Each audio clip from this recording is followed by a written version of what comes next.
Okie dokie, there we go. Just gonna make sure I go to, let me just check the YouTube channel thing. Yep, we are live. And I'm gonna quickly go post it on Twitter and a couple other places, and then we can get started. Yeah. I'd rather end 2018 with something good. Yeah.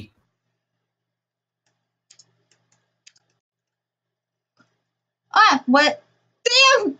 I'm not one of. No, I don't want to print 50 sheets of paper. God damn it, keyboard. Oh no. No. No, I was pressing and I accidentally pressed the print thing, and apparently it's like, yeah, do that. There we go.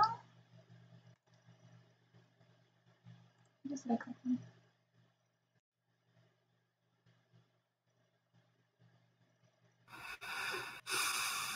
All right. Yep, we have Tifa, Scarlet, and Ty in the chat. Awesome. Wait, Tifa's here? Yeah, Tifa's in the chat. Hi, honey. Okay, we're getting things situated. Yeah. All right. Just want to make sure I send a couple other links out, and then we're gonna get started. I'm back. Welcome back, Holly. We just started the stream. Yes, Queen. You're never gonna get tired of that, are you? Because I love it. What? Yes, Queen? Yeah. It's my phrase.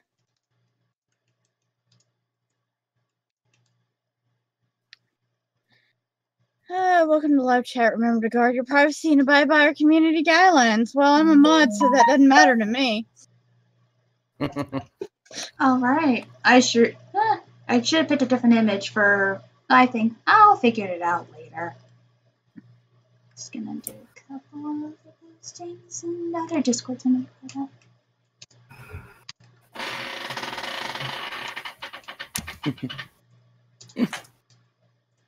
All right. I'm just gonna use.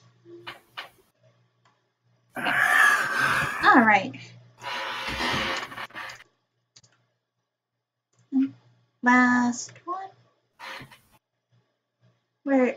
Oh god damn it! Where'd they put it on here? There we go.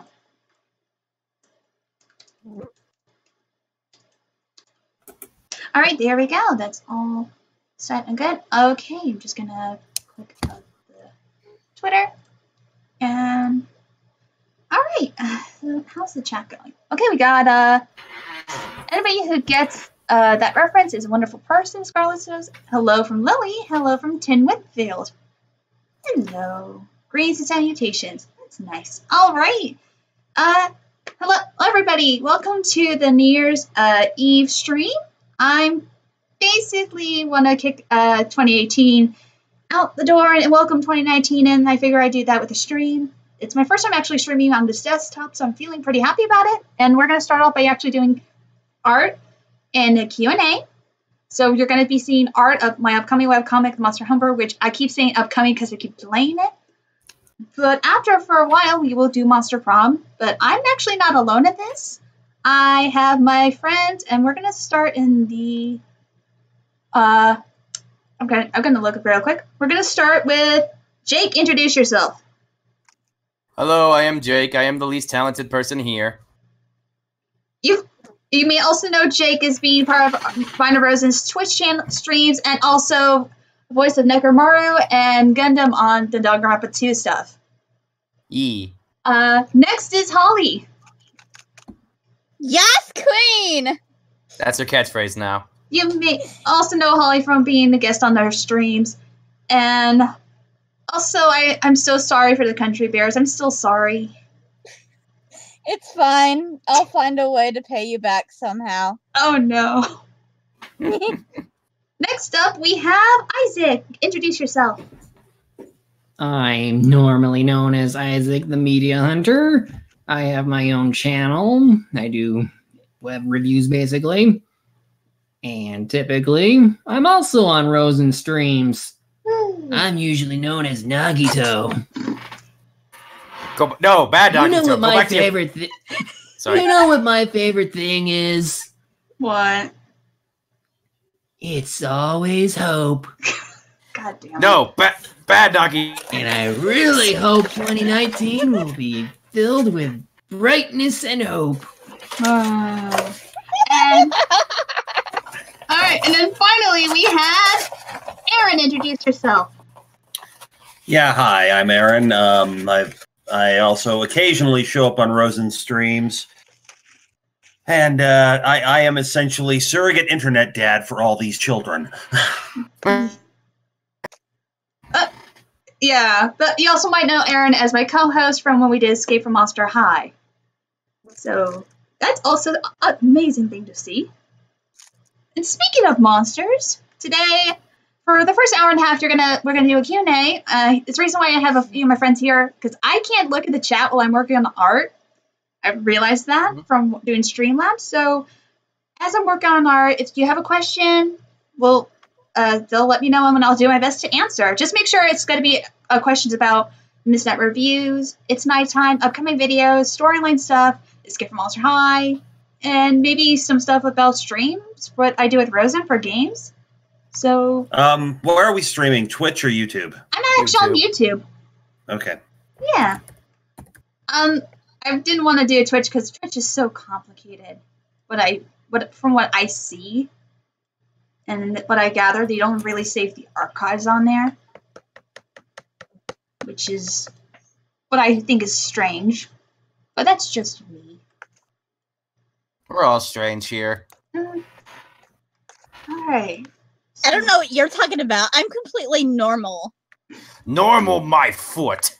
What is normal to you anyway?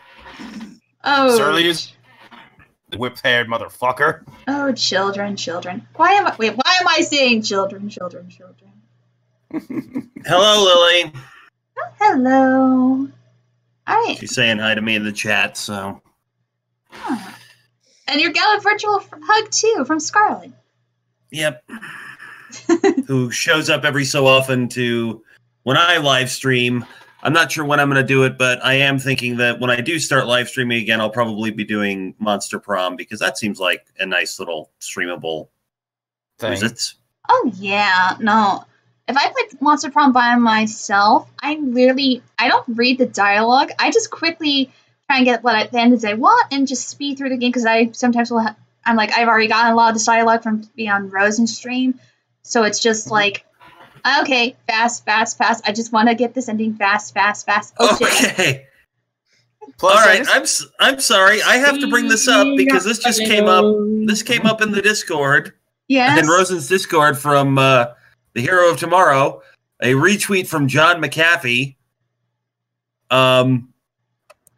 Enough of this whale fucking is a non-consensual bullshit. A humpback whale weighs 70,000 pounds, is 50 feet long, can drive more than a quarter mile, and can crush ships with a single tail. If a human manages to fuck one, you damn well better believe it's consensual.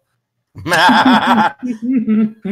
then. That was crazy. First response, sir, this is a Wendy's. Ain't no beef here. No. Oh dear God! Yeah, it's the last day of 2018. We're gonna end it with crazy shit that's going to happen today. And what a good way to start the stream up than with whale sex. Hot whale lord on skinny action. We're not even in the same in group. Oh, I am so grateful you guys cannot see me on the webcam on Discord. My face. Although my inner I'm looking at you on I'm looking at you on the stream right now, Casey. God damn it. We can see you. We can see everything, Casey. We know what you're doing and what you're doing it with, and you should be ashamed of yourself. One moment, folks. Yeah. Oh, great.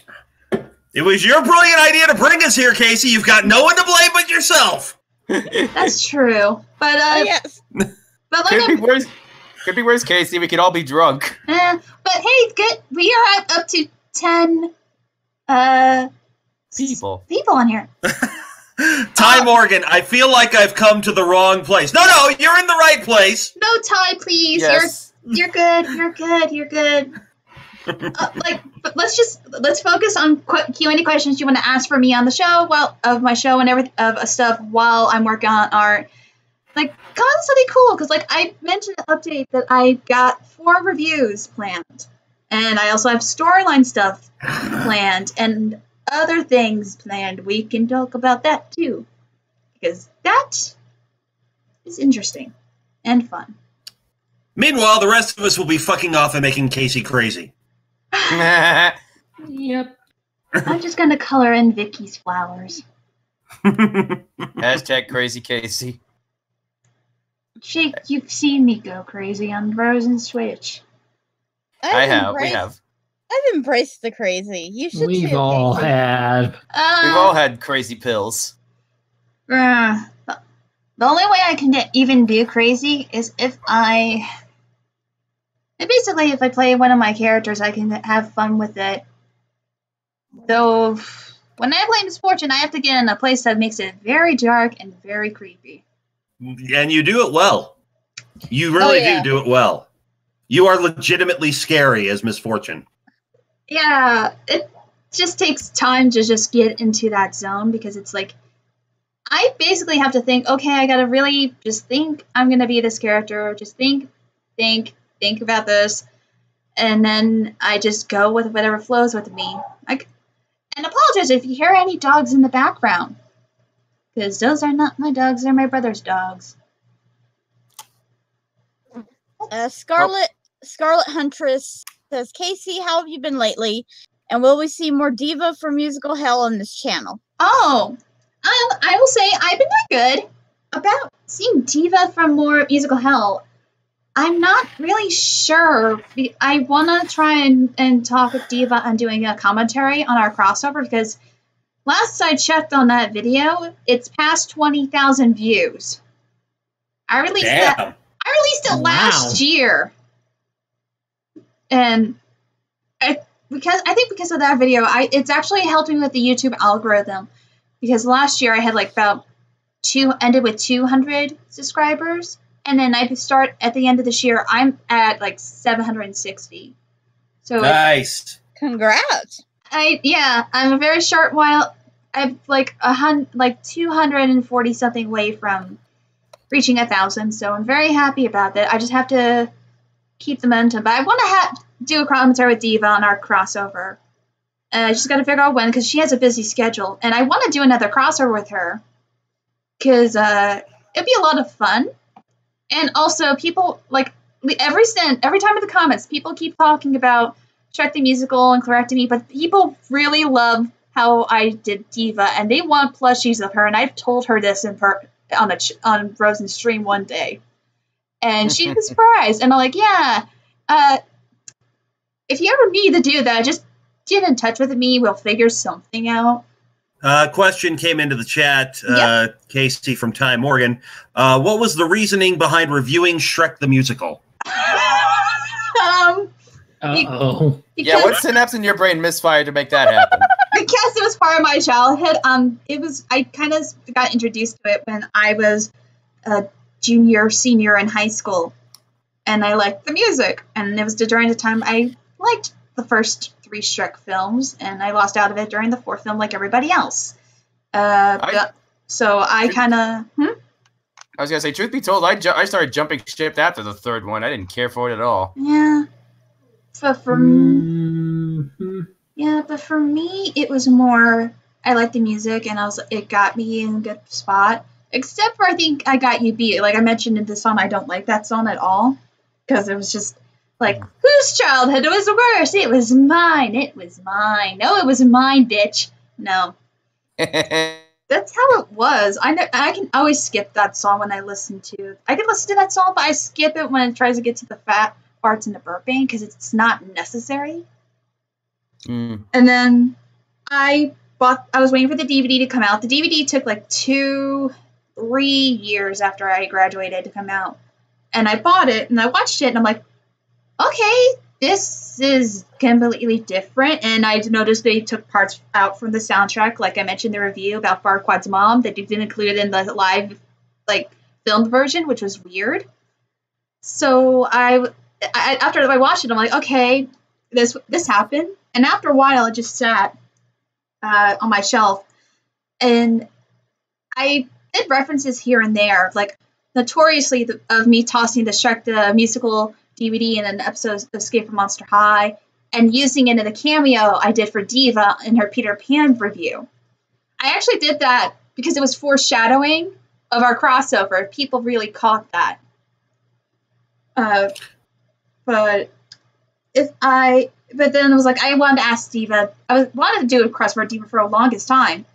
And it was then I'm like, oh, she hasn't gone to this yet. I'll ask her. And after doing scheduling, we did the crossover, and it was a lot of fun. Question from Tim Whitfield. Casey, do you remember seeing The Prince of Egypt? And if so, do you plan on reviewing it in the future? I actually have never seen The Prince of Egypt to this day. Get out! Shame on you. Shame on you. Look, I'm an atheist, and I'm not a fan. Listen, I'm an atheist, and I'm not a fan of biblical stories. But The Prince of Egypt is really an underrated movie. It's spectacular, quite honestly. It's DreamWorks' best effort. Full stop. Yeah, I give that to the Road to El Dorado myself, but that's just me. Yeah, I've never seen it. Let's say both are good. Yeah. Really? I mean, yeah, yes. Yeah, that's one I haven't seen. It's on my list, and everyone keeps saying, you gotta see this, you have to see this. Yeah, I know I have to see this. And I've seen so many clips from it, and some songs from it. It's wonderful. I don't know if Tifa's here right now, but I'm pretty sure she'd be joining us in badgering you to see this movie. She's in the chat, so she's probably badgering me right now on it. Actually, she's not. She's probably still watching it. And not. She's waiting to pounce. She'll wait till you're unaware. She's cussing at you in Spanish. Yeah, she would do that.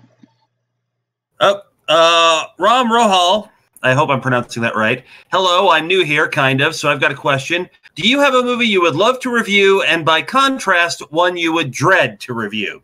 Oh, I gotta look at my DVD shelves. Hold on. I gotta put the suitcase out of the way for reasons.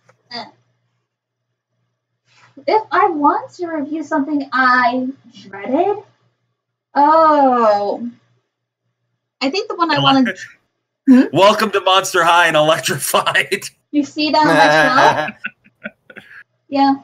No, those are ones I dread, but you should have to share my pain with that. But if it was me, we're not going to. We'll I watched Welcome to Monster High. That was enough. I'm like, nope, done with this franchise. No. If it was me, I think the one I'll start with one I would dread, because I gotta look at my shelf now. I think the one I would actually have to dread would either be Twilight or I would have to dread like the live action Beauty and the Beast remake from 2017.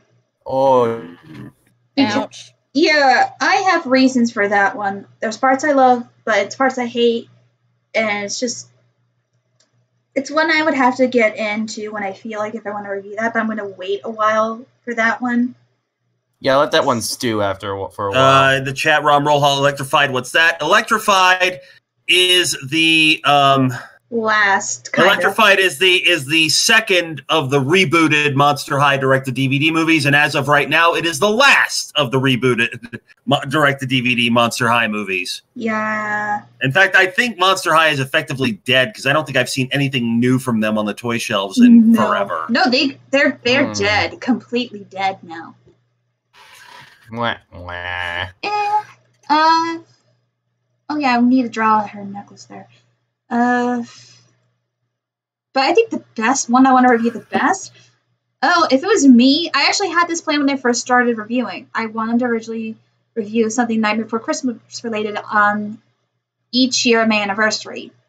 It's why I started my first year doing the Night Before Christmas manga. Start with something bad, start with something good, and to start off with something that's wonderful. I was going to review the stop motion movie on my 30th anniversary, but that never happened. I still want to review that because I think it's one of my favorite stop motion films, and it's something I have a lot of fun memories with as a kid. And it saved me through a dark time of my life. So I would like to just review that. I don't know when. I'll review at some point. For now, I'm gonna try and bring some other stuff that doesn't really get shown into the spotlight. It's why I kind of am the only person of the theme park community that reviews the live action Disney sing-alongs. Which, yeah, you'd be grateful I only have a couple more of those after that. I only got, like, I think 3 left, and that's it. So I'm gonna make sure I make them good. And 2 of them have those damn bears in it. Hey, Fuck you, bears. Hey. Yeah, for context, if you had not followed me on Twitter, I showed Holly the other day the Camping at Walt Disney World one, and it had country bears in it. She did not know they had country bears in it. And when she asked me if they were through the whole thing, I said yes, and they had shots that I forgot they had in it that terrified her. Yeah, they're like these close-up shots of the park. First Don't Die. Mascots of them. And they are friggin' terrifying because if you don't know, the country bear mascots, park mascots in the like early, maybe late 80s, early 90s are the most terrifying things in the entire world. And you will cry, you will scream, you'll want to burn them. They were not made for close-ups. They were not made for close-ups at all. Let's see. Young Tenno, question. Sorry if you've already answered this. I arrived pretty recently, but what motivates you to draw? I actually have an answer to that, so thank you. What motivates me to draw? Different things, really. Sometimes movies, sometimes music, sometimes television. It's always different every single time. Like, when I watched Spider-Man Into the Spider-Verse recently, it actually got me motivated to work on art again. A lot more, with so many ideas. Like, it brought me more ideas to do for my webcomic.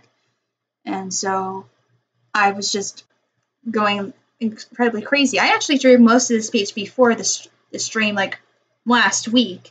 So, it kind of made me incredibly happy. But this time around, it's like, I just want to do this because I need to get a lot of my juice pumping out with this one, especially because this webcomic was supposed to premiere on Halloween, and that didn't happen. Oops. Because my computer arrived on that day. Oops. Everything went in different directions since that day. Alright. Well, your computer arriving was basically the equivalent of a child, so... Yeah. Okay. Because it is your baby. Oh, no. So ever since I've got this computer, editing and videos and actually webcomics have been a lot easier for me. All right. No, wait. How is it? Oops. Wrong way.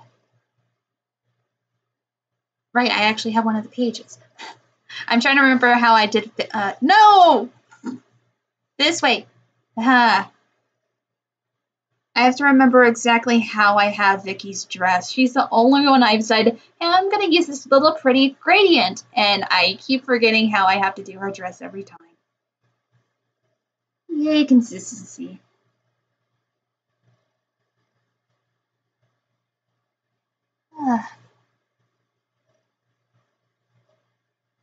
Wait. There we go.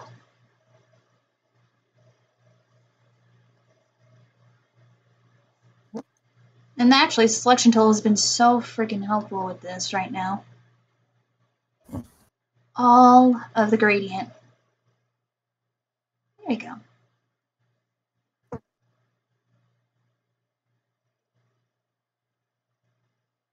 Oh. Apparently, I decided to do a quick look. Someone known as Ron Virgil says, how do you walk when your lower half are 2 tentacles? Vicky. Well, it was more I wanted to do her design like this. Because, like, I had to keep in mind that all of them, like, celepods, like octopus, have, like, like 8 tentacles, and I wanted to keep that formula situated with that. So I kind of did 4 for her hair, 2 for the arms, and 2 for her legs.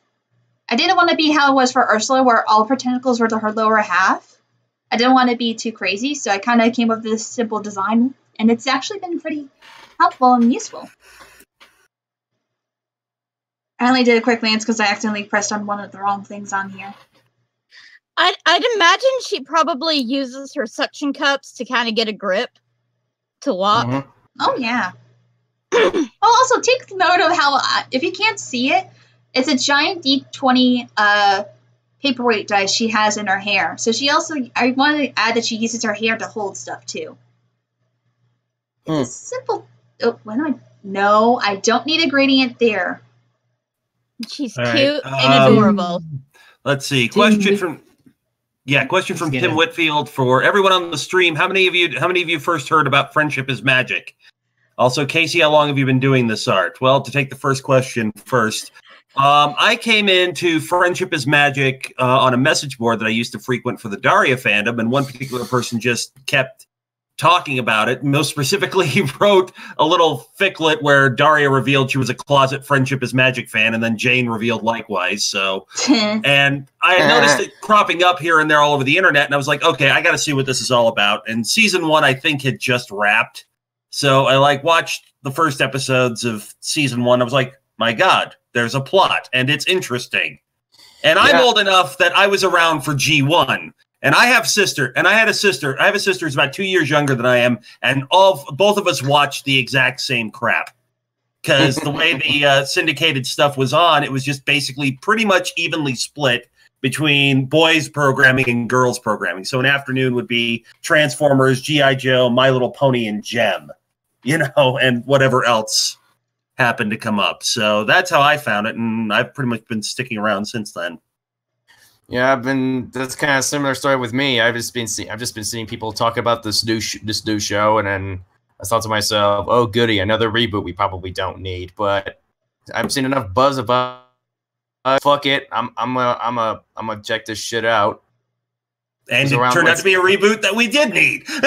Exactly, and it was actually around the same time you did, around the tail end of season 1.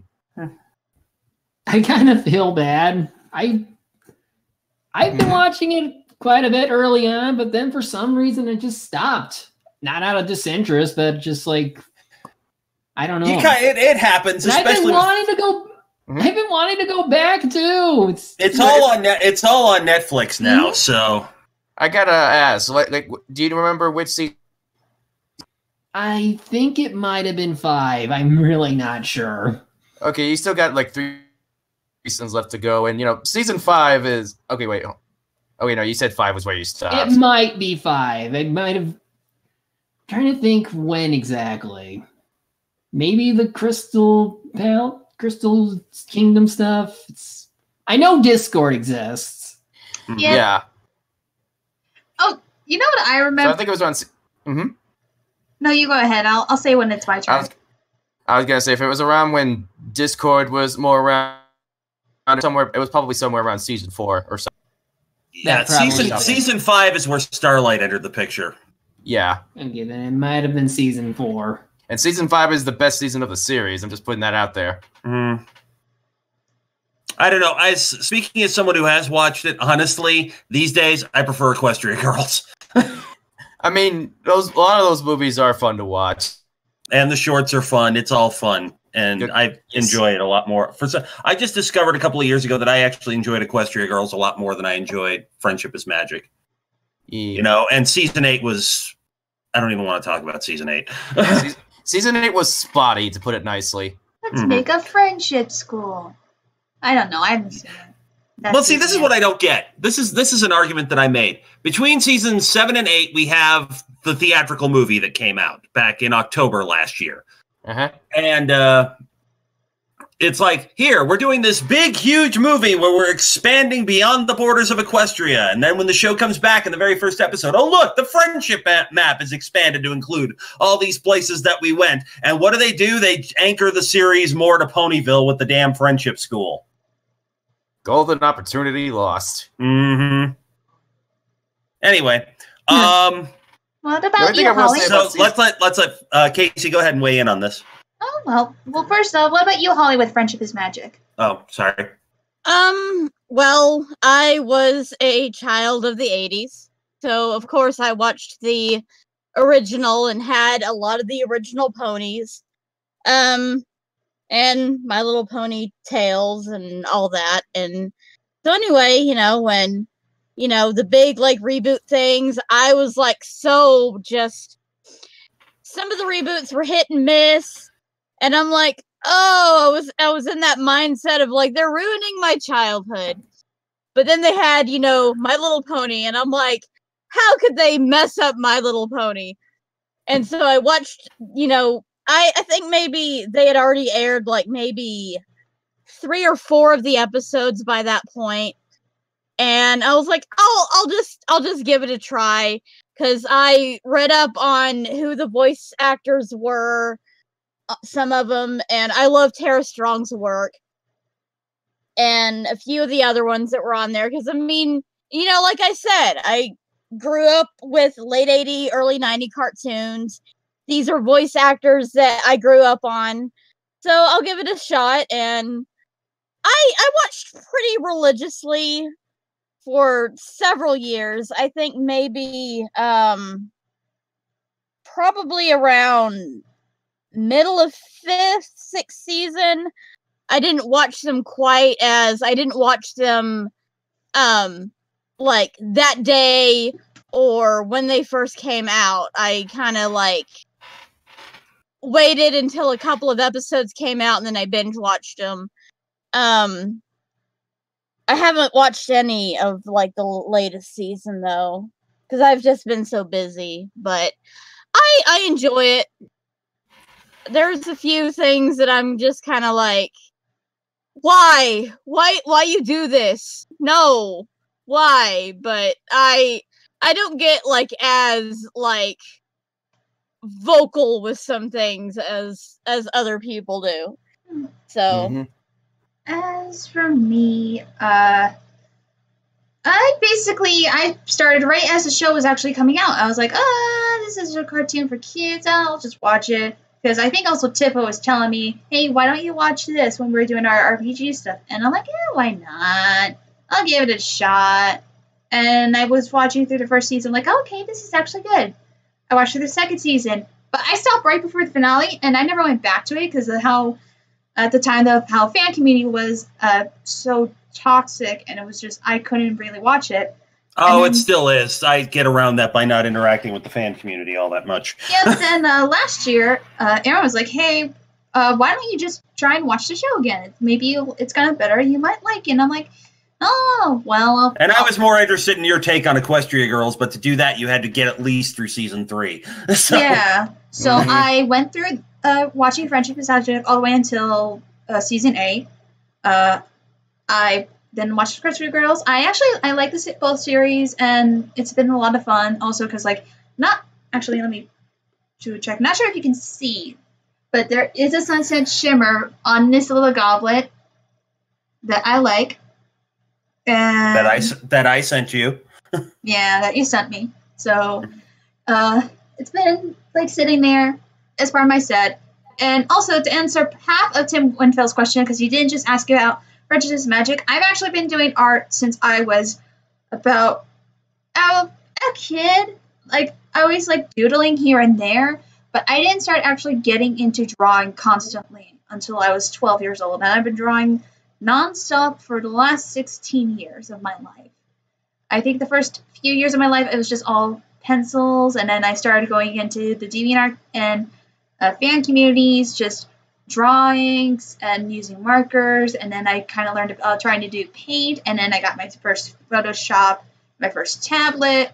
I've had that one tablet for over 12 years, and then it broke down on me, and then I use my new tablet, which has been very helpful for me for the last couple of years as well. All right, let's see. Yes, Romrojo, the red thing in the corner is the Sunset Shimmer figure that I gave her. Let's see here. Earlier question from Romrojo. So any opinion There's an accent over the O for some reason. A opinion on Sonic the Hedgehog live action movie. For me, I'm waiting for a trailer before I register any judgment. I like the new spoiled design of it. It reminds me of how they're doing Detective Pikachu, but I'm gonna wait for a trailer for that. Yeah, I'm probably gonna wait for a trailer too. But at this point in time, I am at a big. I'm just in a state of who cares. Yeah. Next question, Lily Almond. Is it bad that in a way I'm kind of glad they haven't put Jackson Jekyll in the Monster High reboot? I personally feel like they would have messed up he and Holt's character if they had. Oh, they've actually focused. Unlike Aaron, I kind of watched the webisodes they put out the reboot online, and I watched them until a certain point. And what I gathered is mostly we were just making sure that they didn't fuck up Abby in Operetta. That was what we were doing. Yeah, but it seems like they never even put like any of the guy characters at all. They only had Gil, but then after that, it was just more girls and girls and girls. I'm like, I think they forgot there's more guys. And still no Gulia.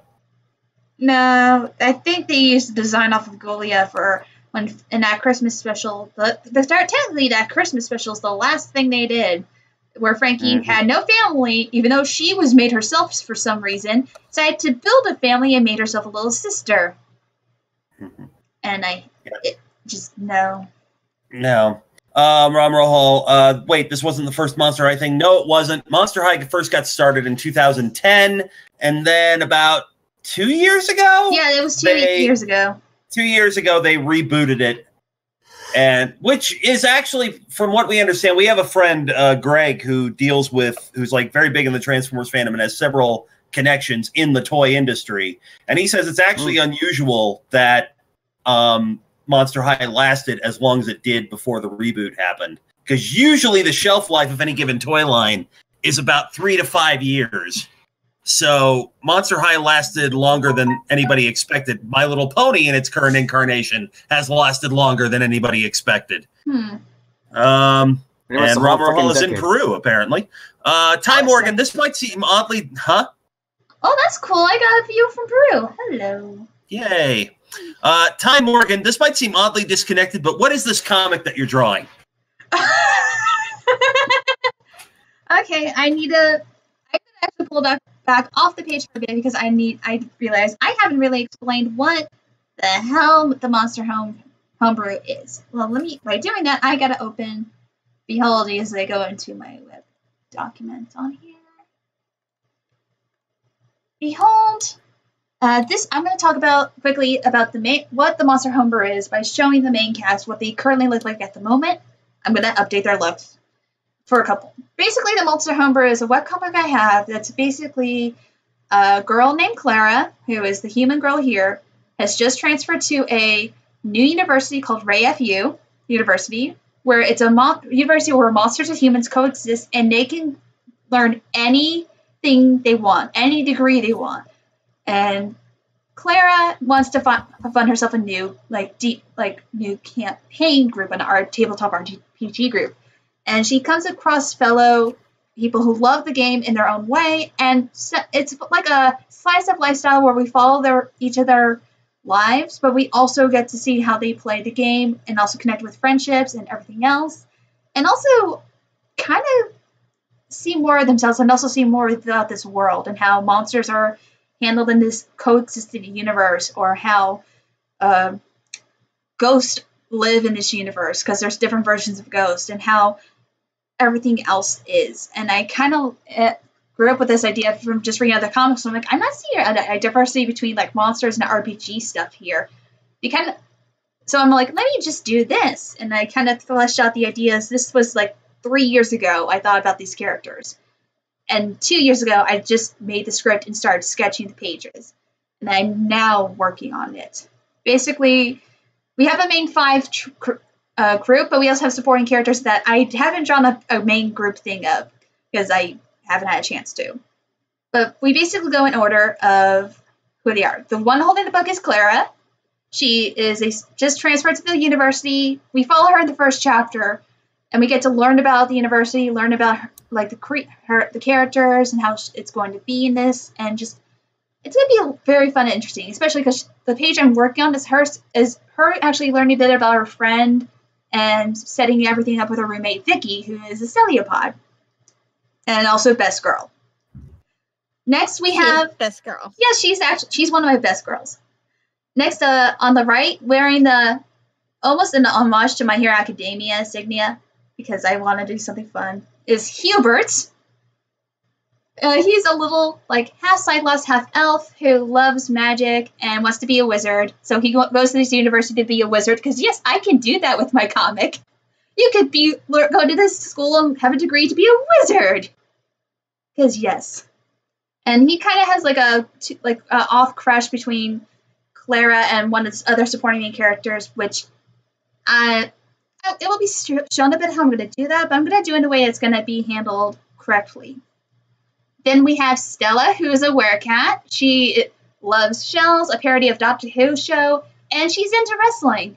And she is a freshman in the school, and I want to say more about her, but it's hard to really talk more about her without revealing much, and I just want to make it special. Especially because I got to talk with a friend how I'm going to handle this character, have what I have in mind. But then we have Wanda, who is our ghost girl in back. She is a ghost girl from the 1950s she's a little ditzy, but she's very friendly and nice. And oh boy, I actually have in either chapter 2 or chapter 3, it's in my head, of her backstory of how she died, and also a vengeful ghost is involved. I designed the vengeful ghost, and it's terrifying as hell. Yay! Spooky. And then we have Warren, our scientist creation, because I don't want to use the term Frankenstein, because I don't think Frankenstein is in the public domain, is it? Yes, it is. Oh. Well, I like scientist creation. It makes it fun. He's a scientist creation who loves puns, loves monster-themed wrestling bands, and is part of a band himself known as the Monsters with a Z. And it's a Z. Yeah, and because poor spelling is cool. Yeah, and so he's the drummer of that band, and we will actually see the band in the second chapter.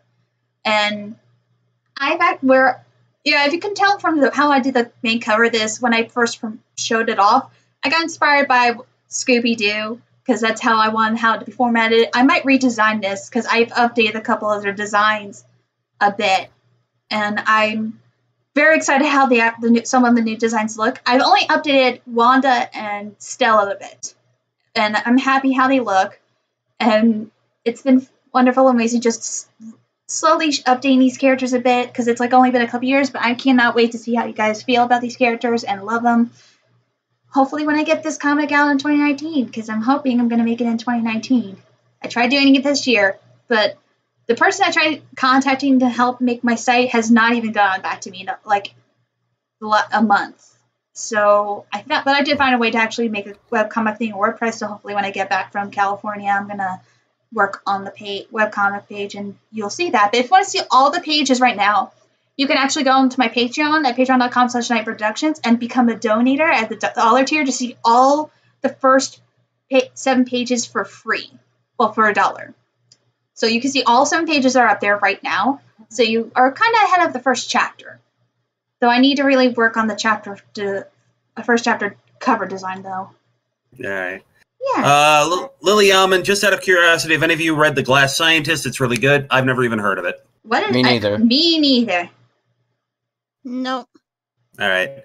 Ram Rohal, because poor spelling is a sign that you should probably stop trying to write like you're typing in a phone. Hi. There it is. Alright, now I'm going to add the speckle effect I do on the Vicky. I have to have hers on its own separate layer, because I didn't want to cross over, affect everything else. She has so many speckles. Look at her design I have on here.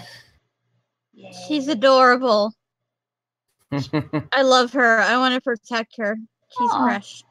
I just realized I haven't even done this, what her speckles could be off on the side here. I'll do them here. Yeah, there we go.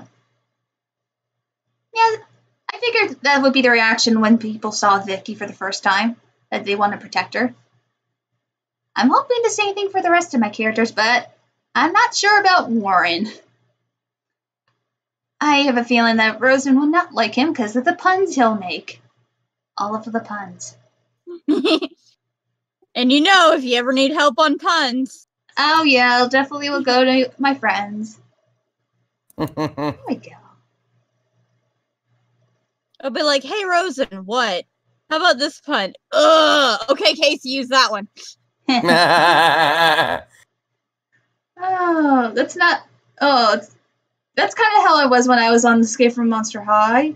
Like, I actually can tolerate puns, but when it got to a point where a pun wasn't handled well and was bad, you could feel my intensity. That's how it felt for me, because it's like, they didn't even make it clever for some of the puns they did. Like, I know that in the bloopers we did of Boo York, like, Bloodway is terrible. They didn't find an actual clever way to do a pun on Broadway. Like, if they weren't gonna try with their puns, why should you? Well, like I mentioned in the video, blood does not remotely sound like broad, and it doesn't. There we go.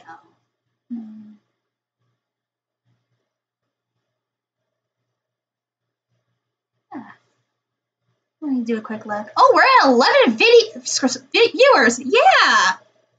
Yes, queen. Oh, that's wonderful. Oh, apparently Lily mentioned the webcomic, because I'm doing a quick look here. It's a webcomic that revolves around Jekyll and Hyde and a bunch of other scientists, including a werewolf. Best explanation I can give at the moment, she says. All right, back to art. There we go. Do we have any more questions appearing in the chat, though? Not at the moment. We're all caught up. Woo! If you have more questions, folks, keep them coming. Keep on the party train. Ooh, I have a question regarding My Little Pony for everybody. Sure. All right. We all know the age-old question. Who is best pony? I'll start DJ Pone 3. I'm gonna say Applejack. same here. Do we count the Question Girls in that? Because if we do, Sunset Shimmer, hands down. Yeah. I mean, obviously. Don't you mean hooves down? God Get damn it, out. Holly. Oh. Talking about Sunset Shimmer? No, I mean hands down. So there.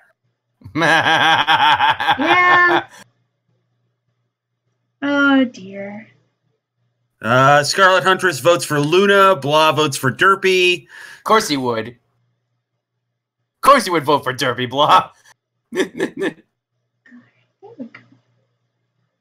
I think the hard thing I had with this page is trying to figure out how I would do Vicky sitting with her tentacles.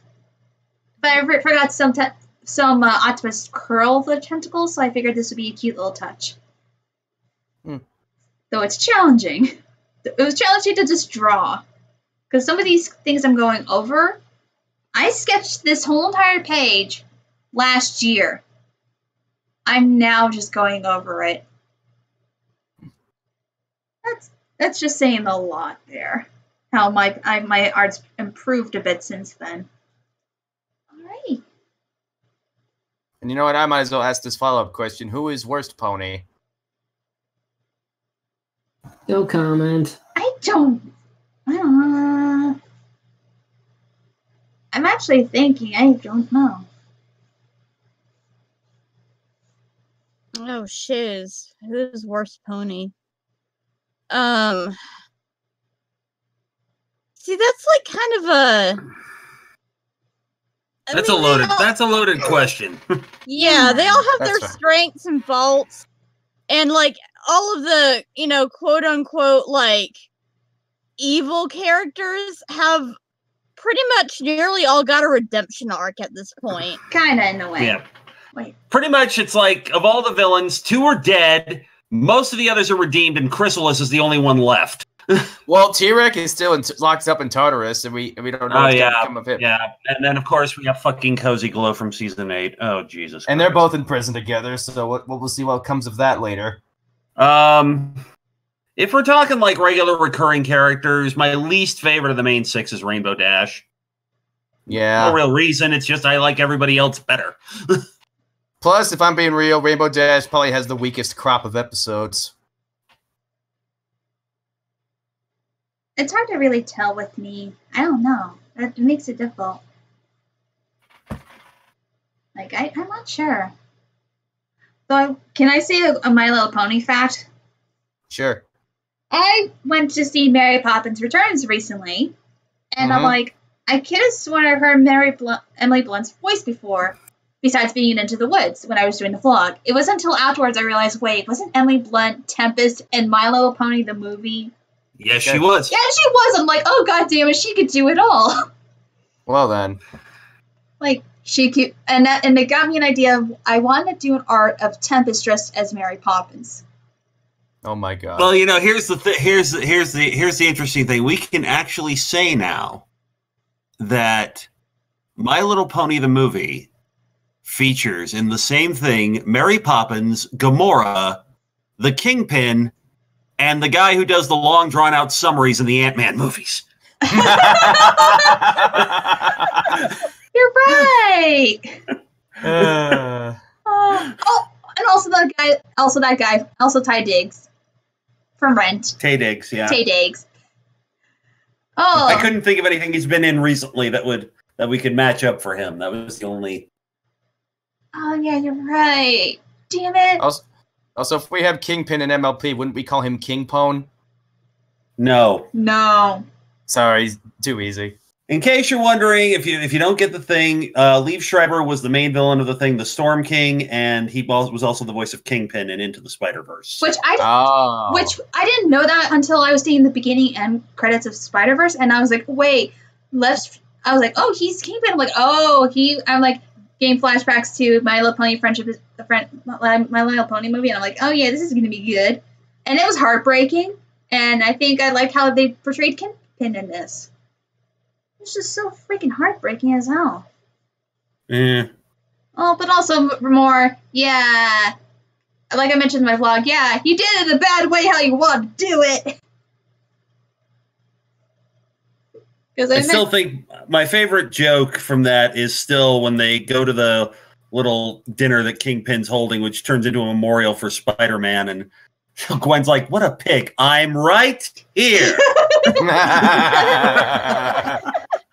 I love John Mulaney so much. Spider-Ham, yeah, he was really good. Oh no, have you seen it? How recently there's like a meme of replacing any skits with John Mulaney with Spider-Ham. They're like, anything John Mulaney says, you can just redraw Spider-Ham there and it'd be perfect. Actually, what you want to do is get online, because he was on, I think it was Kimmel. Not Kimmel, it was Fallon. And apparently they just told him to run with it. And it's like, and as he said in the interview, apparently my idea of running with it was to just start swearing. I saw that. He played the outtakes of it, with appropriate bleeps and whatnot. But like, you bastard. Yeah. And probably my favorite one, 2 days. Kid, I've been Spider-Ham for 30 fucking years. Which officially seems to make Spider-Ham the one who's been doing the Spider-Man gig the longest out of all of them. Oh, yeah. Because if you go by the dialogue, the first Spider-Man we're introduced, the one who gets killed that Chris Pine voices, he'd been doing it for 10 years. We don't know quite how long Gwen had been doing it. We don't know how long Spider-Man Noir had been doing it, or Penny, for that matter. But, Hobo Spider-Man, who apparently is meant to be the main series, the main Marvel Universe Spider-Man, had said he'd been doing it for 22 years, so... Yeah. All right. Just gotta... Oh, yeah. I'm just trying to remember where... Oh, yeah, I gotta erase the speckles. I had a stupid brain fart. Okay. Yeah. Oh. Forget my eraser was big. Ah. No, I love all of the characters in Spider-Verse, and I want to protect all of the Spider people and let them be my precious emeralds that must be protected at all costs. Protect the cinnamon spiders. I'm gushing now. That was adorable. Oh, it's just I cannot wait for the sequel of the next Spider-Verse with the Spider girls, because I mentioned in my vlog, I'm really hoping for MC2 Spider-Girl, because she was one of my favorites. She was my reason I got into comics and into Spider-Man in the first place, my introduction of the multiverse. And I, like Makara, I hate what Joe Quesada did to her, how he destroyed her comic. And I heard what they did to her in the Spider-Verse event. I hate what they did with her universe. I hate how they destroyed her. Say what? Who are we talking about? I'm sorry, I missed that. Spider-Girl. She is an alternate universe where... Oh, yeah, Mayday Parker. Right, okay, gotcha. Yeah, I haven't read it, but I read what her continuation story of that, and I'm not a fan of what they did to her in the Spider-Verse event. They basically made it her... I don't know how to say it. Because they basically made her just only caring about her baby brother, who was part of this spider totem thing, because her baby brother also had the powers, and was just constantly just... That's it. She wasn't being a hero. She was being white. And I know she's being a big sister, but she's not being Spider-Girl, and that frustrated the hell out of me. Like, it's kind of why I hate what Joe Quesada did, but I'm hoping she is going to be in the sequel. Because they say, like, that Silk and Spider-Woman are going to be in it, and I'm like, okay, that's going to be very cool. I'm hoping it'd be fun if they did bring Spider-Ham back, because I know in the follow-up there was a moment where Spider-Gwen can't remember why she was there or anything, but she keeps having a Spider-Ham just as like a vision in her head and just there for the ride. And I hope they kind of have Spider-Ham come back for that, because everyone's having a good reaction with John Mulaney, and I would love to if they did a Spider-Ham or with John Mulaney in it, because it'd be so much fun. Though there's a nice art redraw I saw of Spider-Ham. They did of it was the horse loose in a hospital bit. And I was looking at it and I'm like, yeah, I love it. This is totally what Spider-Ham would be like. But there's a horse loose in the hospital. You know, if it wasn't for that horse, I wouldn't have spent that year in college. Oh,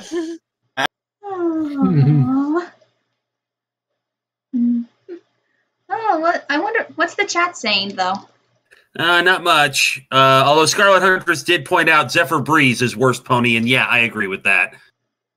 Dude is okay. I don't want to say exactly Salty Spider-Ham. What? Talk about Salty Spider-Ham. Salty Spider. Salty Spider-Ham. Now with nuts. I don't know. Anyway, Time Morgan question: how are y'all? We're fine. We're all fine here now. We're good. We're fine. Everything's fine like wine. Fine. We're all fine here now. Thank you. Yeah, everything's fine. The Bullet Club said, "Hi, how are you doing?" Dear God, that's the one thing I won't take out for 2018. You wouldn't believe what I just did the other day. Oh God, get back in your box. Fabitwo, I don't think Spider Pig would be freaked if there was a horse loose in the animal hospital. He would freak at a human in a hospital. Yeah. Oh, here's the thing. This is the one thing that nobody gets. I saw Into the Spider-Verse for the second time this past weekend. And what's funny is nobody comments on this is that Spider-Ham is not actually a pig that was bit by a radioactive spider. He is a spider that was bit by a radioactive pig. Oh, yeah. That was the problem. The one issue I had only with the movie is when they were trying to cram Spider-Noir, Penny Parker, and Spider-Ham story together, I was trying to hear all of them, but they were all going at the same time, and I think that was. I think that was the joke of it. Yeah, it was. Yeah. But although Nicolas Cage still rules for the line, sometimes I let the matches burn all the way down to my fingers just so I can feel something. Anything. Yeah. and then I love Penny Parker. She's just adorable. She's so sweet. Yeah, unfortunately, you have the idiot fanboys who are like, they made her too cutesy. She was more of an Evangelion-style character in the comics. I saw Shut that. up.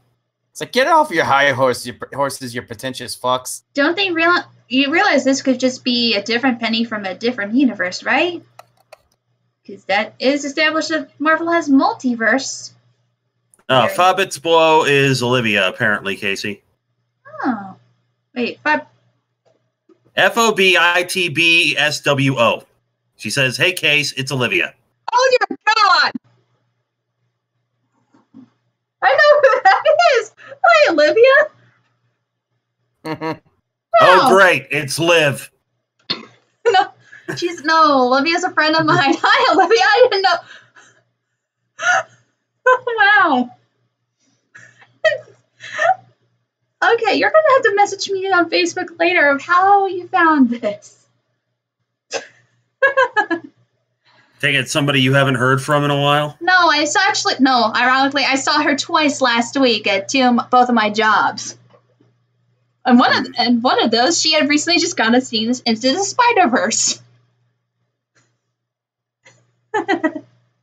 Oh, my goodness. Oh. Oh, it's adorable seeing you flustered. God damn it. I try not to... Okay, I have no... Sorry, Holly, I have no way of how to continue saying that.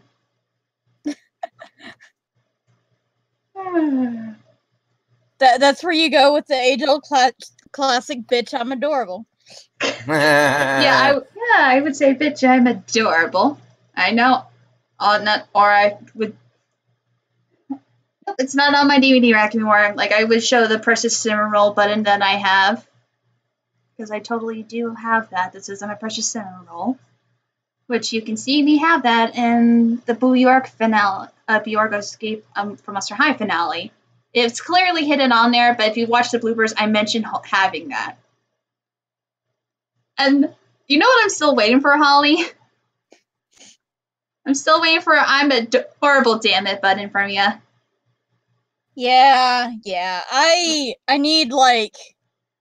I need extra, like, just random trash buttons that I can paint over, but I exhausted my supply of them. Yeah, I just need to go on, like, eBay or something and be like, hey, this random selection of buttons. Yes, I will just use these buttons and these buttons, and oh, look, another button. What does this button do? No! Oh, dear God. But for those who are just joining the stream, if you have questions of Miss Nightmare reviews, It's Nighttime, storyline stuff, Escape from Monster High, upcoming videos about my webcomic that I'm working on at the moment for art, to let me know. We're going to probably continue this for another half hour, and then we're going to switch to Monster Prom. Which is going to be something, because we're going to do short rounds of that. I hope you guys are okay with craziness with that, because it's going to get crazy. Yes, Queen! Although if you wanted, if we were to go purely crazy, we'd be having Jackbox 5 instead. Oh, Olivia, she's making it sound like I stalk her. Also, I followed you for like a year. I couldn't pass on the Shrek review. I did not know you were following me on my YouTube for a year. You hid that information from me, Olivia. No, I mentioned when I work. She's one of my friends and one of my former coworkers and one of my two jobs. I told her about the review. She was only one of a couple people, and I told that I made reviews, and I did not know you found my Shrek review. Oh, this is making my night. I'm so grateful I decided to stream tonight. Oh, It's good. It's He's very all- good. Yes. it's all good in the neighborhood. And I realized there was some sprinkle. There we go. And oh god damn, it's so hot in my room.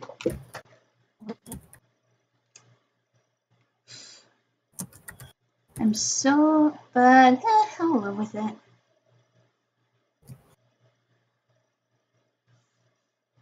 There we go.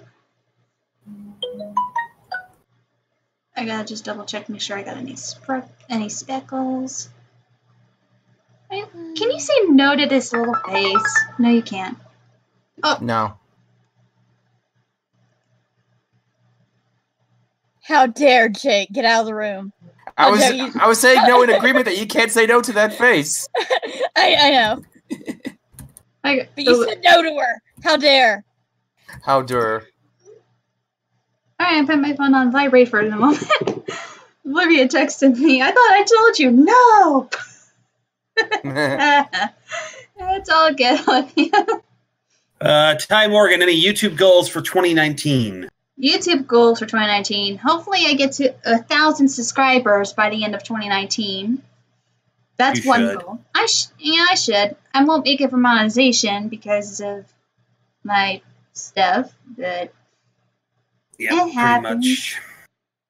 That's I one don't goal. qualify for monetization. I hit 1,000 subscribers this year and got the, oh no, you don't get it because you've got to take all this stuff down, which is 90% of my content that people subscribe to me for. Yeah. So it's like, the hell with it. Forget it. You're changing the rules so often that I don't even care anymore. Me, like, I'm not going to play your fucking game. no.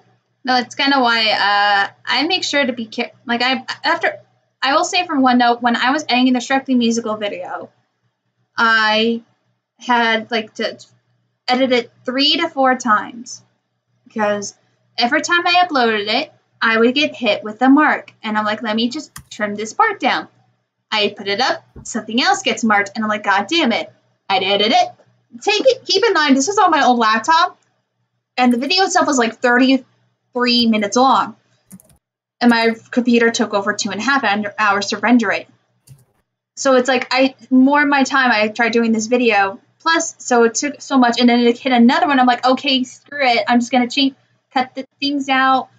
I'm gonna flip this image here, and I finally got it up after testing it on one of my other accounts, and it's gone through. It works. It just made me frustrated that there was only one glitch, but I was like, okay, no, it's up. I'm not doing it again. But luckily, only one person paid attention to that little double diva that was accidentally in the video. Which I told him, hey, thank you for finally noticing that. You're going to get yourself a nice gold star. But even if I did, I would like to just go back with some old videos that aren't even on my YouTube and just re-edit them like crazy. Because I have, like, some of my first seasons not even on here. And I just want to re-edit it and just put it up on here. And also, hopefully, just go over voiceover stuff that my past self did, because some of it's not good. Okay. Oh, I forgot to erase the speckles over the eyes.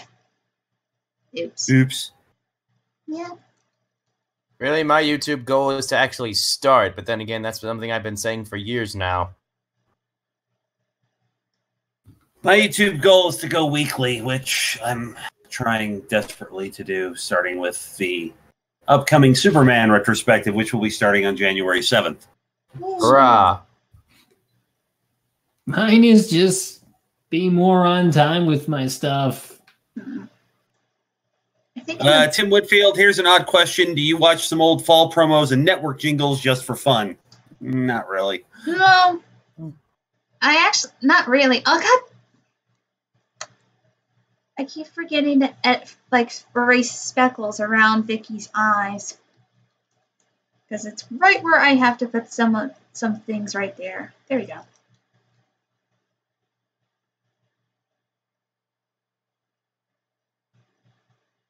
There we go. Much better, actually. There we go.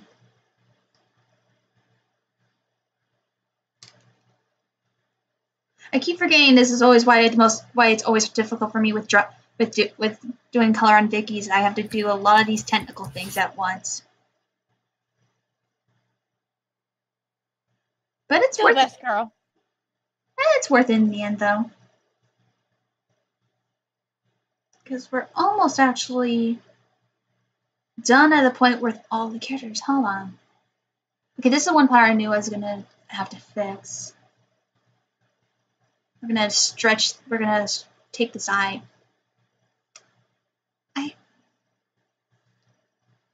It's an eye. Hold on. Wait. Oh, I'm on the wrong thing. Oops. Note to make sure you're on the right layer, kids. There we go. I had to just change Vicky's eye down a bit. Alright. Just gonna do a quick rag.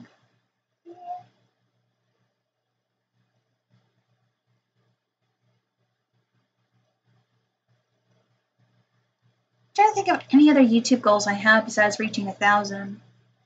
I would like to keep my content consistently, like hopefully a couple, like I mentioned in my update video, I want to try and do a couple videos a month. Like if I don't get a review out, I'm gonna have It's Night Time out and just do my very best with it.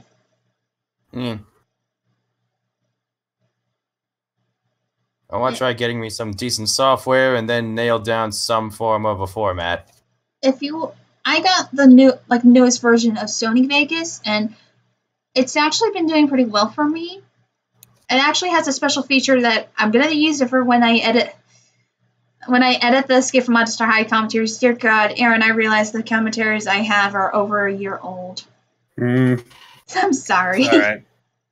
It's all right. Olivia's asking about comic goals. I'm definitely making sure I get this comic out this year. As soon as I get back from my trip, I'm going to be starting making work on the website. That's for damn sure, because I want this comic to be seen. I literally actually found a tutorial on how to actually make a comic in WordPress. So I'm going to be using that. Okay, look at this. It's looking pretty good. The characters are fully seen. I'm just going to make sure I add something there and something there. So I'm going to... You still have sparkles, still have speckles all over her eyeballs there. Where? Which eyeballs? Oh, there we go. You're taking them out. Sorry, I'm looking at you on the stream and it's delayed. So I was gonna say you can see on the Discord. Why would I look there? The chat's not there. You could pop out the chat. Why would I do that? Makes no sense. Oh. It's how I did it to keep in touch with your chat. I know. I'm being a smartass, Casey. God damn it, Aaron. What? You know. What? What? What? Yeah. God damn it. We're all just going Little John up in here. Kinda in a way. All right. Okay, now I figure I might put the posters in. Yeah, for the setup here, basically they're setting up Claire's side of the dorm, and I gotta put images and posters. I actually had to make these posters first, so I got 2 different posters. I got a comic book hero, and then I made a movie poster, and I don't care what the story is. I kind of wanted to make it interesting. And also, Blood Pact. No, I actually had to make sure there was not a movie called The Blood Pact, and there isn't. Surprisingly. Yeah, so I got away with using it. I kind of like how I did this. Hurrah! Yeah, I just gotta... Trademark that shit while you can. I could if I would. No. There we go. I gotta highlight the images because I'm gonna post them in the thing. Okay. gonna put it here. Yes, I found one. Found What one? have you found? it's What'd a you- belated Christmas present to you, Casey. What did you do? Evil things. Evil, insidious things that will haunt your dreams. Why would I tell you what your belated Christmas present is? Oh dear. It's Oh. something you need Why is it something I need? because of something else that you're getting. I'm so confused. And terrified. Yeah. And I gotta get so close to make sure this Holly Scarlet Huntress, what did you do? Again, for those who weren't here earlier, I told a story of the other day how I accidentally traumatized Holly with the Country bears. country bears. Bez. The bears. The bears. And she said she was going to pay me back for that, and I don't know when, don't know how, but she would. So, she was going to do that. I don't think I've been paid back for showing her, well, reminding her of a certain song. Well, you did review Grandma Got Run Over by a Reindeer, so I think that's punishment enough. Oh, lovely. And I'm still waiting my revenge for reminding you of the Sam Hunt song that shall not be named. I thought we said never to mention it ever again.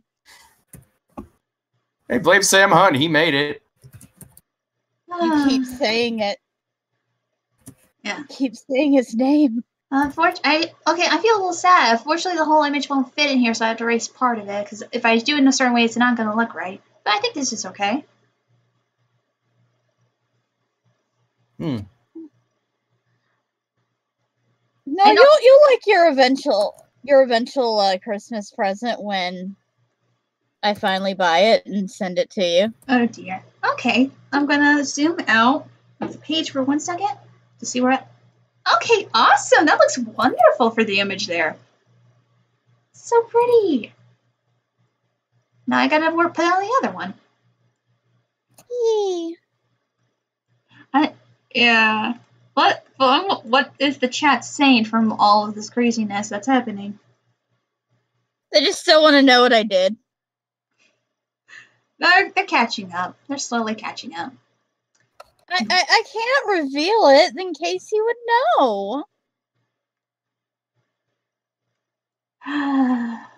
Don't worry, it's a good thing. Maybe. I was gonna say, possibly. Is this something I have to review for my show? No, not at all. If you did, you have to be a certain. I can't. Oh my god! I'm trying to remember my Patreon tier of what you can donate to review of something on my show. No, it's not a review thing. Good. Oh wow, that's a big piece. But it is something you're part of. I'm part of. Yeah. Is it Danganronpa related? What isn't with her? It's a possibility that it's Danganronpa related. Okay. Especially considering one of your Christmas presents. Oh yeah, I already know my Christmas present from my good old boy. Alright, I'm trying to. Your boy. That's my boy. I'm actually, hold on. Isn't he at that party? It looks like he left for that party. Good. I was just trying to do a quick, for a second on something. Okay. I want to make sure this poster's just right. Oh no, it's not. Oh wait. Okay, you can. Okay. Oh come on! I don't want part of this to be cut off. Yes, apply the transform. There we go. Awesome. Oh, great. I forgot. When I put something down, I have to see my mistakes of what I did. So I have to make sure I erase some colors off from Vicky. Yay. Now I'm just going to put this to here so I can erase part of it. Right.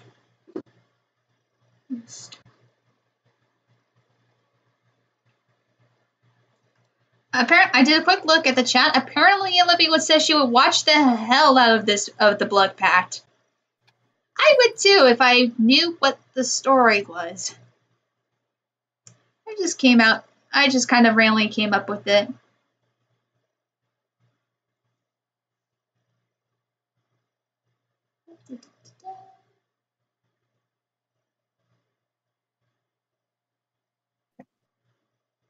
Okay.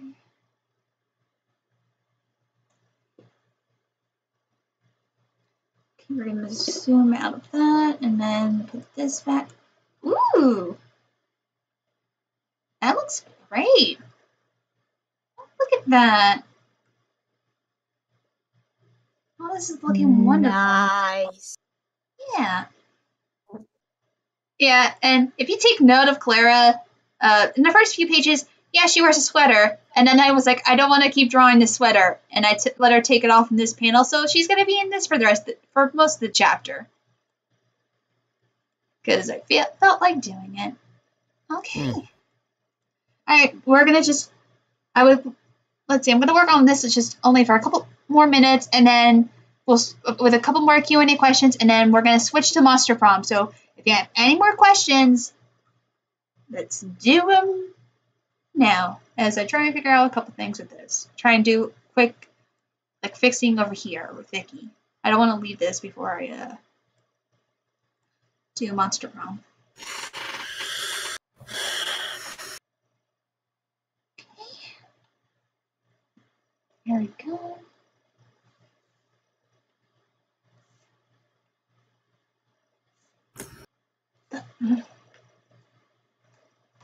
There we go.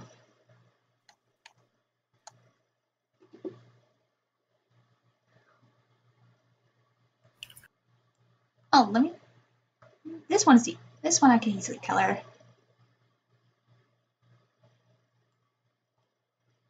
It's just gonna be a big old red book. Oh, look, the latest red book. Is she gone? I didn't get that. It was a family. A Family Guy reference? Yeah. I can't really say I don't like Family Guy. What do you, Rumroll Joel? What do you think of Danganronpa? I like Danganronpa. My only real on-hand experience of my own was watching the first anime, the first game, and as we all know, going through the second game with you guys. Yay. Holly has made it her new church and religion. It was mine and Rosen's fault when she joined us in the part 2 of it because she didn't know what it was, and then we got her introduced into the game. And Yeah, they were like, do these two characters, and I'm like, all right. So I did them, and then I was like, okay, well, I want to get to know more about the characters that I'm voicing. And so I get on the wiki, and I'm like, okay. 6 hours later, I have thoroughly immersed myself in the entirety of the Danganronpa franchise, and I'm like, fuck! Yeah. Oh, I just noticed on Clipstudio Paint, they have a color history thing here. Oh, that's so helpful. That way I don't have to keep going back. If I forget a color, it's going to be right there. Oh, that's so perfect. So yeah, I have read summaries of all of the games. We're obviously, doing 2. And we will do V3 eventually. And since I know how to stream on my channel, we will do Ultra Despair Girls on here whenever in the future. Yes. Yeah. Yeah. It's the reason why I wanted to do this stream, so we can test to see how video games are handled on here, so we can have a chance to try and play video games. Because, yeah, I wish I had Jackbox, but I don't give that to have my upcoming trip. I'd rather use the couple games I have on this computer, and one of them is Monster Prom. And Monster Prom is fun. Yeah, it is.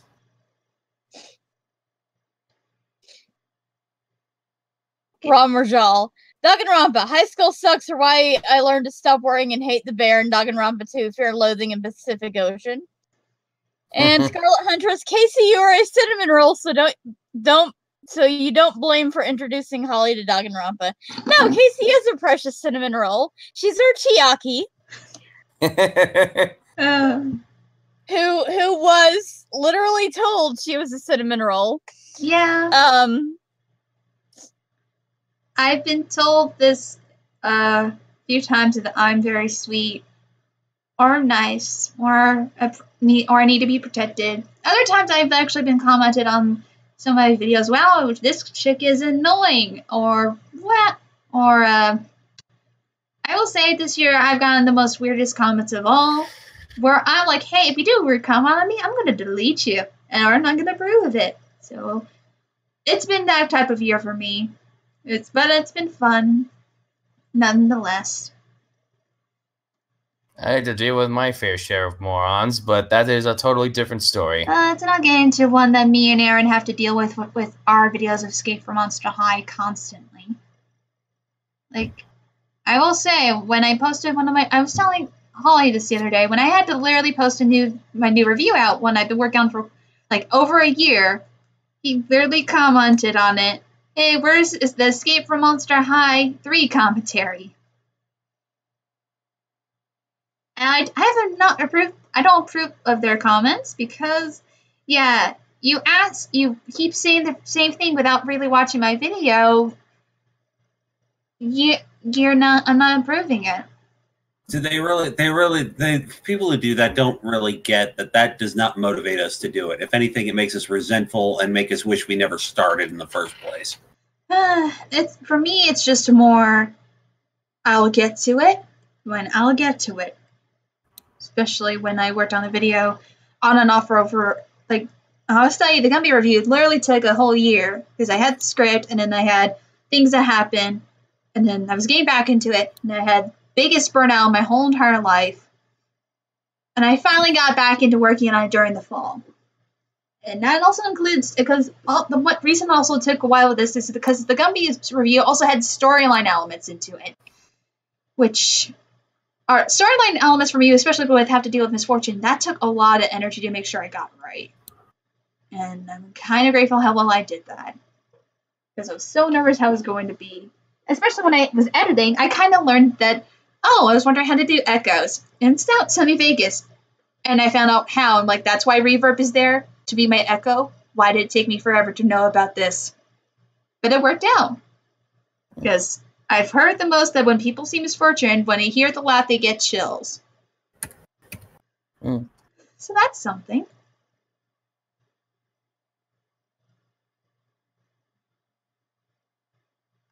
All right. I forgot the book there. I'll do that later. For now, I think I got as much as I can done with the pages, so I'm going to close out the files. No.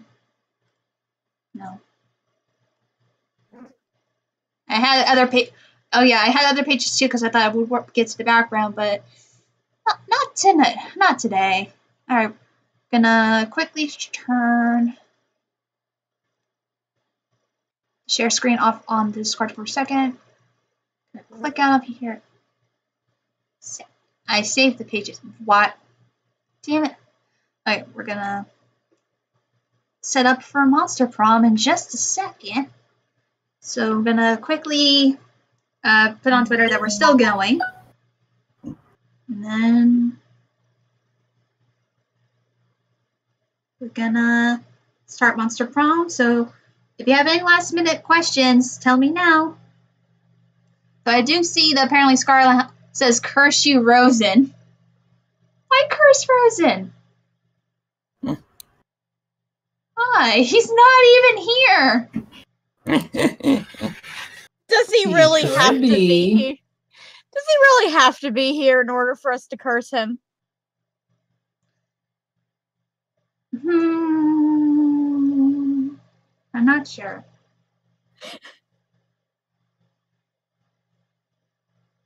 I don't know. You were awfully silent there for a couple of seconds. I was thinking and also trying to figure out what to type it down for Twitter. Ah! Oh, god damn it! Fireworks, really? It's 9 o'clock! Who should have? Oh. People outside are shooting fireworks at 9 o'clock at Jesus. night. God damn it.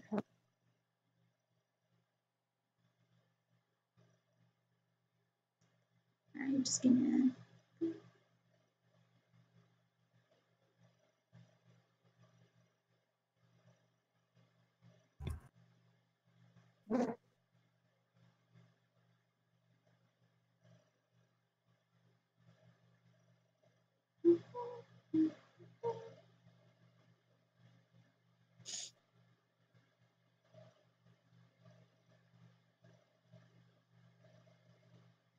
Blah says in the chat, it's nighttime on the holidays. As soon as it starts, fireworks will happen. Yeah, they'll happen. But not gonna like it. Alright, actually, before we... Okay, it's now 9. I'm gonna load Monster Prom, and then I gotta turn the music off because apparently YouTube does not like the music of Monster Prom. And then as soon as I have it all set up, I'm gonna quickly do a bathroom break for everyone to get a bathroom break. And then we'll start playing Monster Prom. Okay. Yeah. Wait for it to load. There we go. Oh yeah, I forgot that Luca Jim posted a bunch of talking rock with me. Yep. Alright. With that, I will be right back. Anyone who has to do like a bathroom break, go right ahead. And I don't know how to actually, how do I move myself on here? Oh, there it is. I'll be right back. Okay.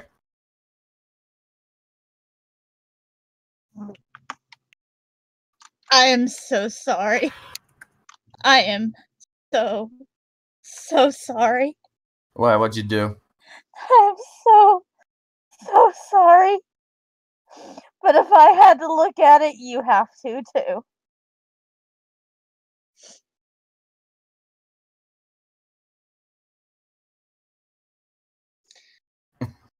I'm sorry, chat. But if we have to look at it, God dang it. then you guys have to as well. What? Fucking what? What is this? What is my life?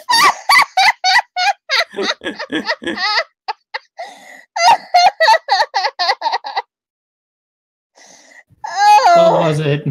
Oh. It's like fucking dolphin what? Dolphin what? No, that's not the one I'm talking about.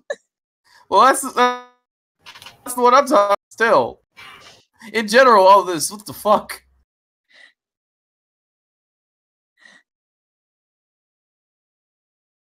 So you're saying the SpongeBob one is worse than Hero as Junko? I'm just saving my. I'm just focusing on one thing at a time. As for the one you're talking about, what fresh fucking hell is this shit?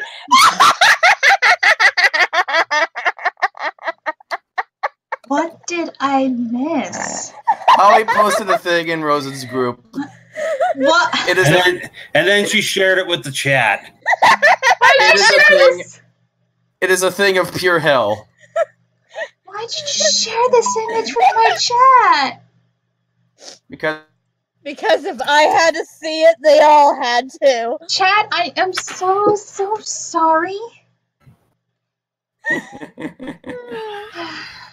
But do we have everyone back? Yep. Do we? Oh. Are you there, Isaac? I've been here the whole time. I wasn't sure if you went to the bathroom or not. I responded to the Yasuhiro pick. Oh. Okay. I'm seeing quickly what's in things. But, and then we're gonna get started with some Monster Prom. Which oh dear. Alright. Oh wait, where I keep forgetting I'm more comfortable wearing my drawing glove when I'm playing games. I don't know why, because it helps my wrist. All right, who is playing Monster Prom? I'll play. Me, I will. All right, and Holly will be voices, right? Yep, whatever voices you guys want me to do, I will voice them. Okay, usually if I play the game, I would like to always skip the beginning because unlike Rosen's Twitch, there isn't a way to skip the introductions because they always replay the introductions over and over and over again. But for those in the stream who don't know what this game is, this is going to be the only time I'm ever going to have the introductions play. So once after that, if I play Monster Prom more regularly on YouTube, which if you love how I'm playing Monster Prom, I will hopefully do more streams of it. I will skip like the intros, so that way, because if we've been through it, we've been through it. So this is the only time I'm ever gonna let the intros play. Oh, from the chat, Rom Rojel, no, you are not RiddlePanda. No, you are not fucking sorry.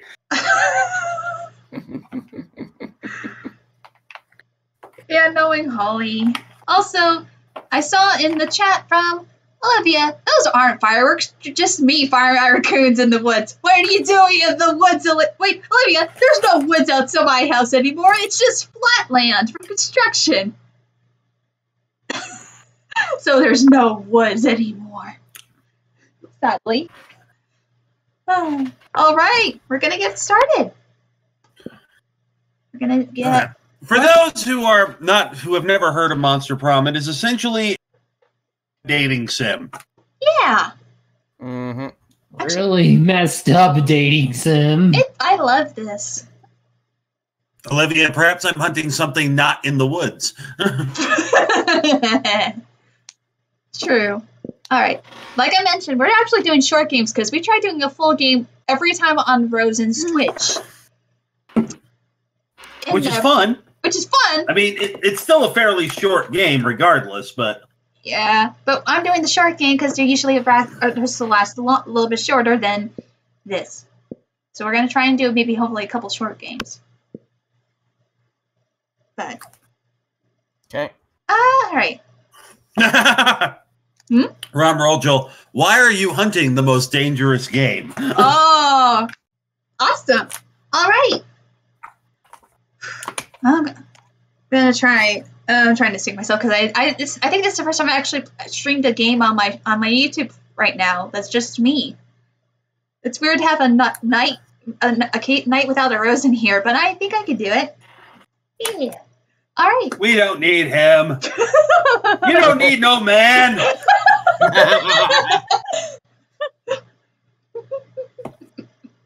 Yeah. I've wanted to do like a game channel for myself for a while, but I just couldn't really think of which games I could be able to play in ROM. But with this desktop, I can now play games like Monster Prom, so we're gonna get started. Actually, it's hard to really read this dialogue. Aaron, when you played, you actually had the better narrator dialogue for this. Okay, I'll do it. I'll do it, but I am not seeing anything in the Discord right now. Oh, that would my fault. Oops. Oh, Casey. You precious cinnamon roll. Sorry about that. Oh no, Ultra Despair Girls is pretty long. No. Okay, I was literally showing Monster Prom on here and then wouldn't show it. Come on. And then... Do you have the screen share active? God. As soon as I click out of it, it goes away. Hold on. It says stream Monster Prom. Wonder what that means. There we go. Got it. There you go. You're loading. You're loading. We have blackness. There could be nuns out there. We'd never see them. Hold on. Hello, darkness, my old friend. Hold on. Oh, dang it. When I was streaming We Happy Few, I found that I had to launch it from within Discord to get it to work. You have to... Hold on, I gotta get out of the game first. Don't let me fall into the nothingness. I won't be happy there. Oh, I'm sure you'll be able to entertain yourself. Okay, come on. We're having technical difficulties here, folks. Okay. Please stand by. Because what stream would be complete without technical difficulties? Okay, it's not even appearing on here. Should be under activity in the quick launcher.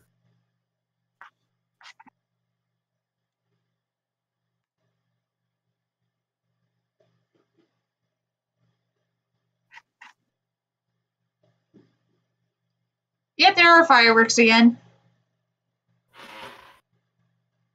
Damn you, fireworks! Okay.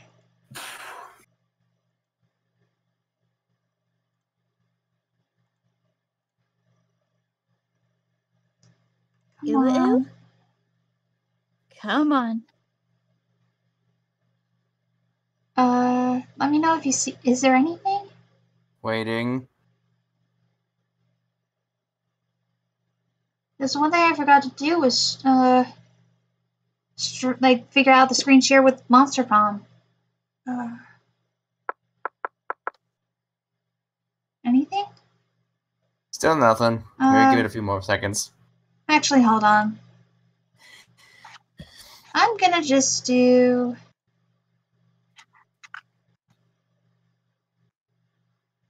Here. There we go. Yeah, I unfortunately will have to share the whole entire screen, so unfortunately I won't be able to see my Streamlabs, but I'll be okay. I'll be good. Alright, we're gonna restart this. So for those of you guys with the chat, just keep an eye on it for me because I cannot no longer see it, so keep the thing open. So let's get started finally. Sorry about that, folks, for the technical difficulties. Alright, we're in it. We're playing the feud. All right. Spooky high school, the sweetest years of our lives.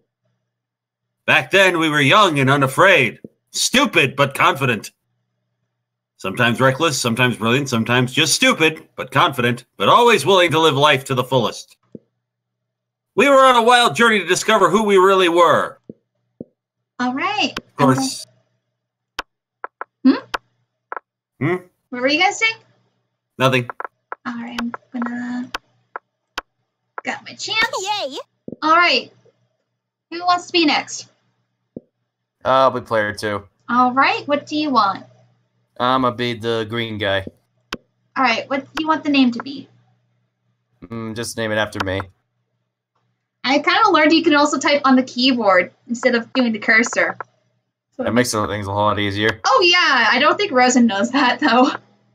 All right, I'm pronoun. a he. All right. All right, who's next? Me. Who do you want, Isaac? I'll go with the Flame Lady. Okay. What do you want the name to be? Cinder. I get it. All right, and do you want the pronoun? They. Yeah, I like that this game you can do he, she, or they pronouns. I've said this on Rose's stream, and it's wonderful. And that leaves Aaron with the Shadow Ghost. All right. Okay. What do you want his name to be, Aaron? Phil. Phil? Phil. Just Phil. And what now? He is fine. Oh, right. All right. There we go. And we had yet to experience its ultimate challenge, the Monster Prom. Not graduation, just the prom. I Eh. remember it clearly. 3 weeks were left, and as we fantasized about our dream prom dates, we were all scrabbling to catch the attention of our 6 most charismatic classmates. Huzzah! Miranda Vanderbilt, 19, a sweet mermaid princess who was as cute as she was genocidal. Fish waifu is mine. Damien LeVay, 21, a fearless demon with a taste for destruction and a love of Mine. fire. Scott Howell, 21, a werewolf athlete who compensated for his rather small brain with a stupidly huge heart. Liam DeLioncourt, 400 plus, a hipster vampire whose standoffish demeanor hid that he was truly a lovable dork. He's mine, but I already unlocked him on my end. Yay!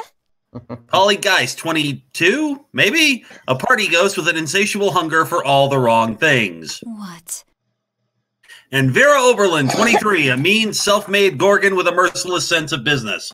Now, those of you in the chat may be asking yourselves, why are all these people all over the age of 18? Why do we have 20-year-olds in a high school? Because there's sex in this game, and lots of it. Basically, it's more of a way to actually have consent, so that way there's no underage characters. Like, example, for like Monster High, where Draculaura was clearly older. She was 1,600 years old.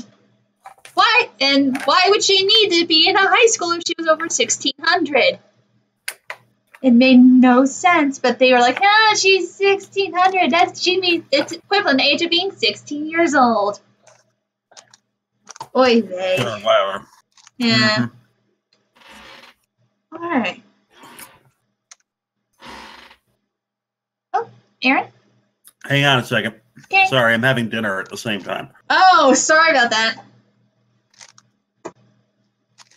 I saw your... It was clear. It had to be one of them, but who? Well, I did see that picture of your buffalo chicken french fries, and I wanted some of that. God, I'm hungry. We only had 3 weeks to choose our prom date, and even more daunting, we only had 3 weeks to woo them and conquer their heart. As I already said, we were young and unafraid and stupid, and we were ready to start. That's life and death of the man bun. That's wonderful. Welcome to Monster Prom, stupidest pop quiz ever. Woo. All minds are rotten, but they are rotten in so many different ways. Worry no more. We're now using our PhD in bullshit to diagnose which kind of deviant sicko you are.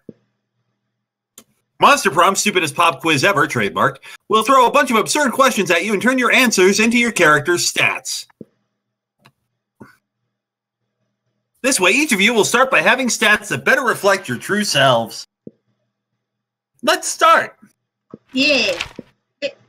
All right. The coolest reality show would be people in positions of power must face all sorts of questions relevant to their field, and if they fail, they lose their jobs and society wins. 8 rich people vie in weekly challenges to see what's the best at giving money to you. 12 experts on the various arts of seduction live in a house where they must face a common challenge, seducing a potato into marriage, somehow. I like this. The Potato, season 6. Or 8, 7. The Spud. Monday, No, January it's the 4th. potato. It says right there in the thing, Jake. Look at the screen. God damn it. The Potato. No, I see it. You sicken me. Hey, and it apparently start to January 4th. Yeah. But wait. But today's Monday. Oh no. We're in a weird cycle. Okay. If I had to pick one, I would pick this one. I'm gonna pick the first one. The second option. I want to see somebody romance a potato. Oh, smart. Hell yeah! All right. School is outdated and lame. We need a new school subject ASAP. Critical thought. I mean, damn, this country could really use a subject like that in schools. How to correctly punch a crocodile without terrible consequences. Turning people into your puppets through emotional warfare and deception 101. Look at this. This is just... It looks like a combination of Crocodile Dundee and Sergeant Slaughter. It's just that poor crocodile. But I He's dead. He doesn't feel pain anymore. The third option is just Talking Rampa.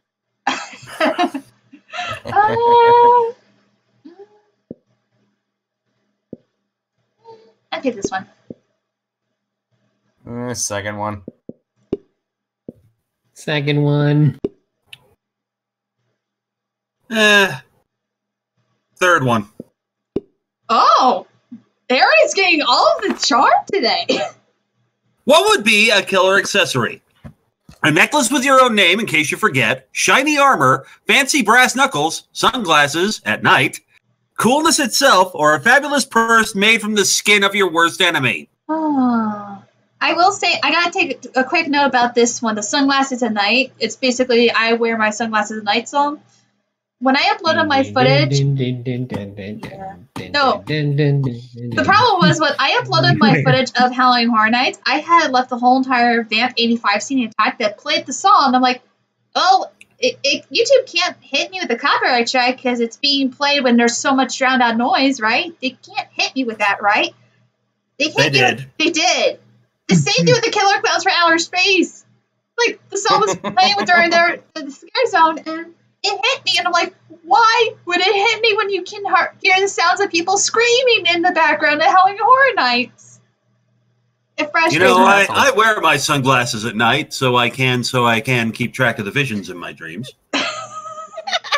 I know.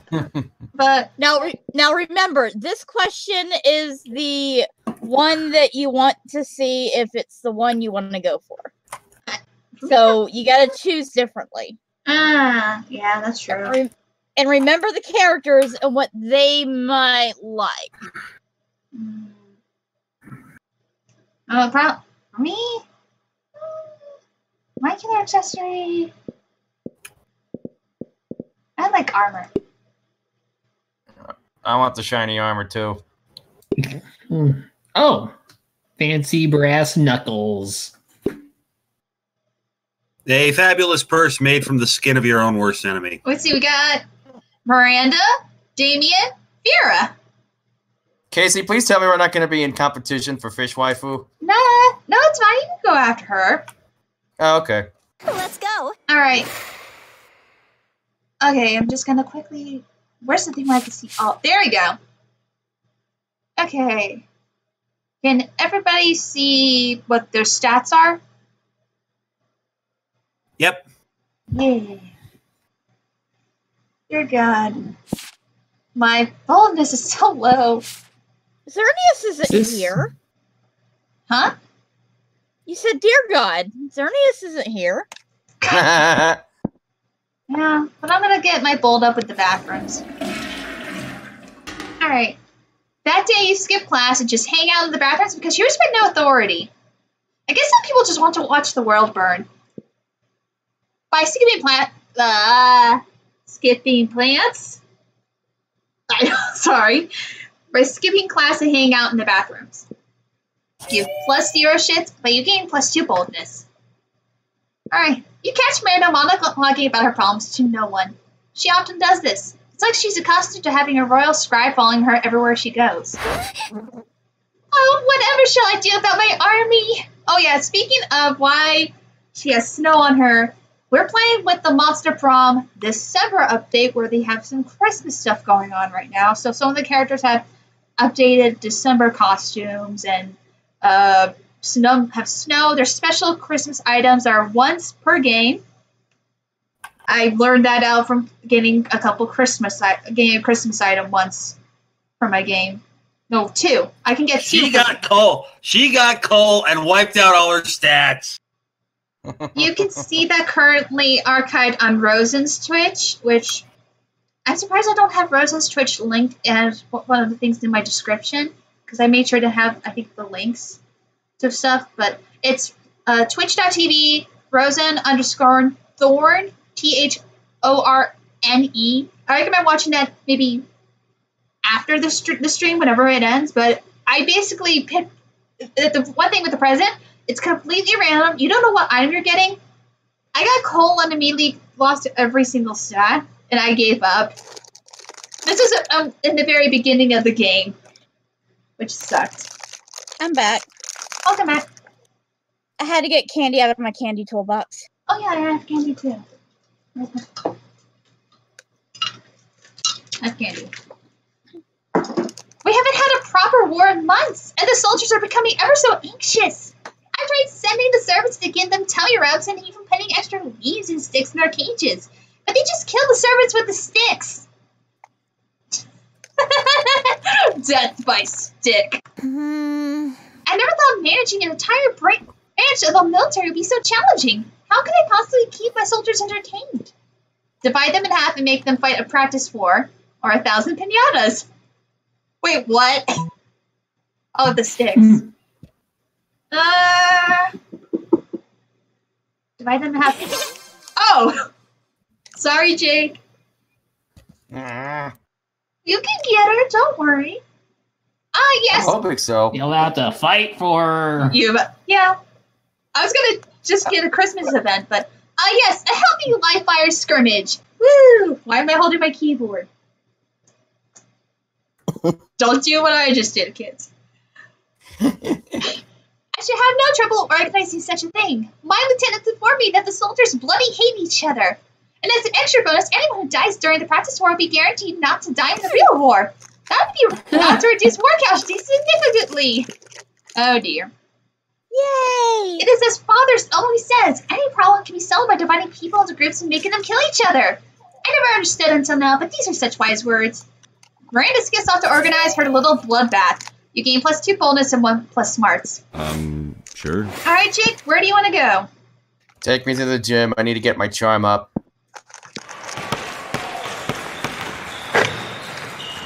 That day, an epic dodgeball match takes place. Everything seems lost, but you deliver an inspirational speech that fuels your team's spirit, leading to a spectacular comeback. You're clearly a natural. You gain +2 charm.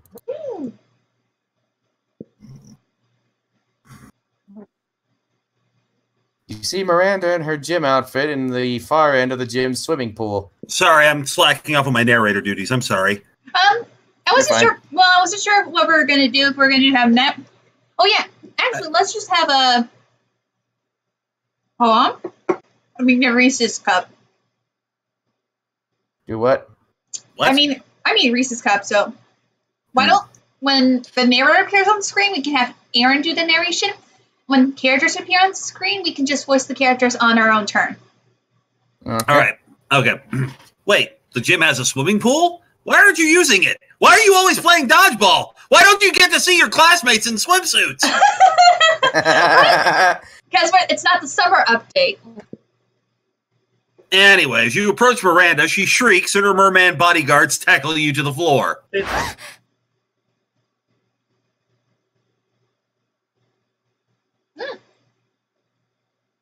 Jake, Oh, I'm doing this? Okay. unless you want to assign Holly to do it. Can you do this, Holly? All right. Let's see. Who are you? Are you here to kill me? I'm just a better swimmer. This is no basis for an assassination. Wait, you don't swim? You have no fins, and without gills, you'll just choke right away. Could you help me with this situation? I'm the best swimmer in school. My parents say that it's just how it's supposed to be. But people sometimes just get too jealous. My dad used to send such hoodlums to a farm.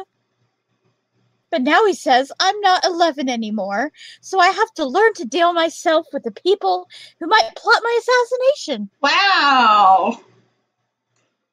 That's big. I have no idea who's even behind this. Can you help me catch those jealous people? All right. All right. How about a charity swim? You won't participate, and whoever comes first gets a ticket to the farm. Quantity over quality. Mines. Loads of mines. Ones that make beeping noises. With big chains and spikes. They're bound to catch someone, or at least smear the message across the ceiling. Which one do you want to pick? Again, I want to make sure I actually get somewhere. Remember, basically for this, how we are guessing our answers is basically we have to decide which is which is higher. Our points here are basically, say one of the answers has to deal with between what we could be as smart or boldness. If your smart is higher than the boldness, you pick the smart answer. If your smart is lower, you pick your boldness. That kind of thing. And I guess, and I can barely tell which one is bigger because of the icons in the way. So. Basically, your smarts is 9, your boldness is 7, creativity is 3, charm is 6, fun is 5, money 5.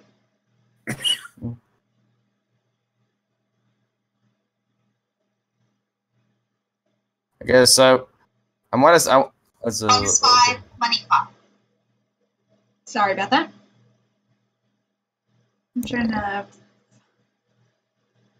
I was trying to pop up the chat on my phone, but apparently he won't let me do that. Oh well. How about the first one? The first one? Why not? Let's see. It worked! Hurrah! That is a delightful idea. We can make it a charity for serfs without a master. You know, those sad ones without someone to give orders to them. What were you saying, Aaron? Nothing. Okay. Don't mind me. It's fine. I think they call them free people. Oh, dear. And I have a list of farms from my parents. Like this one. Rancho Relaxo, but with fire instead of relax. They are not very good at naming, but they are quite good at fire. Your idea worked, but we should probably have a talk about your pets. You get 2 fun and 1 smarts. Let's do this! All right, Isaac, you're up. Their way of showing which does what again? Basically, right here. Basically, Okay, here we go. yeah, I'm trying to see which I want. the team's creativity, library's money, class is smart, the tree is fun, the gym is charming, the bathroom is bold. Let's go to the tree. I need some fun. Oh, okay. That day during recess, you start a half-hour rave that goes full crazy. You have no idea how it escalates so much, but at one point there are like 300 people. Someone summons demons from a nightmare dimension. The consequences might distort the fabric of reality itself, but who cares? It's a rad party. It wasn't me. You gain +2 fun. All right. Later. All right. Here You we go. notice notice- Damien Miranda squatting on the grass, poking something with a stick. There's a recurring thing with sticks here. You rush over, hoping for a dead possum, but instead you find them gathered around an entire tiny metropolis. Oh no. Fucking metal! Check this out. It's our kingdom. I call it Smeltopia. A tiny voice from the city shouts up at you. It's called West Pemberley, and we're not a monarchy! Well, I was gonna just burn it all with a magnifying glass, but I'm happy Miranda stopped me. It's good to be king. you okay? I'm fine. Don't die. And tiny voice from the city says, we vote for our leaders in biannual elections! But we are facing a quandary. How to boost our kingdom's struggling economy. Yeah, that whole place has been facing an economic recession ever since a pigeon stole the hospital to build its nest. The tiny voice says, that red guy stole the hospital and lied about it! I'm used to managing kingdoms that are significantly larger. and much more underwater. I'm afraid I'm at a loss. Excuse me. Yeah. Hey, how about being our royal advisor? The pay's shit, but you can take whatever buildings you want. Hey, says the tiny voice. Hmm. Build a new hospital out of popsicle sticks and hot glue, or, you know what always boosts an economy? War. I think I saw an anthill over by the water fountain. I Don't have to worry much about losing hearts to them. So This ain't no Kingdom Hearts. Get out. I think the first one would increase my was the creativity. Yeah, it sounds So more like let's something. go with the other one. Let's War. build the economy. Yep, there we go. Yeah. See, Miranda, this is exactly what I've been telling you. The best solution is usually violence related. Oh dear. You truly are wise, Damien. Very well. To war! The three of you instigate a war with the ants by leaving a trail of syrup between Smalltopia and the anthill. Oh dear. The tiny city is soon devoting its entire infrastructure to combating the Formic menace. They build barracks, train troops, and construct missile silos. By the end of the period, they've bombed the ants back to the Stone Age with tiny, adorable nuclear weapons. The drinking fountain will be radioactive forever, but Smalltopia's new military-industrial complex really has revitalized its economy. You gain 1 boldness and 2 money as a bonus for your new permanent position on the Smalltopia Defense Council. Wow. Yes. All right. All right. My turn. I am gonna, let's see, what do I got? All right, I'm going to the library. Money. Yep. That day, you spend some time in the library's PCs mining some bitcoins. It's supposed to have something to do with solving algorithms and the rise of cryptocurrency. But you guess that nobody actually has any fucking idea of how it really works. Anyway, you gain 2 bitcoins, which is equal to $2 million! Woo! Which, unfortunately, is equal to 2 monster dollars, so 2 money.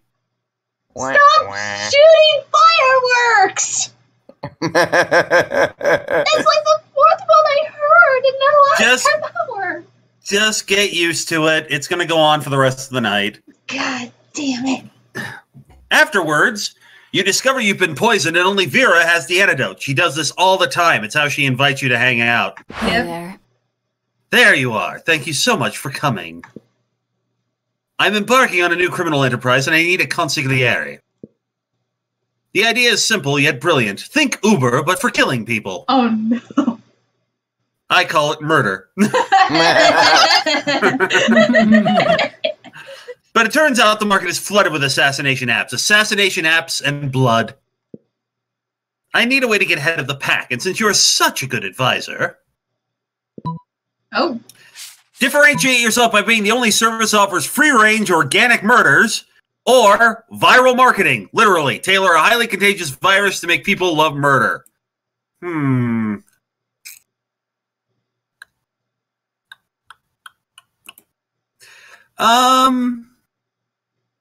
Differentiate yourself by being the only service that offers free-range organic murders.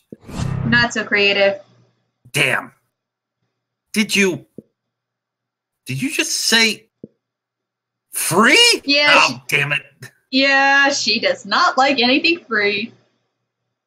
You tried to explain that you said free range, not free. Ah, you said it again! Twice! Oh. Don't you know I'm allergic to free? If it's free, how will I make money?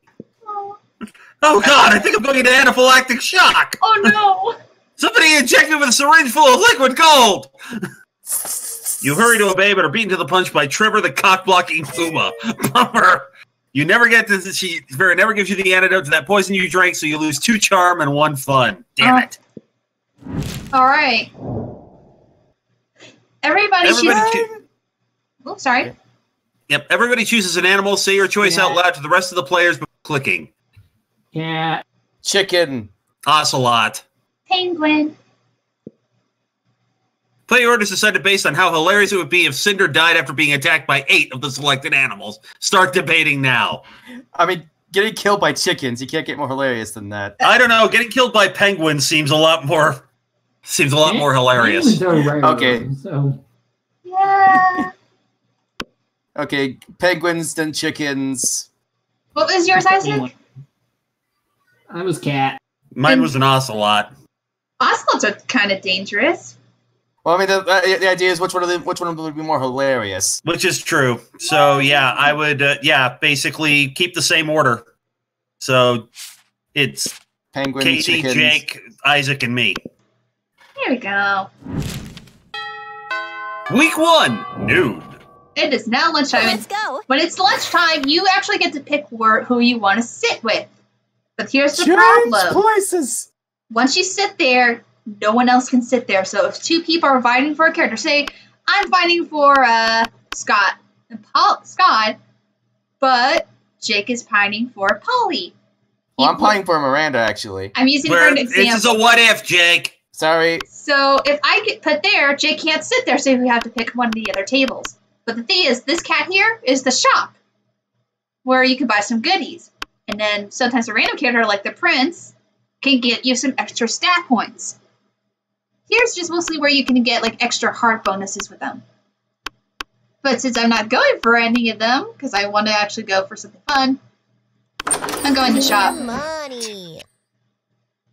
Shouldn't be out there trying to romance a classmate or something. Anyway, welcome. And there's a present. I can get a tattoo. I can get a ghost sheet. Glasses. I can get a porn book. I can get the I unlocked some stuff on my game. I can get the power of Totem of Seagord. Fake sexy Latin accent. A Russian novel. A PR agent. A corpse. Because I can. A motivational poster. Blood of an angel. Or specific greeting cards. Later, Gator. What do I get? Remember what happened last time? I know! I'm going crazy with this. What do I get? Oh Did happen boy. last time. Lee Carvalho's pudding challenge. Yay! Now I know you love video games, and I asked the clerk, which is the one every boy wants. Yay! I got the Simpsons reference. I don't know what this does. I think it dropped most of your stats. Sure. By 1 point each. I'm still good. All right, Jake. Oh, I go to Miranda, There you go. You come upon Damien. That's me, narrator. You come upon Damien sneering at Miranda's elaborate silverware spread while her eating serfs chow down obediently at a neighboring table.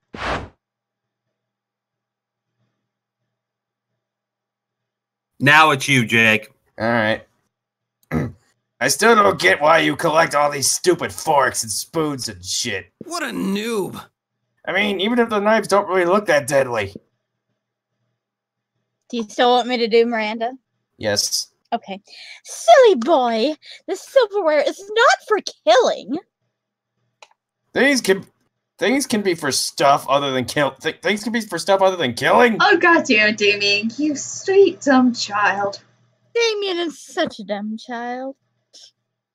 That's lame as hell. It's basically useless. I mean, you don't even eat. Your serfs do it for you.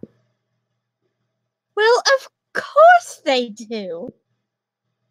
But they're not using any of your silverware. Naturally they aren't. Serfs must eat with their hands, as befits the lower classes. So you're saying the silverware collection has no practical purpose? Things have practical purposes? Oh god damn it. Obviously, a meeting of these two could go round and round like this forever unless you say something to resolve the dispute. In the immortal words of Howard the Duck, obviously, one of Earth's greatest minds. So, Damien's right, Mira. Maybe it is time you started murdering people with your silverware. Or lay out Miranda, Damien. What about your collection of exotic corpses?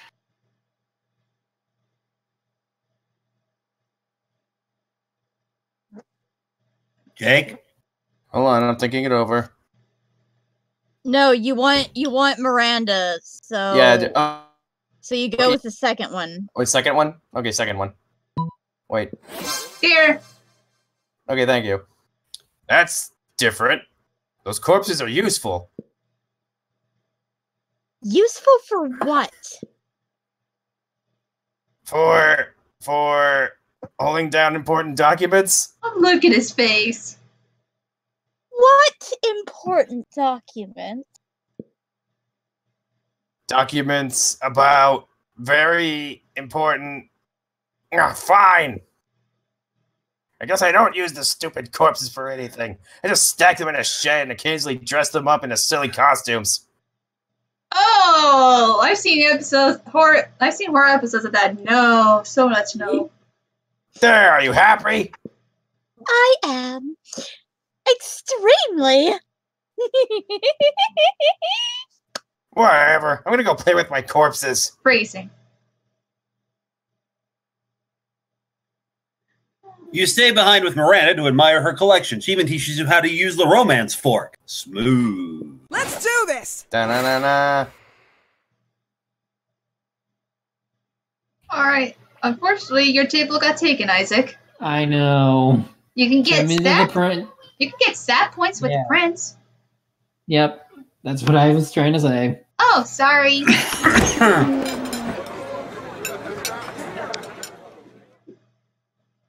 Alright. You're enjoying a quiet meal by yourself when a wound opens in the fabric of space, revealing the interdimensional prince. Greetings, my love. Greetings, hero. I have a task for which no hands are fit but yours. A portal is sealed against me, which I have not strength enough to open. Please help me break the seal. And by On seal, this I job. mean restraining order. On this jar of kosher dill pickles. Oh, god damn it. Of course. Seriously? You take the jar from him, pop off the lid, and hand it back to him. Maybe he'll leave you alone now. Oh, bless you, hero. Your noble deeds deserve a noble title. Yes, I will give you one free noble title, redeemable now. Maybe he'll leave you alone if you accept a title. Anyway, having one would be sweet. You check his phone to see your options. Foreign minister in charge of extreme handsomeness or most unscrupulous treasurer? Top one. Awesome. A most appropriate title indeed. You shall be in charge of exporting handsomeness from my dimension into yours. Here, have a month's supply of handsomeness just to get you started. Alright. How's the chat going, by the way? Things are looking good. Any questions? Anyone saying anything? Freedom, I might have a problem with my sanity. Ty Morgan, what have I missed? Scarlet Huntress, why does it have to be pickles? Ty, you've only missed us playing Monster Prom that we just started. That's mostly it. We're like, It's a highly deranged dating sim involving sex and violence and all that good stuff that makes life worth living. yeah. Also, I'm actually going to be watching a lot of this footage, so... Oh, I'm going to be watching a lot of this footage later. Yay. Hooray! You're a bit offended the prince thinks you need him to supply you with handsomeness. But this is really good stuff. Your eyes twinkle with youthful vitality and your teeth cause lens flares when you smile. Oh my god, my eyes! Everyone in the cafeteria is stunned by your sudden beauty. Maybe you won't bother exporting any of this handsomeness after all. You gain 4 charm. Woo! Nice. All right. Alright, Aaron? Now let's go talk to Vera. And... Oh, You look take at your seat you. beside arguably the 2 coolest monsters in all of Spooky High. Here's hoping you can keep up with them. Vera, are you eating manticore steaks again? Yes, and it's delicious. Don't you know the amount of cruelty involved in the mainstream meat production industry? Yes, and it's delicious. Besides, Liam, you're a vampire. Don't you only consume things that are dead? Well, yes, I suppose, but it's always ethically sourced, organic, free-range, and human.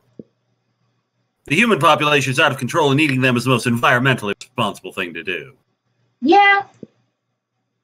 Listen, Liam, I happen to have a personal feud with every single animal I eat. I make sure to meet all of them first and ensure that I'm devouring only the ones I hate the most. It makes it extra tasty. Also, yes. Well, then, surely you can inflict such pain without going through the cruel meat industry and supporting factory farming. Isn't home cruelty better anyway?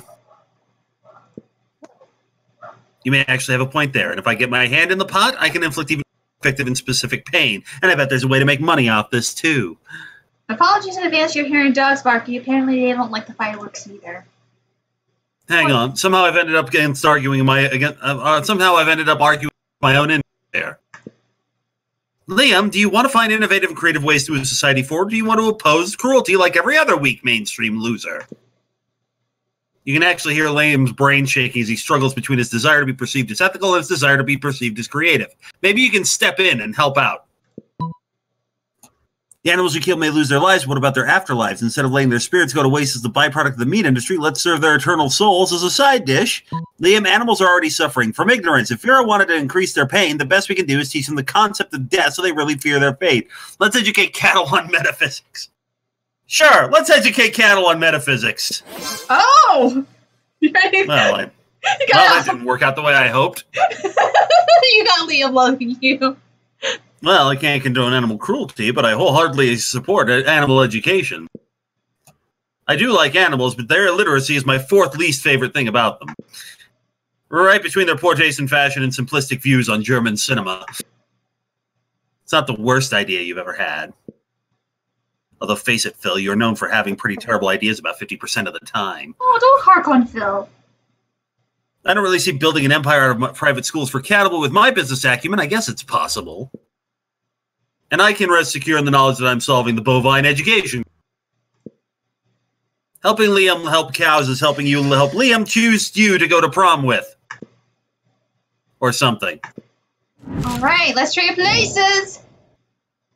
Everybody chooses an object. Say your choice out loud to the rest of the players before clicking.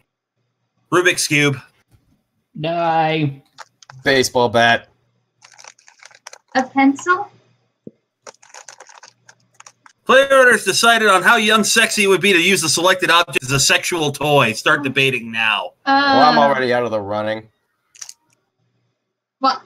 Oh, I have a pencil. I don't know. I have a think little die. It's practically useless. you have what? A die. Dice. People have gotten dice So stuck up themselves, though. Yeah, but not as much as bad as a Rubik's Cube. Yeah. And, You know, and mine was a baseball bat, and that's probably the most appealing out of all of them. yeah.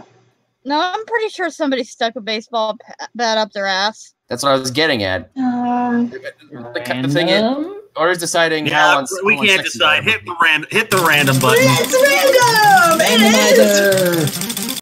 Oh! Well then, You know, he's at traded places. Woohoo! Yeah. Nothing changed except for Isaac's box. Let's do it! play the Week 1, field. evening. Let's go. Alright! I have that game. Let's see. I gotta up my... Can't do my creativity, so I think I'm gonna up my fun. That day during recess, you start a half-hour rave that goes full crazy. At one point, Juan, the small magical Latino cat, slips on a banana peel. You start to laugh at him. He asks you to stop, but you don't. You laugh so hard at him that you somehow steal 2 fun from him. Hooray! Oh, poor Juan. Afterwards, Miranda summons you. It feels weird to be summoned, but you comply. You can't resist her merman goons. Greetings, fellow classmate. Thank you for coming, my dear. I have finally decided to trust you with my most important aspiration. Oh, no. Hold on. I don't think I've gotten this one. So give me a second as I pull up the guide on my phone. Yay. Uh-oh. I hope it's on here. Load, damn it. Load. Oh. Let's see. Uh-oh, Casey's taking your waifu, Jake. Oh hell no! I'm trying to see how. Oh no, huh? I think you can still get like 2 people with one character for prom. Maybe. But maybe I don't want to share. I am destined to be the queen of prom. The royal session is nigh. We must prepare. Most of my competition is naive. they foolishly assume that property is a purely ceremonial title. This is the one I don't have. Sorry, Jake. As soon as I saw Ursula Jr. Except Ursula Jr., she's proven to be quite a worthy rival. I respect that. Which is why I must destroy her reputation immediately. Any thoughts? Let's convince everyone that she likes humans or a fart joke. Oh dear. Oh, what? Where is it? Where is it? Where is it? Where is it? Yeah. Here we go. Yeah, this is the one I don't have.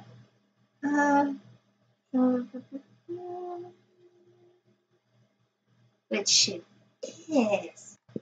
Yeah! It doesn't take much to make someone look bad in this day and age. You, however, are monsters and went right for a total overkill. Oh, shit. You hire a Chinese hacker to plan 10 years of pro bono work rescuing human babies from lawnmowers in Ursula's name. At recess, Dr. Baby Love of the Baby Love Institute appears out of nowhere and presents her with the Humanity Award. Yes! This will seriously harm her standing with the evil lawnmower creature contingent! That's an important voting block. They're the ones who keep the schoolyard so tidy. You gain 2 boldness and 1 smarts. Sure. Start. Where do you want to go, Jake? Let's see. I need to get some money. Let's go to the library. Money. Oh my god, That look day, at you this. spend some time on the library's PCs, sending malicious spam emails in the hopes of stealing other people's money. I love this. Lovecrafty inference needs your assistance. I write to inform you about my desire. Oh, like this is so funny. This is so fun. I love it. It doesn't sound very nice, but who's really the one to blame if they respond to such a blatant scam? You lose 10 karma, which isn't a stat in this game, so who cares? And you gain 2 money.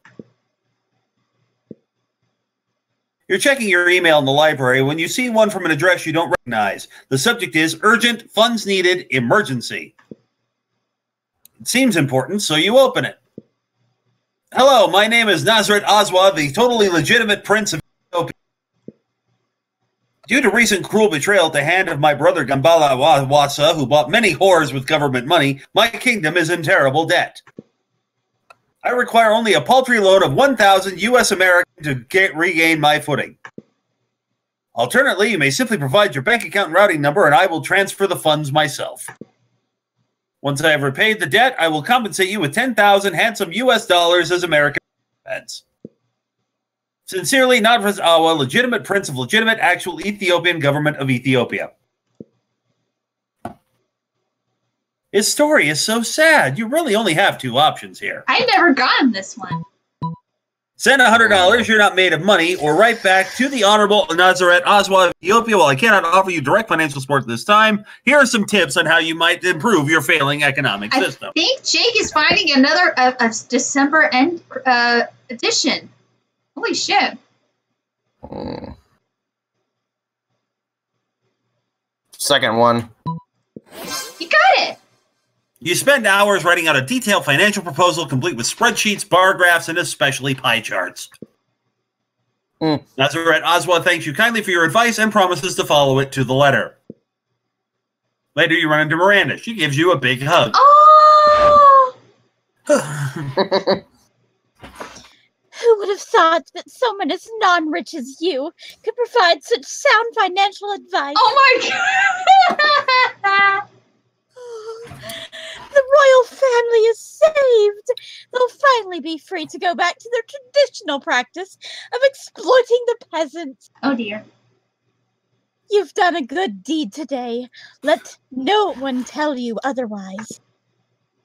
Nice! And probably fixing a whole country's economy will count as a sick extracurricular. You get 1 Nazareth Oswald. Awasa sends you 2 money as a reward for your aid. You got money! All right. All right, my turn. Go to the auditorium. Unfortunately, the shop's there. I know. Oh, I know what I'm doing. alright. Hey, last night I read this article on how money causes pocket cancer in the long run. You don't want to get pocket cancer. Quick, give me that dangerous money you have in your still healthy pockets. All right, what do we got? Go through all these, please. Russian novel, no. Penguin mask, no. Fake badass tattoo, no. Motivational poster, no. No. Tampon used by the former prom queen? Oh, God. That's used in a quest with Vera to get her to prom queen. I'm doing something. I'm trying to do something else, though. Okay. A PR agent, no. Some practically kind of funny glasses. All right. What's the other? I know I don't have enough money for it, but what's the next thing? Cocaine. Cocaine. All right, let's go. Well, since I'm stuck with it, let's go with the gift that keeps on giving and see what happens. Let's see what you get. Oh boy. It is. A sexy sweater. It itches as fuck, but it's form over function, bitch. You lost your boldness. You got 22 charm out of it, and you are -2 fun. Yeah, well. Oh, but you look festive. Let's do this! Okay. Oh boy. Can I try and raise my creativity? Nope. Torian was where where the shop was. Okay, boldness, go to the bathrooms. Okay. That day I keep forgetting. That day you skip class and just hang out in the bathrooms because you respect no authority. No. Well, in the bathroom, you tell yourself in the mirror that you're so bold you would kill a tiny, big-eyed turtle with your bare hands. I got dizzy there. Don't know how or why. I got dizzy. That monstrous act would instantly give you 500 boldness. But come on, you're just talking to yourself in the mirror. Where's the merit in that? You know what? You can keep 2 boldness anyway for saying that to yourself out loud. Woo! You're minding your own business when Damien comes rushing through, punching everyone who's minding their business. Ugh, I'm so angry. Oh my god! I'm so angry. I want to pull my own skull out and eat it. I'm so angry. I want to set the school on fire. And then, oh god, punch the fire in its effing face. I'm so angry. I want to spend years accumulating political capital so I can become president and then use my nuclear codes to blow up the sun. And you're standing in my way. Move before I punch you so hard you'll remember with melancholy. Oh, I cannot. Melancholy. Melancholy.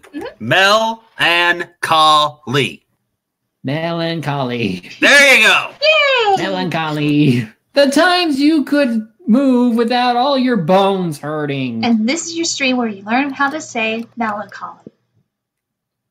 Oh no, violence incoming. Think fast. Joke's on you, pal. I'm a pragmatist. I avoid any kind of idealization. Feeling any kind of melancholy. No time to think of anything clever. Start dancing for no reason. I know what happens here.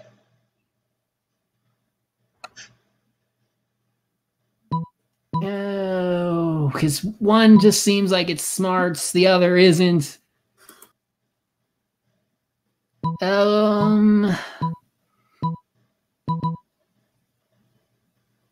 Okay, screw it. Dance. Dance seems like the fun option. So fun! Yes. Yes. Oh, sorry. It's good. You have no idea what to do, so you just start doing a silly dance. It really is. It is really, really silly indeed. Before you realize, all your classmates have joined you in your silly little dance. What the frack? Move or I will kill you dead, noob. Oh, Liam! But Damien, you can't deny they are actually moving. Yeah, and quite the moves they have. I should have you voice her. Clearly, even Damien can't fight against logic. Holly? Holly? What? Who? What? Huh? Isaac wants you to voice Polly. Oh. Maybe you should move, Damien. Don't be a loser. Yeah, as you just said, here you move or you die. All your classmates start chanting, "Move or die! Move or die!" Move or die! Move or die! Damien, frustrated by the crazy, mindless, but joyful mob you've created, finally leaves. Still, from afar, you can see an eternal fire burning in the back of his eyes. For now, you gain 2 boldness and 1 fun. Isaac, can you be grateful your fun was up? Because if you didn't, you would have had an actual fight with Damien at prom, where even if you didn't pick anything, you would still have the fight ending with Damien. Because I've gotten that, and I'm surprised that your fun. I was happy your fun was higher than your smarts. Yes, queen! Alright, now something happens to Aaron. Yay, me. Okay. Alright. That weekend, Vera invites you and some friends to an abandoned warehouse to help kill a dude. You wouldn't miss it for the world.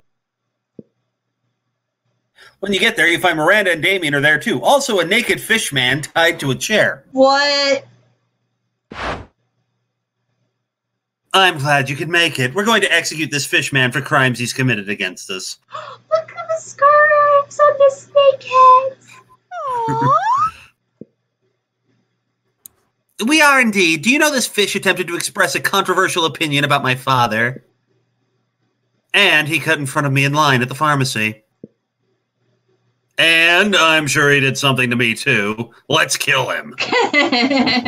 Now hold on there, Damien. We can't just kill this son of a bitch. This is an execution. We have to make an example of him.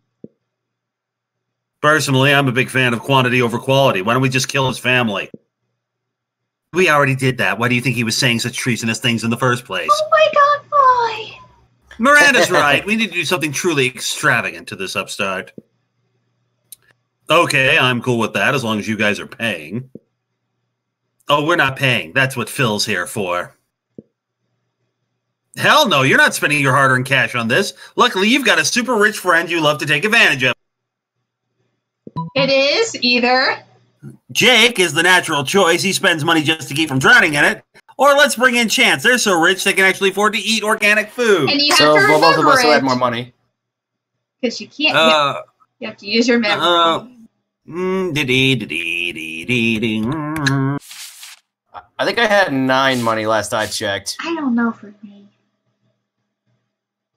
You know what? I'll call Jake, fork over that cash. Oh, Okay. you're right. Good old Jake, always willing to pitch in a few bucks towards a good execution. With his financial backing, you're able to purchase top-of-the-line offering from luxury murder control biz. Wow. The Meat Reaver 20XX. It's so beautiful. Oh, Damien, stop drooling. Your saliva will melt a hole in the floor, and I'll lose the security deposit on this warehouse. The Meat Reaver 20XX looks like a cross between a lawnmower, a beehive, a repeating crossbow, and 50 gallons of whole milk. Damien, sweetie, we all know how much you love murder, but all this excitement is unseemly.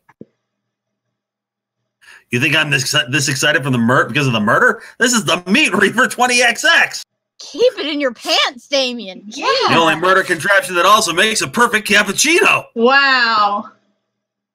You all settle down for a lovely evening of hot drinks and death. Of course, you'd be a bad friend if you didn't invite Jake over to join in. You gain 2 creativity and 1 boldness. You got a bonus Hurrah. back. Yay! All right, let's trade places.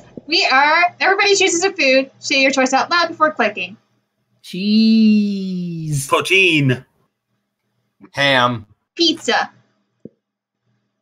Player orders decided based on how funny it would be to give Phil the nickname Chance the Cool...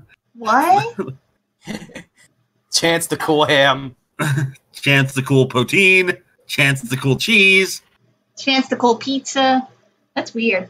Chance the cold cheese actually is probably Yeah. this one. Yes.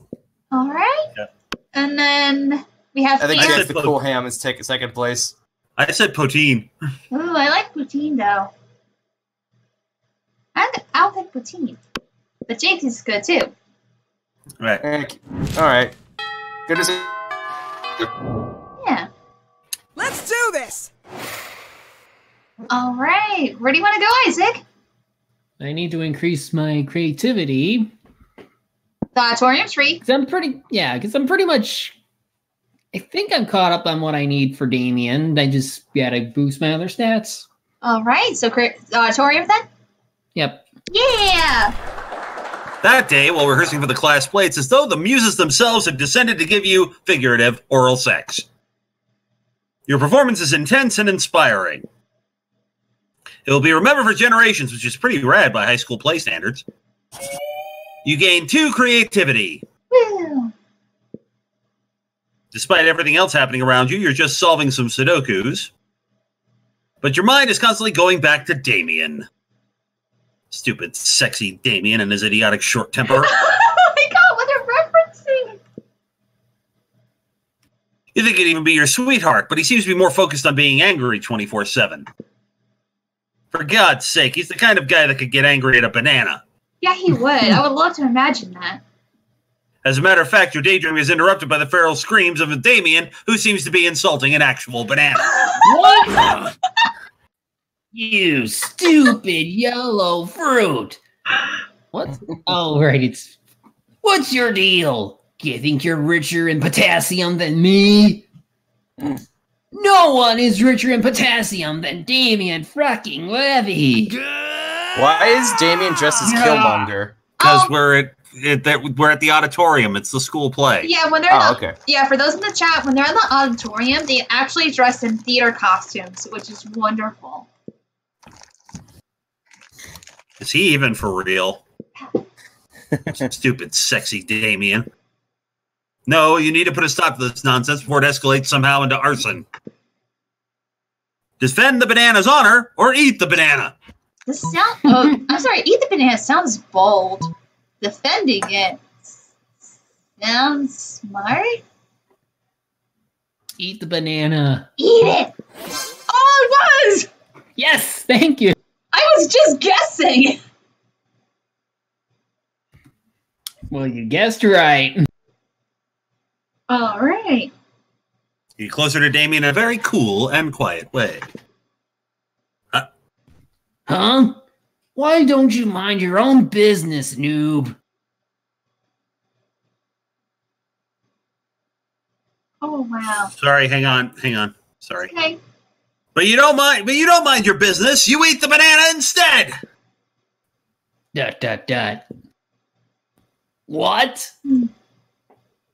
Gah! Oh. Oh, look at Damien. He's losing his shit again. Yeah, he was bullying that banana, but it seems he's all bark and no bite. Not like Cinder, huh? Indeed, Cinder seems to be all bite for sure. Kinda sexy. It is alluring, being all bite, not the bullying. Bullying is never alluring nor sexy. True that. Unless you're bullying a banana. I mean, who cares? That's just stupid. Damien is stupid. Aww. Hashtag winners don't bully bananas. They just eat them. Hashtag Damien is a stupid banana bully. Gah, not again! Aww. This is it. This is the last time you dare fudge with me, you bastard. On prom night, we're going to share a very special dance. Spoiler alert, it will hurt. Oh no. Oh no. David's going to fight you, Isaac. Yeah, clean fighting. It's great. You're not helping.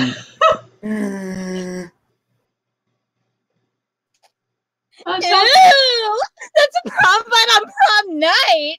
Damien versus Cinder. Instant classic. Interesting. I might attend. Oh dear. Damn right. You all have tickets to watch how I reduce Cinder's bones into a sad, shapeless pulp. Yes, Queen! Free tickets! Hashtag prom night! Prom night. Everything and is so you've led yourself, alright. and so you've led yourself to your own potential death. Nice. Well, at least you gained 3 boldness for doing so of your own volition. All right. Besides, I was helping somebody. I was helping myself. All right, outdoors, please. Oh, for the For the shop, I'm looking for something specific. All right. Hey, why would you study and prepare for your future? You come here and buy some weird shit instead. Am I right? Let's see, we got. Damn it! Still don't have what I need. Just exit. Okay. You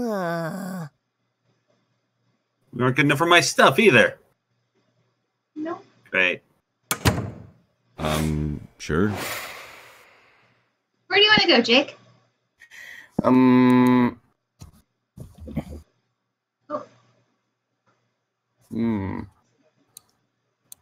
Sure. Hold on.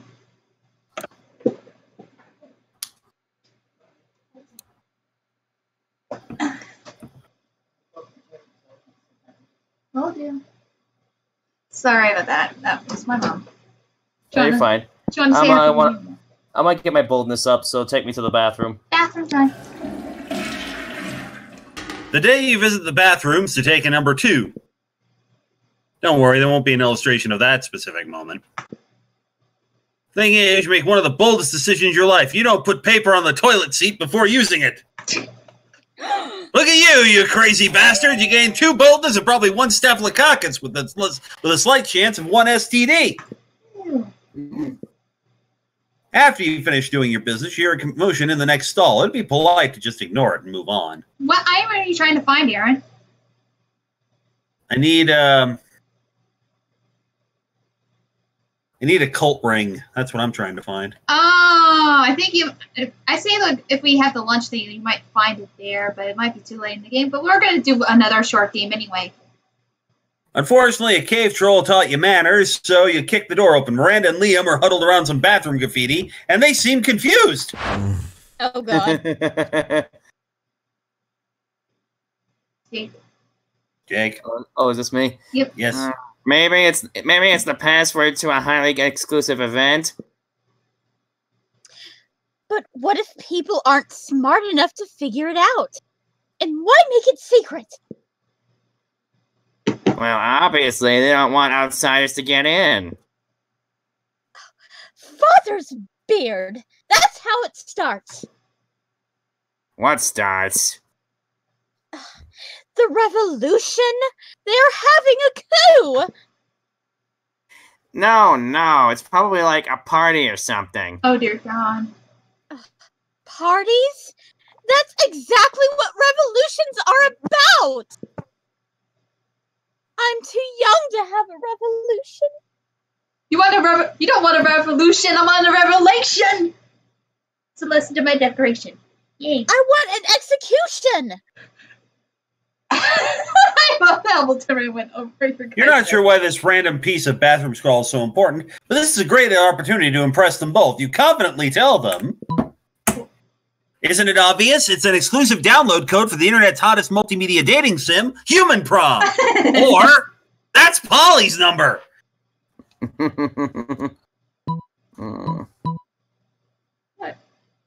Oh, this is so meta.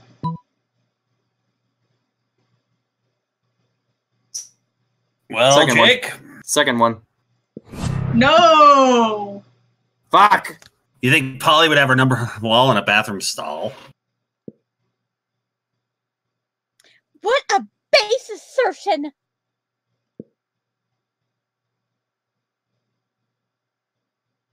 Just because she dresses a certain way. And does a lot of drugs.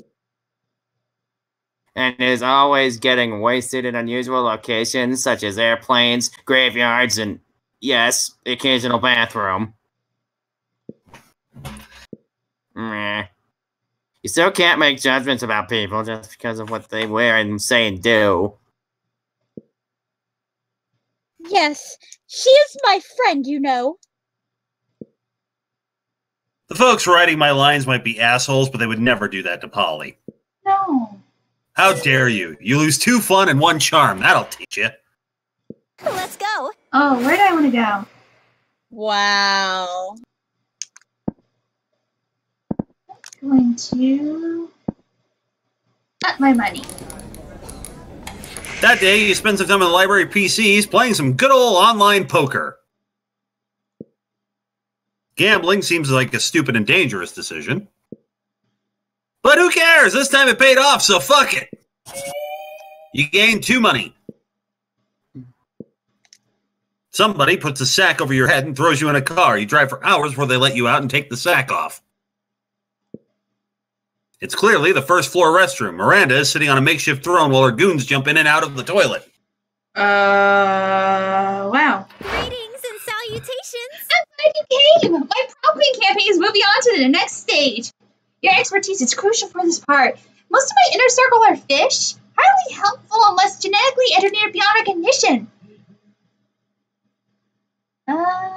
Sorry, I'm getting text messages from Frozen. He made it to Morgan's New Year's Eve party. Yay. Yay. Speaking of which, I need to help me sneak a 3-meter-tall, heavily armed con assassin named Cheska into the school. What?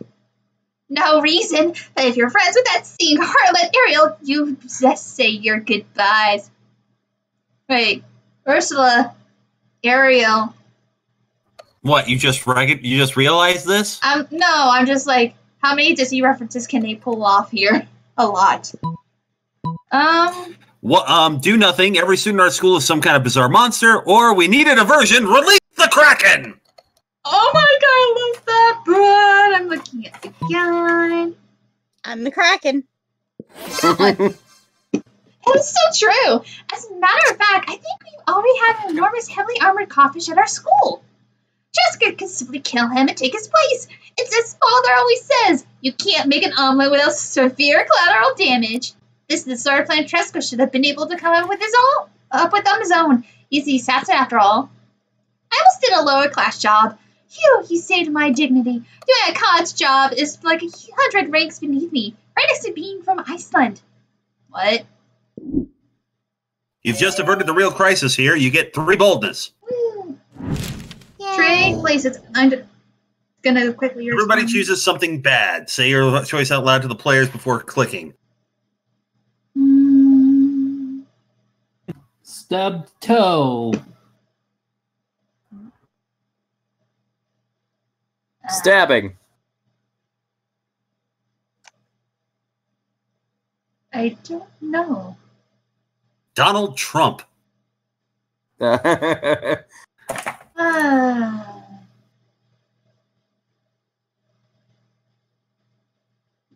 YouTube, actually. I want to change my answer to YouTube. Death itself. Okay. Player art is designed based on how interesting it would be if the selected thing was a key component of a supervillain's plan in a movie. If YouTube was the focal point of a villain's master plan. Brainwashing, obviously. Yeah, give it to Jake for the YouTube. Yeah. But We have death itself, and what did you say, Isaac? Stubbed toe. Uh, But I mean, every plan would involve death. that's good. Well, again, in the original Infinity War comics, Thanos did everything to press death. What did death do? Didn't like what he was doing and denied him his love. Because death was actually was a female. I would say, I mean, you know, it's based on how entertaining it would be. So, come on, Donald Trump being a keep. I realize that's real life, essentially, right now. But, Yeah.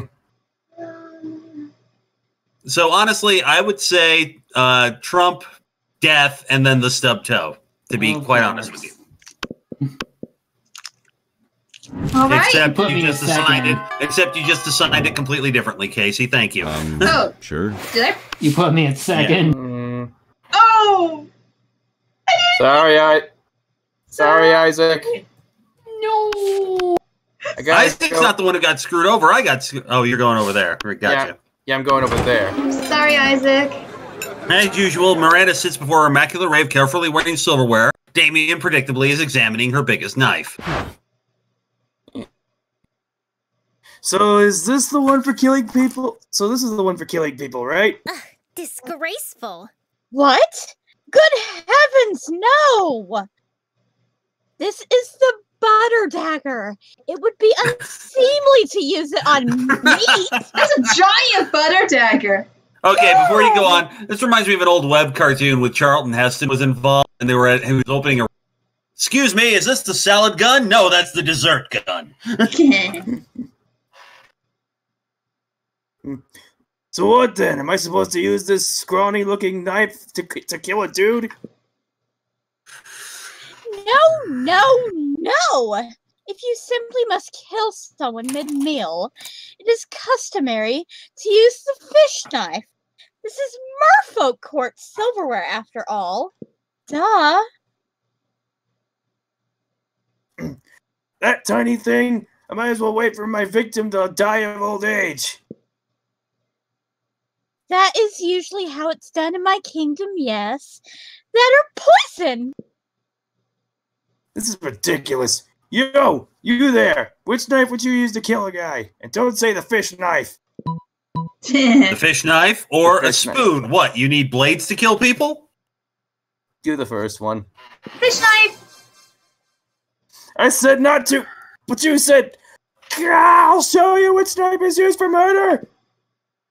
Damien picks up the big scary knife he wanted to use in the first place and lunges at you. You pick up the fish knife. Yes! Defend my honor! Make sure to hold the knife with pinky extended. When in doubt, pinky out. What? How did you disarm me? I'm normally the best at stabbing. I'm sure Michael Myers would resent that remark. Anyway, fuck me! I guess the fish knife really is the best for murder after all, huh? One must never doubt a princess in matters of silverware, my dear. Miranda is so impressed with your prowess in combat and silverware, she awards you her napkin as a token. Let's do this! All right. What do you want to do, Isaac?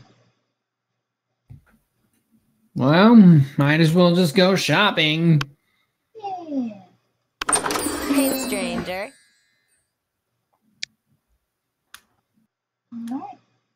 Hi, stranger. It's been a while. Missed you. It's okay. You can look at my stuff. You haven't been here, Isaac. What do you get? Oh, look, there's a present.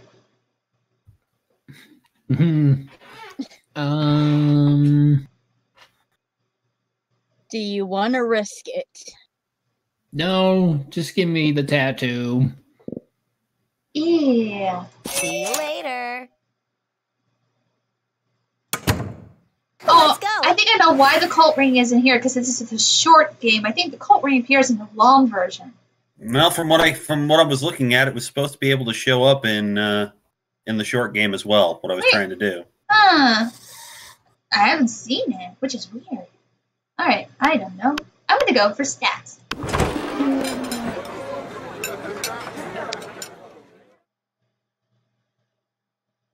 Alright. Aaron? Sorry. You're just trying to enjoy a meal in peace, then space twists itself to reveal the interdimensional prince. Greetings, my love. Most glorious Whoa. hero! Thank the squid star I found you! Was someone trying to say something? No, I was going to do it, but go ahead. Oh, nah, actually, I'm not good with guy voices. You can go ahead. Most glorious hero, thank the squid star I found you. I've been confounded by the most fiendish riddle. A riddle that has vexed me for days, nay, weeks. The riddle of how to change the ringtone on my new smartphone. This interface is more torturous than my palace labyrinth. The prince is such a dumb child. He is. For real? You grab the prince's phone and change his ringtone to Butts, Butts, Butts. All About Those Butts by the Booty Brothers. My hero, what seems difficult to me is trivial to you. And you even guess which ringtone I desired. A true all-time classic, Sixth Dimension. There is only one way I can repay you, by bestowing upon you a superpower of your choice. I can do that. I'm the prince of another dimension. I can do all kinds of crazy things you don't know about. All kinds of crazy things besides use his phone, apparently. And he really only gives you two superpower options. Telepathy Or an ass that won't quit. That one. Ah, yes, the choice of a true gentlemonster. With a wave of his magic wang, the prince imbues your ass with boundless work ethic. What? The prince it's an ass that won't quit. It has a boundless work ethic. By day, your ass amazes your classmates and creepy. By night, it does your homework for you. All that work makes your buttons super tight. You gain +4 charm. God. All right. All right, let's go talk to Vera and Liam. You approach Liam and Vera at their table, but before you can sit down, Vera holds up a hand. Pathetic. Stop. This is the cool people table where only cool people are allowed. So mainstream. I would agree with Vera just said, but agreeing is something only uncool people do. Wouldn't you agree, Vera? Nice try, Liam, but I think we're getting away from the point. This interloper still wants to sit with us. Well, if he wants to sit with us, he's going to have to prove he's as cool as we are. But without it, without trying to prove it, trying is so uncool. So, what's it going to be? Well, I guess I'll be going then, because no way could be as cool as Liam. Let me ask you this. Would an uncool person be giving Vera 50 monster dollars right now? Second one. Okay, you're cool.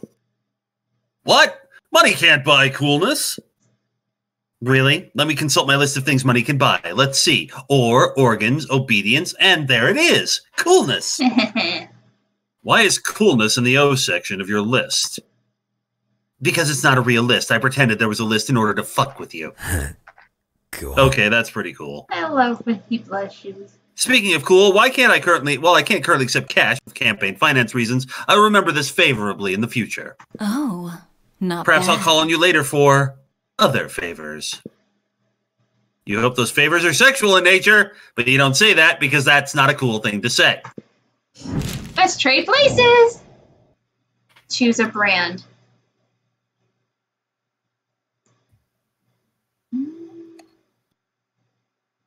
iPhone. Disney. Sega. Kodak. Player orders is based on how likely it is that the selected brand secretly rules the world. Well, Disney wins that one. I Yay! should have gone with Nintendo. And considering Kodak is dead, I'm dead last. Yeah. Which means I guess I get second. Then Isaac gets. What's yours, Isaac? Sega. And He yours? gets third. Yeah. He gets third because as Jake points out, Kodak's dead. Oh, last one. Thank you, before Pit. prom. All I'd say that is thank you, Pitbull. All right. This one with our buddies. I'm gonna up my creativity a bit.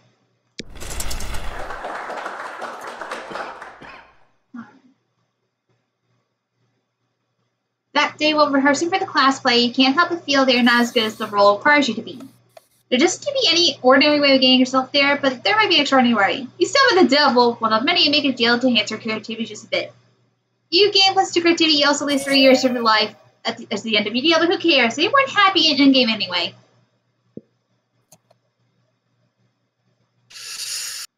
Alright. You open your locker and a cloud of gas knocks you out. You come to your senses, plummeting towards Earth rapidly. Wow. You fall into the school's backyard into the hands of Miranda's biggest goons. Your classmates don't notice. It didn't work!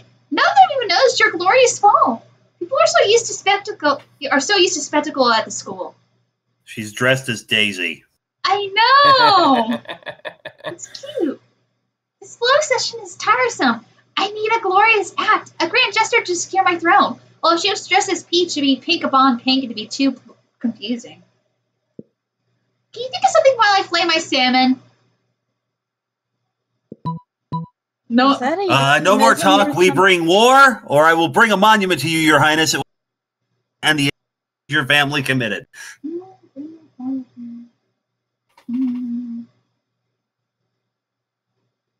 No more talk. War! Remember West Side Story? Add guns and fire. Much guns, so fire. None of the students expected a war over prom because who would? You quickly overcome their pathetic resistance.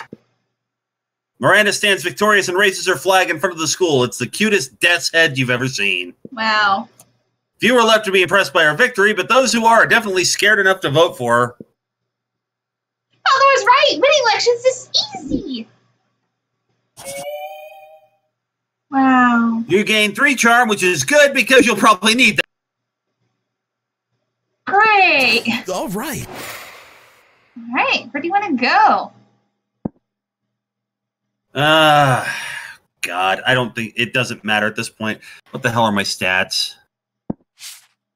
Jesus. Okay. It doesn't matter. My stats are so low right now that I'm not going to be able to enter anything. So, hang on. Casey is going to win Fish Waifu. I'm calling it right now. Well, at least it gets to be one of her endings. Mm. All right, let's go to class. I need to improve my smarts.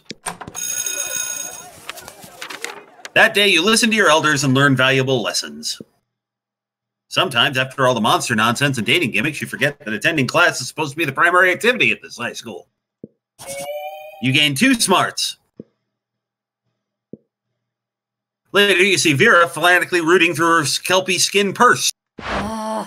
I forgot all about the idiotic assignment Mrs. Panthera gave us, and now I'm totally screwed. We were supposed to bring something for show and tell. Is this spooky high school or spooky kindergarten? Huh. And it's supposed to say something about who we are. I don't want any of my loser classmates to know things about me. No offense taken, Vera. All I have in my purse is some tampons, some coat Polly gave me, and some money. What can I present that's interesting but won't get me arrested for possession of drugs? Show your fierce body, show your superiority. Hang on a second. Show your superiority. It was charming. Yep. Wow, good call. No matter what I'm carrying, I always have my superiority. Always. And it never hurts to remind everyone else to stay in their goddamn place and recognize a queen when they see one. When Vera gets up to address the class, she looks even snootier than usual. Hello, class. I'm Vera Oberlin, and I'll be showing you my superiority. To start with, let's begin with my superior sense of fashion. This is bolstered by my wealth, which allows me to purchase the clothing my superior taste dictates. In addition to being richer and better dressed than you are, I'm wealthier, and I'm also wealthier and more fashionable. Damn, son, Vera sure is superior. Good thing you recognize her superiority, because now she gained an A+, and you gained 2 smarts and 1 charm. Woo. Let's do this. Where do you want to go, Isaac? Doesn't matter.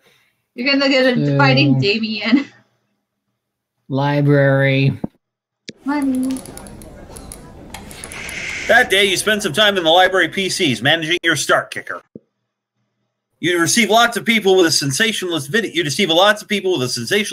And impossible promises. Nice. You gain 100,000 money, but almost everything goes to cover costs, and you keep only 2. All right, how's the chat going up? How are you guys doing in the chat? There's nothing going on. Nobody's said anything in a while. Oh. They're just paying Scott and attention. Vera shoulder each other out of the way to try to get to you first. Hey, bro. Oh. Hey, I heard Damien talking about how he's going to beat you up at prom. Oh, wait, I'm sorry. I'm sorry, Isaac, it's you. I apologize. Yeah, mess him up. What? Oh. Go ahead. Hey, Sorry, I'll I shut don't up. believe in gratuitous violence, unless I'm a werewolf. In which case, one time I ate a kindergartner. Oh, no. You're right, Scott. I should look into this upcoming carnage and think of a way of monetizing it. I heard Polly saying Damien was giving away free tickets to watch him skinning Sinner alive. Such a lack of business perspective is discouraging. That's not nice. Why haven't I received free tickets? Maybe the not-so-nice part is the part about you being skinned alive. Anyway, Cinder, what are you doing about this? Might I interest you in some Oberlin life insurance? This might be a good time to get a policy. Yes, Cinder. What are you doing about this? Won't you give us free tickets to watch Damien skin you alive? Don't be rude, bro. That's a good question. What are you doing about this? Seems like you're pretty screwed. But maybe if you play your cards right, you can convince one of these two to teach you how to fight. Here's what I'm going to do, Vera. I'm going to give you $100, and you're going to teach me your secret overland combat style. Or, I don't know, probably die unless some big, strong, good at sports man decides to teach me how to fight. But where would I ever find such a man?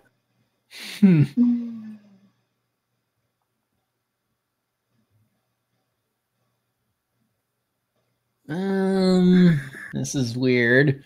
It's more whose option do you want to pick for this? Scott. You got it. Wait, I'm a big, strong, good at sports, man. Me! Okay, here's what you do. When Damien comes at you, just turn into a direwolf and bite his face off. It's not gratuitous violence if it's self-defense. It's gratuitous violence. Or full moon-induced gratuitous violence. Oh, wait, you can't turn into a wolf, right? That's like a werewolf thing. Yes. Ooh, have you heard of punching? Well, let me explain to you how it works.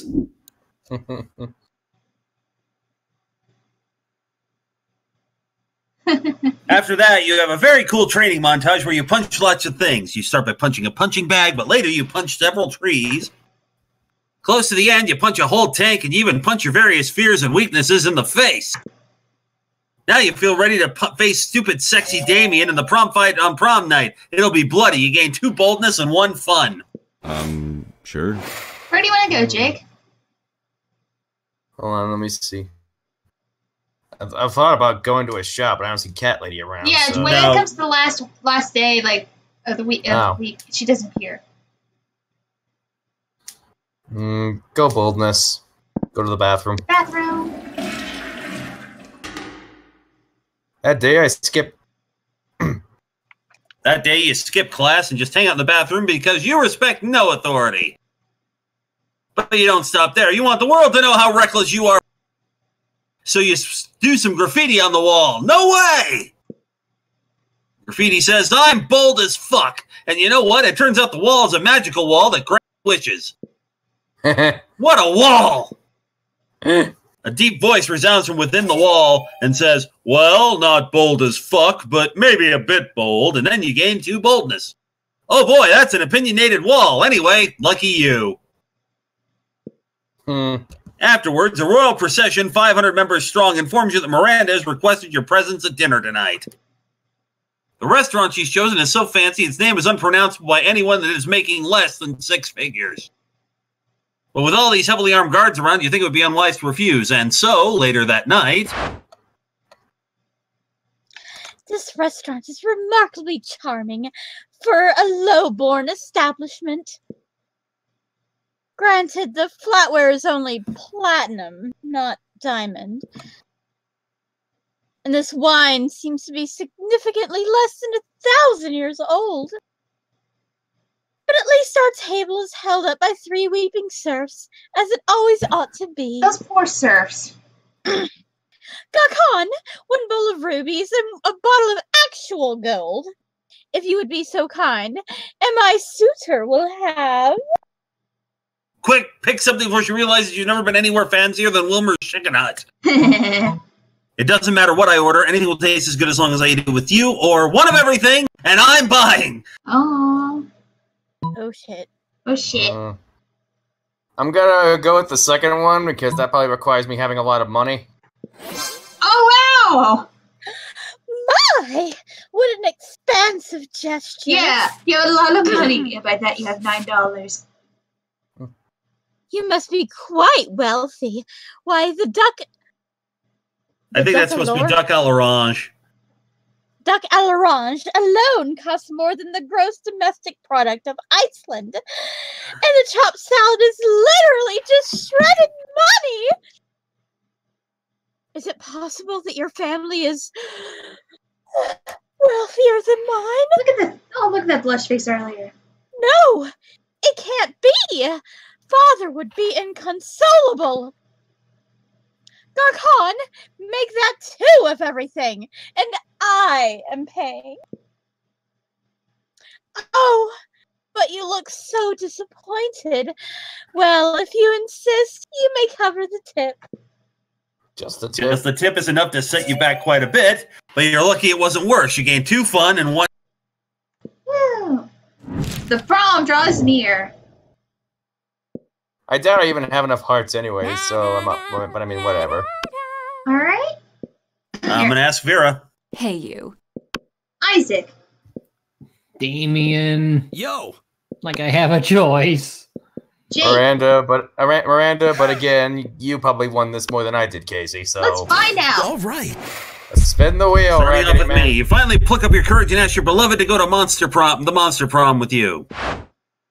You're asking me to go to the prom with you?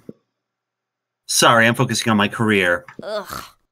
My career, I'm not dating losers like you. Yeah, I figured. Hi, loser. You couldn't get a date for Monster Prom. Actually, you couldn't get a date for the rest of your life. Aww.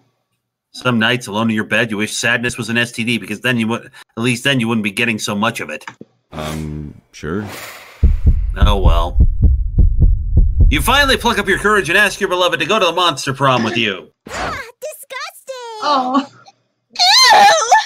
That's disgusting!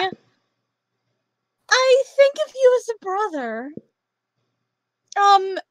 Actually, we royalty are very into incest, so let me correct that. I think of you as highly unattractive. Wow. Ow. I must decline. And here is where Rosen It's goes okay. to kill this bitch. You moved on from the horrible and shameful failure. Oh, wait. You became a functional person, and eventually you met a sweet banshee called Ash. You shared lots of common interests, and after dating for some years, you married. One day, in the middle of a casual conversation, you mentioned how you couldn't get a date for Monster Prom. Despite your years of happiness, your marriage couldn't endure such a pathetic revelation, and so Ash abandoned you the next day. And thus you live the rest of your life alone and sad. Never forget, Monster Prom is the most important thing. Let's go. All right. A metaphor for my life, I'm sure. Here we go. Of course I want to go to prom together. My Chauvelin fellow conspirator. Machiavellian. Oh, Machiavellian fellow conspirator. I can't help but deeply value such a brilliant, scheming mind. It's smart to keep someone that can be so useful in palace intrigues close at hand. I mean, royalty are all about convenient, strategic marriage. So shouldn't I be smart and strategic about prom dates too? Also, you're like super cute. Called it. When prom night comes, you're ready to have the night of your lives. You've practiced your Viennese waltz, and Miranda is deeply impressed. Even if the music is mostly electronic, you somehow Viennese the waltz the fuck out of it, and everyone gathers in a circle to admire your prowess. It's a magical evening, although also you execute some more plots and assassinations together just in case, which is a fantastic bonding experience. Bow to your queen. You and Miranda are selected as prom royalty. Ah. Wow! I love it. That's a lot of blood. You would. And you know, it's a The bit cheesy red- to say this, but Miranda's beauty is heightened by the delicacy of enemy's blood all over her body. A red prom. It's truly been a magical evening. Let's do this. All right. All right, Damien. In your cockiest voice, you remind Damien the two of you have a date on prom night. Gah! Yeah, Effer. It's a date. Prom night arrives and your brawl is even scheduled in the official prom program. Prom-program. A crowd is ready and waiting for your fight. You crazy bastard. And damn, do you start fighting. All the advice proves useful and you put up a hell of a good fight. Punch after punch, you start to see the thrill in Damien's eyes. He seems almost ecstatic to have found a worthy adversary. Deep down inside, you know violence is never the answer, yet all the sweat and blood and physical contact is driving you crazy. Then, in the middle of that intense tango of violence, you start making out. Apparently, a good beating was the ultimate turn-on for Damien. How is it that everything is ultimately about sex when it comes to young people? People start leaving because apparently witnessing free violence is okay, but witnessing a very intense and physical demonstration of love is somehow wrong. So you take your prom fight to the bathroom. It turns out that somehow the sex is even more violent than the fight. Some of your ribs end up broken, but damn, was it worth it? Wow. We got Cinder, most likely to die in a fire and be awesome while doing it. Vera's quote, "You're all the worst. No, this is not me being funny. You suck." Secret endings. yeah, I got 13 out of 29. I got a lot of the events, but a lot of the outcomes. Holy shit! 17. I didn't even have enough hearts. Was probably my. I didn't get enough hearts. Was probably my problem. Yeah, we did I'm good. surprised I got it. Yeah. All right. Yeah. Those 3 weeks were maybe the most epic and absurd weeks of our lives. After Monster Prom, we kept on living our lives, falling in love, battling for friendship, and learning who we were and who we could be. And you know what? As it always does, life happened, and it was wonderful. Miranda and Damien received an award from Smalltopia for their work as city. Smalltopia citizens still insist the award was fake, and they pray for the two of them to stop messing with their city. Like you do. Vera really built the Oberlin Empire into endless greatness. They own a shameless number of companies. It's known that they're also into lots of sketchy businesses. But no one does anything about it. I mean, who in the hell would stop Vera Oberlin? Scott became a world-renowned athlete, but he ended his career to come back to his hometown and take on the job of the athlete he admired.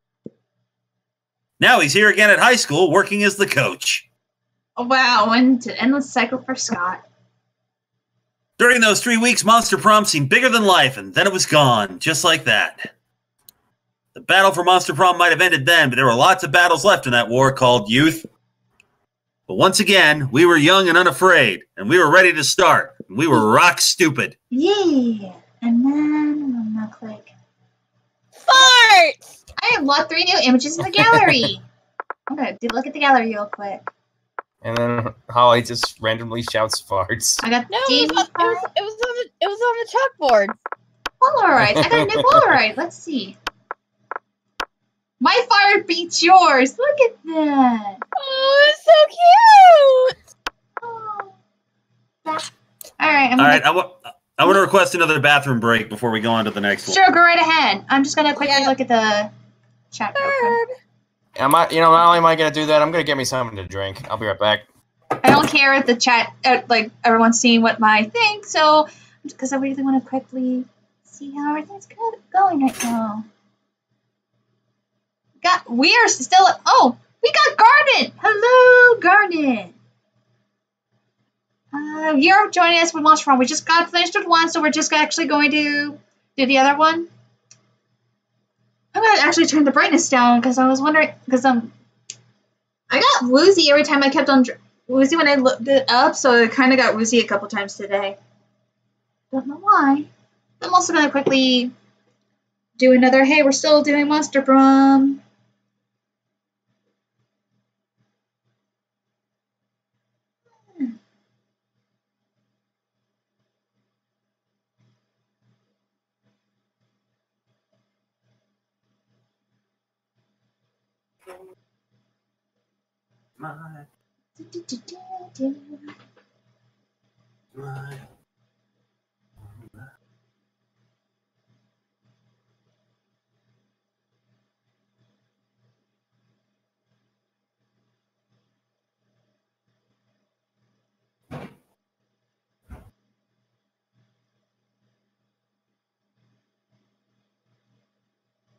Like your evening, your home life, and your day.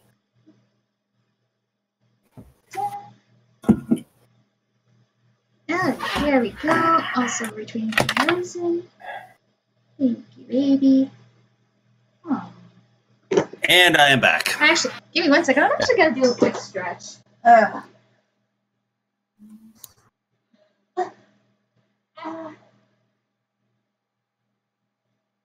I stretched it like, damn it. What the? Pardon me, apparently my jacket went in a weird direction. And I think I pulled a muscle when I was stretching. Well, at least I don't have to worry about changing my calendar when it hits midnight where I am. got the new Disney theme park posters. So I got the 2019 one. I got the 2018 one, so I'm completely done with that. I got to figure out how I got to get rid of the posters, but January starts off with the Epcot Center celebrating it, like when it opens. So I have like a bunch of like cool stuff on there. I like it.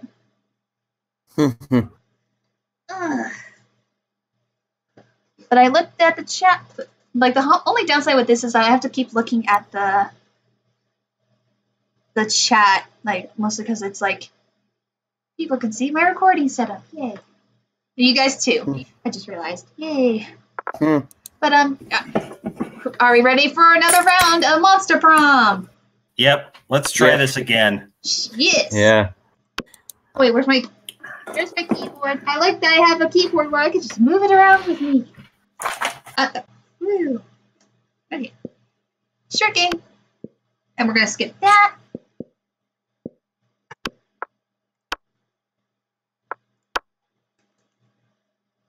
Okay. Hey. Does everyone just want the same characters that they had for last time? No. Alright. Sweet. So you go ahead, Aaron. I want the Flame Girl. Alright, her name? Pyrona.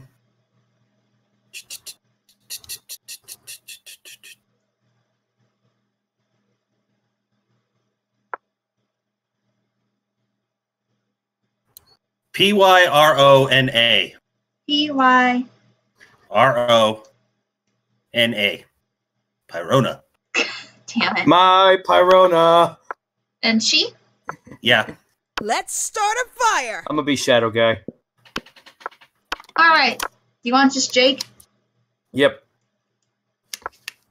Actually, no, wait, no, just Glenn. Oh! His name is Glenn. Glenn. Do you want he or different He. friend? Okay. And then Isaac. You sure you don't want to swap me out with Holly? Do you want to play Holly? Well, Holly's mute right now, so. Oh, right.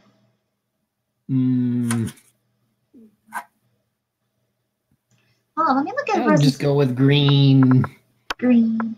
And pronoun? He. Okay. Okay. And then. This is why I love these sketching. All right, let's do right. this right this time. You're elected president for a day. What's the first law you passed? Trivia fact: presidents don't pass laws. So is this a trick question, or are you just being an idiot? Let's see. All right, there we go. $1 bills will now include a picture of me and the inscription: "Beware, too much awesomeness. My presidency might last a day, but forever." You can deduct taxes by writing sonnets instead. Amount of taxes deducted are calculated based on the beauty of the sonnets. Oh, I'm back. welcome back, Holly. We just started a new round. Did you want to? Last queen. Did you want to play, or did you want to sit out like last time? I want to sit out and do voices. Okay. All right. This one. Yeah, trivia fact: presidents don't pass laws. So is this a trick question, or are you just being an idiot? Jake. $1 bills.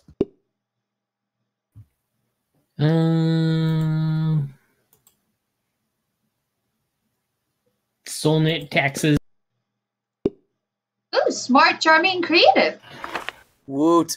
If you could put a curse on your worst enemy, well, people at parties who are super into new fad diets that feel the need to explain them in detail, I'd curse them to fall in love with a wonderful person, be happily married for years before they realize that all the time their partner was a wild panther in disguise. Then the panther viciously devours my enemy. Classic!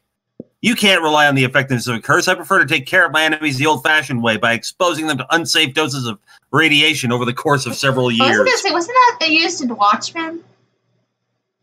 Yeah, it was. Sort of. Yeah. I like that one. All right, I'm going to go with the third one. Radiation. Oh, wait, that's not me. Damn it. I go with the Panther one. Radiation. Yep. Ooh, charming, bold, smart.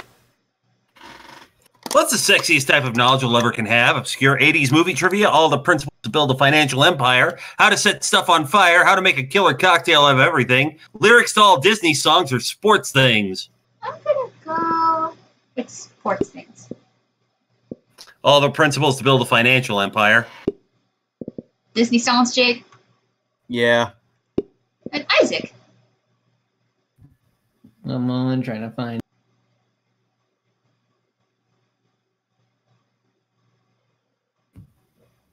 '80s movie trivia. You got. Oh, we got a new person in the thing. Garnet. Garnet Muganda. Monster Prom is much more fun than my high school prom. Yeah, Garnet's one of my fans that's been following my show for the last few years. Cool. Hello. Yeah. You're wanting to watch Play Monster Prom, so we're gonna have fun. Let's see. Oh, I got a bunch of 4s. Crap.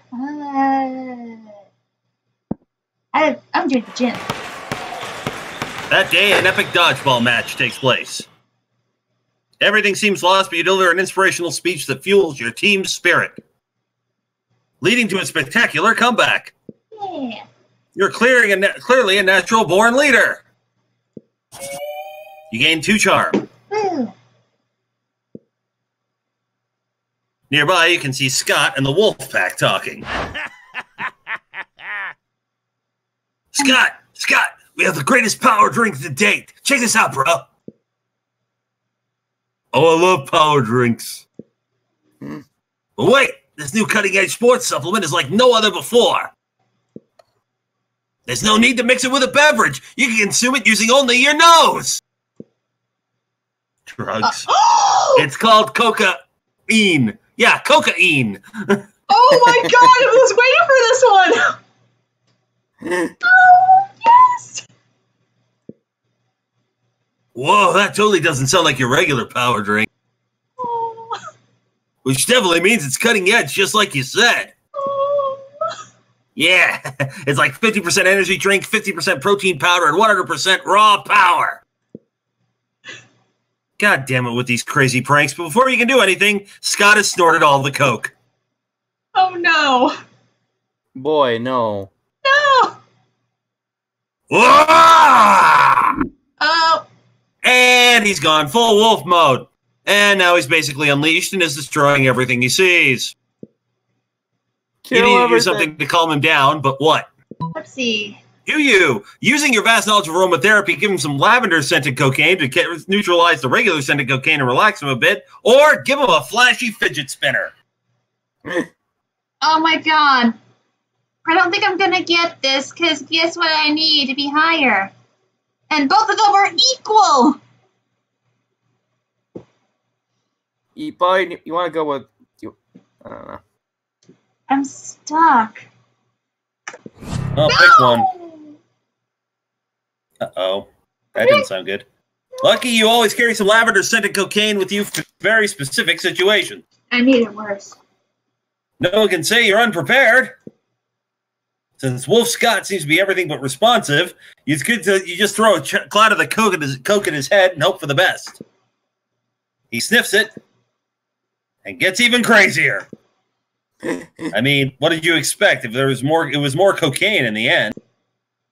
It's as if Shakespeare once wistfully said, "What's in a scene? That which we call cocaine by any other scent would still be as cocaine-ish." You should study your English classics more. For now, you lose 2 smarts and 1 fun. Let's do this! I lost the Coke ending.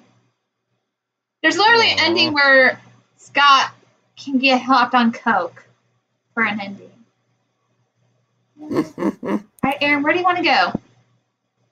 Hang on a second.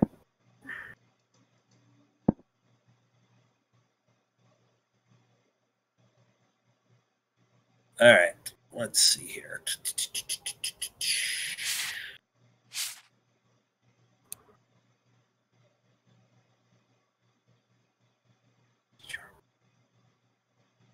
All right, what do I have? Let me see my stats here. Smarts 11, boldness 5, creativity 4, charm. What's charm? Is that 3? Yep. And money 5. Which one raises charm?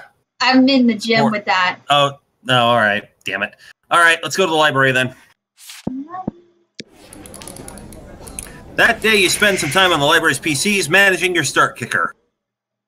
You deceive lots of people with sensationalist video and impossible promises. Nice. You gain 100,000 money, but almost everything goes to cover costs, and you keep only 2 of it. Okay? Later, you see Vera cackling to herself in the hallway, which is whatever, but you might as well. Just practicing my prom queen acceptance speech in my mind. Oh, I actually have the guide for that pulled on my phone. It's not like the title bears any meaning whatsoever, of course, and I really do consider the whole thing way beneath me. However, considering how much meaning other girls put on it, I can't risk some uppity bitch thinking she's better than I am. Plus, it's not bad branding, either. I could see using a victory to start a line of successful prom queen accessories guaranteed to get you the win. Perfect prom shoes, the right makeup, fancy knives to take out your opponents. Speaking of which, I assume this goes without saying, but I'm not leaving anything to chance. I'll be doing a blood ritual to ensure my win. Yeah, this is the one. I still haven't found the exact details yet, but I'm optimistic at least some of the items will be found in the shop.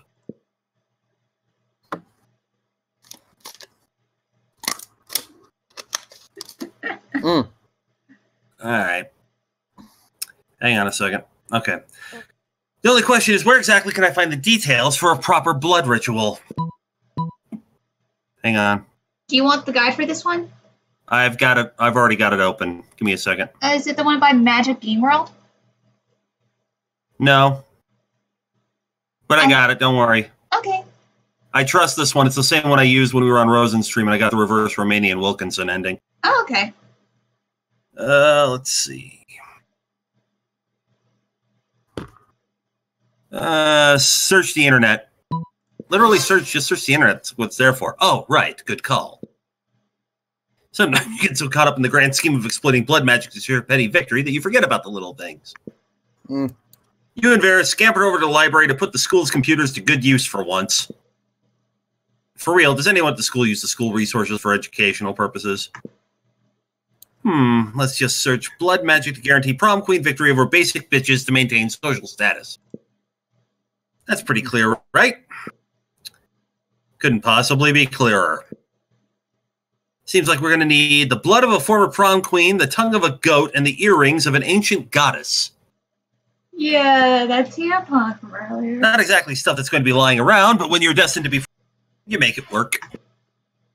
Not that I'm destined to be prom queen, or I wouldn't have to do blood magic in the first place, but hey, when you want to achieve greatness, you make your own destiny. You check the shop, I'll grab a goat, and we'll meet up in the bathrooms to cut its tongue out and get this party started. Sounds like a party indeed. You gain 2 fun and 1 smarts. All right. Where do you want to go, Jake? You two kind of took already my other options already, so...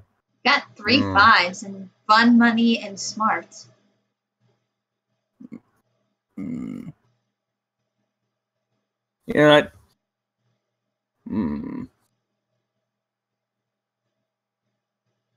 I'll get my smarts up. Let's go to class.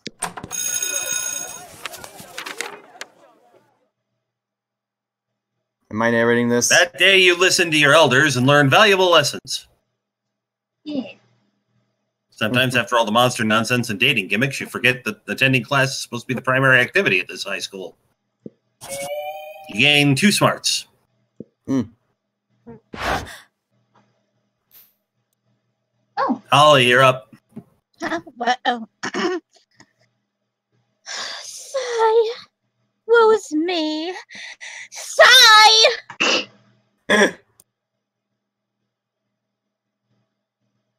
Can Miranda possibly be doing this because she wants attention? Only one way to find out. Like, sigh! Oh! Hello, I didn't see you there. As I was standing here, suffering gallantly in silence. Sigh!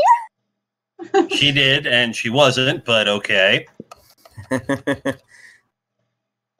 I had the most tragic injustice befall me earlier this morn. I was rejected from our school's water polo team. Oh, wow, Jake. I know which one this is. Sigh! They claimed I was mistaken about how polo is conducted underwater. Excuse me, but I was raised underwater? How is one even supposed to play water polo without a heavily armored seahorse as a mount? How, I ask you? Perhaps I offended them when I implied they were too impoverished. Impoverished. Yes, that word. Impoverished. You were right. Impoverished to afford sea steeds. If so, why? I would love to make reparations. But it may be too soon for me to show my face. Would you be so kind as to take them the gift of this omelet to begin the healing? I am told that peasants consider eggs to be a delicacy.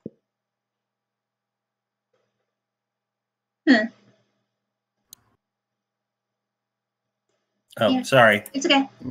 Obviously, what would make the gesture even better is the personal touch of toppings, caviar, eel, chocolate-covered sand crabs. I'll never forget this was a present for Princess. An elegant stenciled card with your sincerest apologies, a list of all their fears, and a bundle of compromising photographs. I was gonna say, Jake, I have the guide. Do you want me to tell you what the real answers are? Might as well. Sure. Let's see. Let's see. Suggest toppings if your creativity is higher than your charm. Success a stenciled card if your charm is higher. Yeah, go with the second one, Jake. Okay, second one. You did it! Oh, yes. How better to show that I am truly making an effort to get to know them on the most personal of levels. I shall do their names in beautiful calligraphy, print their fears in gold leaf, and I shall adorn their compromising nudes with adorable glitter stickers. Where'd she get the nudes from, Miranda? Should we be worried that Holly's laughing in such a way that implies she too giving the stickers? I may have been misunderstood before, but how could anyone misinterpret this kind gesture?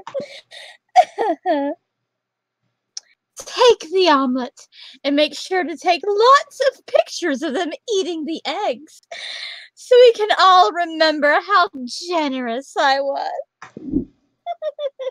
With a kiss on the cheek, woo! Miranda hands you the omelet and waves your and one charm. Nailed it. Sure. Bye-bye. Bye. Where do you want to go, Isaac? I'm trying to read my stats. Smarts 9, boldness 3, creativity 7, charm 5, fun 4, money 5. I need a Scroll Dr. over so I can. I need a Dr. Pepper. Scroll over. All right. Of what's left, you'll get creativity at the auditorium, you'll get fun at the outdoors, and you'll get boldness in the bathrooms. Let's just go have fun. Woo! That day during recess, you start a half-hour rave that goes full crazy. You have no idea how it escalates so much, but at one point, there are like 300 people. Someone summons demons from a nightmare dimension. The consequences might distort the fabric of reality itself, but who cares? It's a rad party. Again, it wasn't me! You gain 2 fun. Too Liam fun. doesn't participate in the rave. He's busy sunning himself Aww. in the shade, inside a coffin. He calls it sunning himself because he thinks it's ironic. Don't you think? Without warning, the Slayer sprints across the yard, throws the cover off Liam's coffin, and starts taking pictures with her phone. Prepare to die! Ha! Everyone looks ugly when they're just woken up. I'm gonna post those on my. Oh my god! It's okay. I'm gonna post these on my Instagram. You psychopath! No!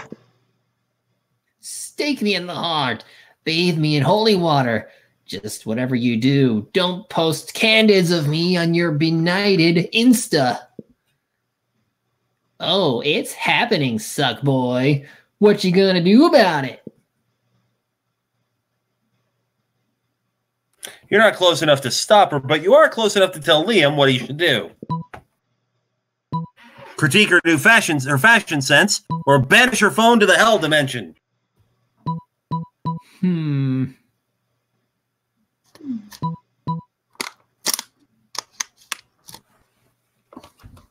One of these is smarts, and one of them has to be creativity. Yeah. I imagine it's the top one. So you're taking the top one? Yeah. Try it. Oh, Storm! Yes! What? Why, of course. I was going to do that anyway. Wait. Anyway. So I guess the other one must be boldness? I don't know. But misspelling. Yay. I mean, sorry, go ahead. I mean, who makes an outfit with that many straps and buckles? Tetsuya I Nomura. think I know. Yeah. You look like you just walked out of the Red Room of Pain. That sounds like a movie. And that cowl. What are you, a World of Warcraft? Oh, you, Liam! He's hitting you he's hitting you where you live, bro. Liam! Oh, A World of Warcraft character's unattractive niece? Sorry, Isaac. Oh, and hold on. I think I'm getting a call. One moment, please. Yes, it's Bayonetta. They bring it back. oh, She wants her hypersexualized, form-fitting costume concept back. Wow. Fine, fine. I'll delete the photos. Just quit it with these harsh reads.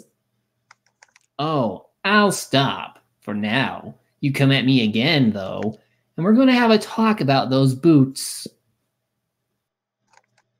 Liam winks at you. You're glad you left your knee-high leather boots and crotchless leggings at home today. You gained 2 creativity and 1 shot.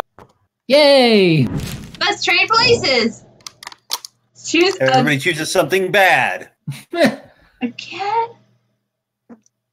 Moldy oatmeal. Poison. Flat tire. Sharknado.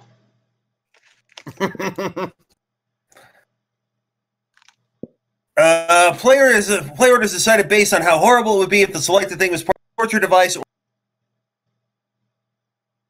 Okay, I have no idea. Let's just how a randomize this one. I don't think any of ours particularly. No. Yay, me! I'm Go in me. last. All right. There we go. It's lunchtime. Yep. Let's do this! All right. I'm gonna go to the shop this time and see what happens. Hey, why would you study and prepare for your future? You can come here and buy some weird shit instead. Am I right? All right. What do we got? Tampons. I can't see what we have. Would you please? Sorry. Greeting cards, the gift, the sunglasses, corpse, PR, tattoo, Russian novel. Yeah, okay, keep going. Latin accent, motivational poster. Okay, go down. Blanket with 2 holes, erotic fanfic about dragons, blood of an angel. All right, let's go for the gift. Let's see what happens this time. Catch you later. Oh! Damn it! oh, Ow! Damn. I got the clue. Rip. Well, that's just it. I'm done. I'm done. There's no way I'm going to get anything high enough to ask anybody to prom at this point, oh. unless a miracle occurs. All right, let's go. F. Let's go. Press F for respect. You sit down to enjoy a nice normal meal at the Spooky High Cafeteria. Well, JK, something fucked up is always going on here, and today's no different. Bro. Oh, hello, Chance. Did you want to come sit with us in our... Imaginary friend. No one else is here. Their imaginary friend roars, and the whole cafeteria. Okay, Chance, you have some smarts. You're probably going to figure out this out pretty quickly. Why do we have a wild beast under our table? Why don't you take a guess? He's asking you to guess because we totally forgot our plan. Scott, no, we didn't. Shut up. We were going to teach it the piano. Or maybe the saxophone? I lost my notes. No worries, no notes needed. You know exactly what they should do with this wild bee. The wild bee should be the new school mascot. Put him in a sports jersey and go team. It's obvious you brought such a beast to the kitchen. To turn it into the next Monster Chef champion so you can split the big Monster Chef cash prize. This one. Oh, that's a great idea. I'm pretty sure Spooky Eye already has a mascot, but you know what they say, the more mascots, the merrier. All the mascots. I really don't think they say that. Well, they should. If most schools have only one mascot, having multiple mascots would be one. It's our special. I can see it now. The spooky high wild beast that Scott and Damien kept under our tables. Rah, rah, wild beast, eat the other team and make a feast, and try not to get an infection from yeast. Actually, Boy. that chant is pretty dope. Chance, thank you tons. The wild beast mascot sure will be fun. If you ask me, I owe you one. Aww. If you were to nitpick, you could point out that tons and one and fun don't actually rhyme. But why would you nitpick such an adorable and genuine display of affection from darling Scott? Sure. Where do you want to go, Isaac? You take your seat between arguably the two coolest monsters, Spooky High. Here's hoping you can keep up with them. Oh, Vera, are you eating manicore steaks again? Oh, we've been through this one again. did you want me We've to been fast through this forward one. through this, Isaac? Sure. This is the one about what you should do to be cruel to the meat. Yeah, but also I gotta keep in mind my stats. Oh no, wait, that doesn't matter, right? No, if you go with the second one, it'll bump up Liam for sure, because that's the one I chose last time. Yeah. There you go. Yeah. Go through this one. There you go. All right. And Holly, Holly. Huh? Oh. you get to talk to yourself in this one. I know. Hold on. I'm eating something. Oh, Nom nom nom. no, it's fine. I know everyone All has right. their own weird times with the food. I get it. All right. All right. I'm trying to comprehend your request. What is there to comprehend? It's really simple, Miranda. Take my cell phone, snap a pic of me face planting in my food with my eyes closed and tongue out. But wherefore? Right here, Miranda. You're about to point out that wherefore means why, but luckily Polly elaborates on her own, so you don't look like a fucking know-it-all. It's a new meme, Miranda, like planking or dabbing. It's called food poisoning, and it's dope AF. Don't you have cold trends in your kingdom? I suppose we do. Oh, we have a fun trend called Revere Your Rulers. It's where you show nothing but the utmost devotion for the royal family. If you're good at it, you get a lot of likes on social media and also not executed. Do you ever listen to yourself when you speak? I bet you know some pretty cool trends, don't you, Glenn? Come on. Aaron. Heck yeah, you do. Don't you? Don't you? I surely do. It's entitled Silverware Wear, and it's where you take your most expensive cutlery and dress it in very fancy, tiny outfits. Or, yep, it's called dyeing. First one. Really? How have I not heard of this trend before? Beautiful silverware and fancy dresses are two of my biggest passions. This trend sounds like it was invented for me. It may have been by you on the spot, but there's no need to go into that. What's your favorite meme? Spiked salad forks and velvet evening gowns? Seahorse seahorse steak knives and frilly skirts, teaspoons and tea dresses. Oh, I'm not sure if she's excited or getting turned on. both. The answer is both. This trend is no words. Just no words. She's not amused. Yes, the glory of this spectacular combination would leave me speechless as well, were I not so excited to create more memes with Glenn. We'll have to meet up soon. Bring all your most exquisite chopsticks. I shall bring doll clothes in which to dress them. Yeah, totally. Hanging out with Miranda sounds amazing. Guess it's time to go out and try to find some exquisite chopsticks. Chop chop! God damn it. Everyone chooses a celebrity. Say your choice out loud to the rest of the players before clicking. John Mulaney. Colin Firth. George Clooney. Tom Holland? Player order is decided based on how likely it is that the selected celebrity is secretly part of. Wow. John Mulaney, no. John Mulaney would be all about that with a cult in his standard. He's like, I'm part of a cult. I'm part of a cult. It's Tom very Holland. strange.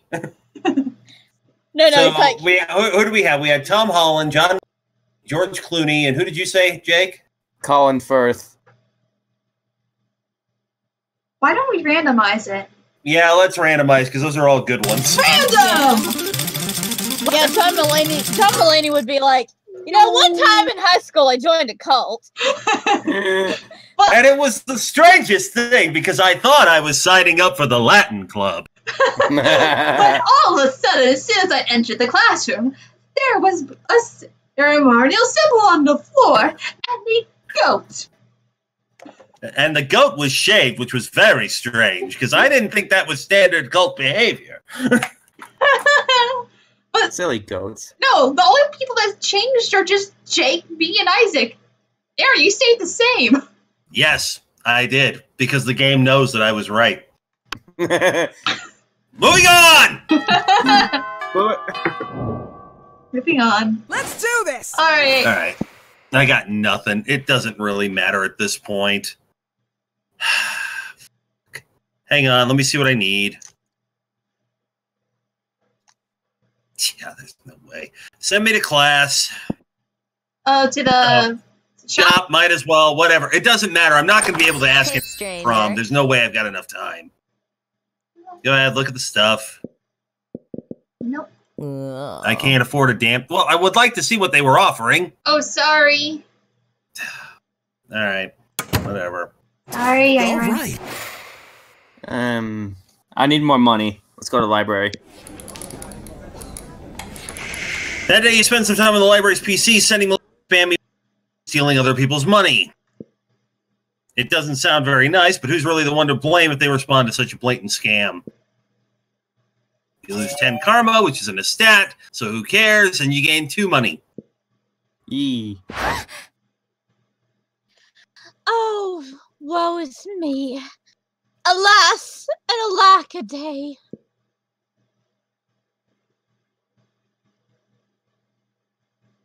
Miranda throwing a hissy fit? Must be Tuesday. Still, what else are you going to do? Study? Ah. Sigh. Sigh. Oh, hello. Don't mind me. I'm simply enduring the most horrible injustice to happen to anyone ever.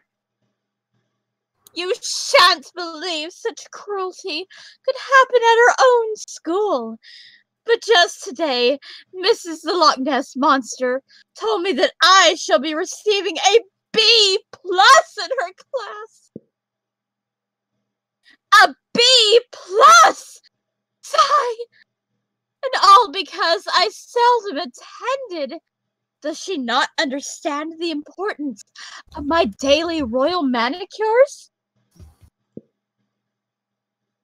Such a horrid grade will surely cause father to cease paying for my seahorse insurance as punishment, and then how shall suitors call upon me?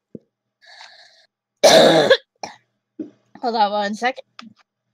I'm dying here. Don't die. That'd be bad.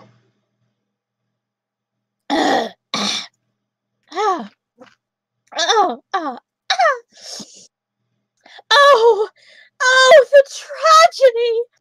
If only someone knew of a way I could, I don't know, perhaps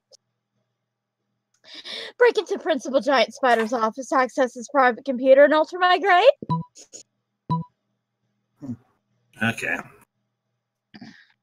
All right. So, what's your higher, Jake? Your smarts or your charm? Is that a 9 or a 4 on my smarts? 9. And charm is at 8. Mm-hmm. So, smarts is higher than charm? Yep. All right. You want to put a web of flies outside the principal's office. When he goes out to eat, you can sneak in and cheat. Yep. My ladies-in-waiting are expert lace makers. I'm sure they shall have no problem dropping everything in order to detain a variety of bugs. Indeed, they don't, or are too terrified to object, and they create a sticky, gooey web. Principal Giant Spider emerges to gorge on dung beetles that still smell of shit, which is apparently a thing spiders like. You and Miranda sneak into his office and, using the skills you learned in Cyber Terrorism 101, have in no time. Oh, look at that. I have an A+. I guess I underestimated my own amazingness. I am very surprised by this development. I suppose as long as we're here, I might as well fill this thumb drive with top secret school security footage. No reason at all.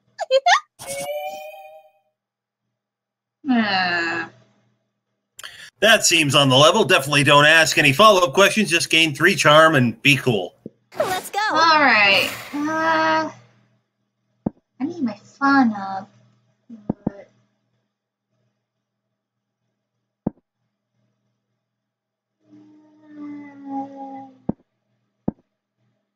Might as well get my charm up. All right. Okay, Aaron. All right. Shoot. Sorry, wrong window. That day, an epic dodgeball match takes place. The match is so intense and both teams are so into it that you decide to raise the stakes by betting part of your charm against part of the other team leader's charm. That commitment amazes your whole team, and their spirit is fueled by determination. Determination! Finally, you win and take 2 charm from the other team's leader. She's now a bit less fabulous. Oh. You hear an almost dog-like whimpering and go to see what sort of poor animal is in pain. The answer is Scott, who is cross-eyed with concentration. He yelps and snaps out of it. Hey, bro. Oh, bro, thank goodness you're here. I was trying to think all by myself, and it was really hard, you know? See, I know I'm the best at exercising. I'm the exercise master, the exercise lord, the exorcist. God damn it. But we never tried exercising my brain, and in a way, the brain is almost part of the body too, you know? It's sort of 3-in-1 because it'll make me better at exorcism, and being smarter will keep me from getting bad grades and kicked off sports teams. Oh, Scott. That wasn't 3 things or 1 thing, but you still have some ideas. Books are like weights for your brain, and heavier weights are better, so you just need to lift really heavy books. Or let's brainstorm, by which I mean let's make a literal actual storm inside your brain. This one. Oh! Ooh. That makes total sense. Everyone always talks about how people who read big books must be really smart. So if I bench press big books, touchdown, then my smarts will become strong. Oh, Scott. And people will say, do you even lift? Scott, and I'll say, yeah, books. Aww. And then, when I get really smart, I can rip phone books in half. They have tons of words and numbers, so they should be like books for super smart people. Oh, Scott. Finally, used for all those phone books nobody uses anymore. You gain 2 creativity and 1 smarts. Scott is such a sure. dumb child. All right, Isaac, where do you want to go? What can I increase? Boldness is a 3, your charm is a 6, your fun is a 6, your money's a 5. But Jake took that. Yeah, you got like this, that. Boldness. Bathrooms it is. Alright. That day, you skip class and just hang out in the bathrooms because you respect no authority. I guess some people just want to watch the world burn by skipping class and hanging out in bathrooms. You give 0 shits, but you gain 2 boldness. Oh, apparently fireworks are increasing, so apologies for in the chat if you hear them. Well, you've got about 25 minutes until it's New Year's where you are, Kate. Yeah, but they've been doing it since 9. It's crazy. Later, you see Liam rolling his eyes at his phone. You ask him what's up before he can roll them right out of his head. I'm having trouble with my status on Facebook. I expressed a positive opinion about bug manicures, which I obviously meant ironically. And now my so-called friends are responding with blatantly unironic pictures of themselves with centipedes glued to their nails. Ew. I know being aloof and misunderstood is my brand, but I want to be misunderstood on my terms, not theirs. My brand. What kind of status could I post that would be idiot-proof? Flat out post that everyone currently reading this status an idiot, or vague blog. Vague blog for your life!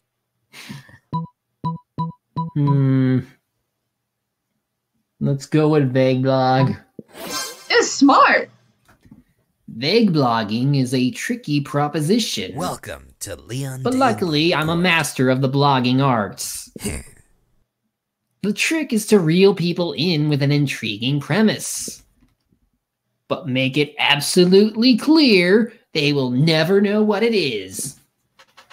Worst day ever. No, I don't want to talk about it. So sick of this. But I don't kiss and tell or fight and tell. I'll do something like, it's all your fault. You know who you are.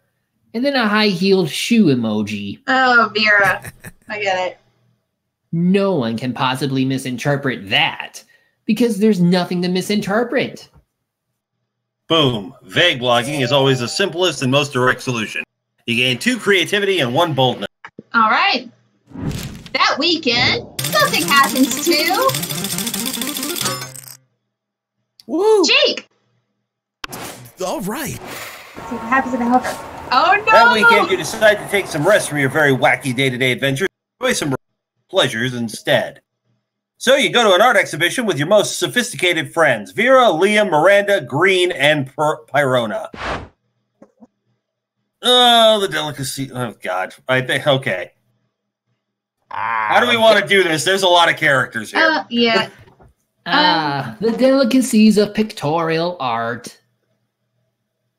It's so nice. And there are always a lot of kings and queens and princesses.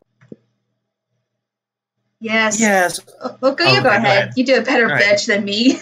Yes, art is quite fine. I love how wicked it can get. The government is always trying to say movies and video games would make people violent, but I think it's not fair.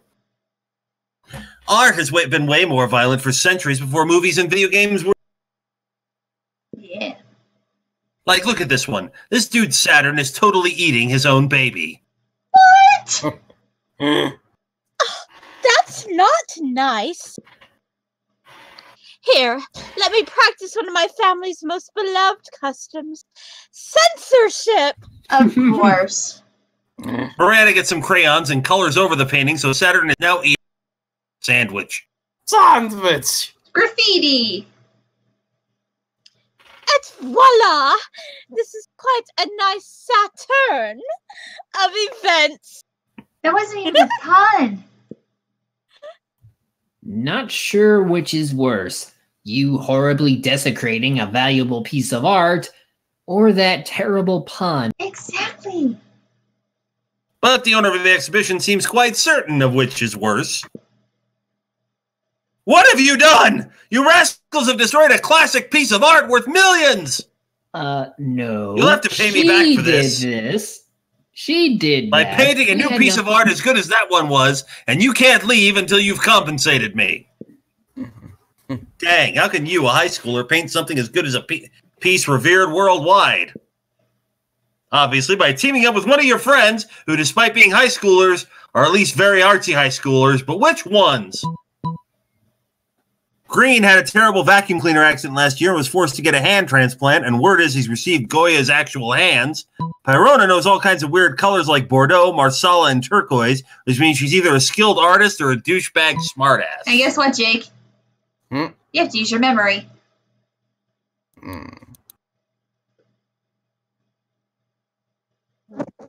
Hold on.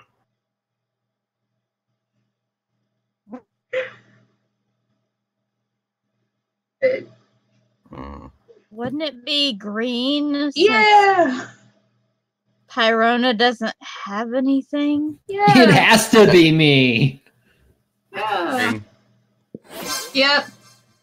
You and Green start unleashing your art skills as if there was no tomorrow. Use more green. Make it more avant-garde. Avant-garde. Add Avant-garde. some flowers. The two of you do all that and more. In a matter of minutes, you've replicated Saturn devouring its sun, but now it's like way more cooler. You name it Saturn devouring its sun with a side of onion rings. Wow. Not bad. Majestic. It seemed we were finished, yet you orchestrated the ultimate comeback, a true renaissance. The exhibition owner comes back and is utterly astonished by your work. This is beyond words. It even makes me want to have some children of my own in order to devour them. Oh dear God, no. Yeah. You're free to go, and I feel the need to give you 50,000 money for this beautiful piece. Huzzah! And so you invite everyone out for ice cream, which turns out to be kind of expensive. You and Green each now only have 3 money left over, but what a great day! Agreed. Everyone chooses an object. Say your choice out loud. Branding iron. Ball. Socket wrench. iPhone. Player order to decide based on how good the selected object would be as your only weapon in a battle royale situation.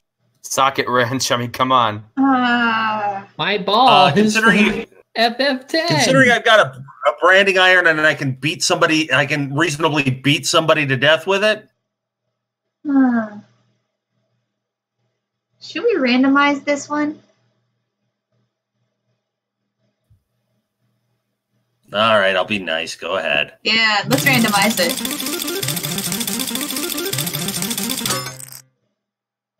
All right, we got Jake, me, Isaac, and Aaron. Next day. All right. Where do you want to go, Jake? Oh, let me see where my stats at right now. Your lowest is creativity at 4, fun at 5.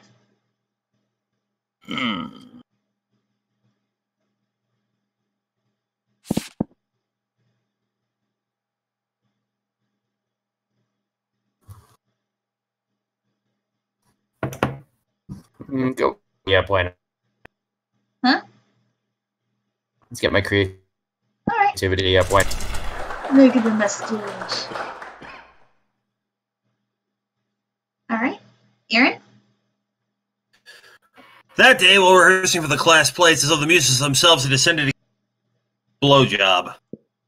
Your performance is intense and inspiring. It will be remembered for generations, which is pretty rad by high school play standards.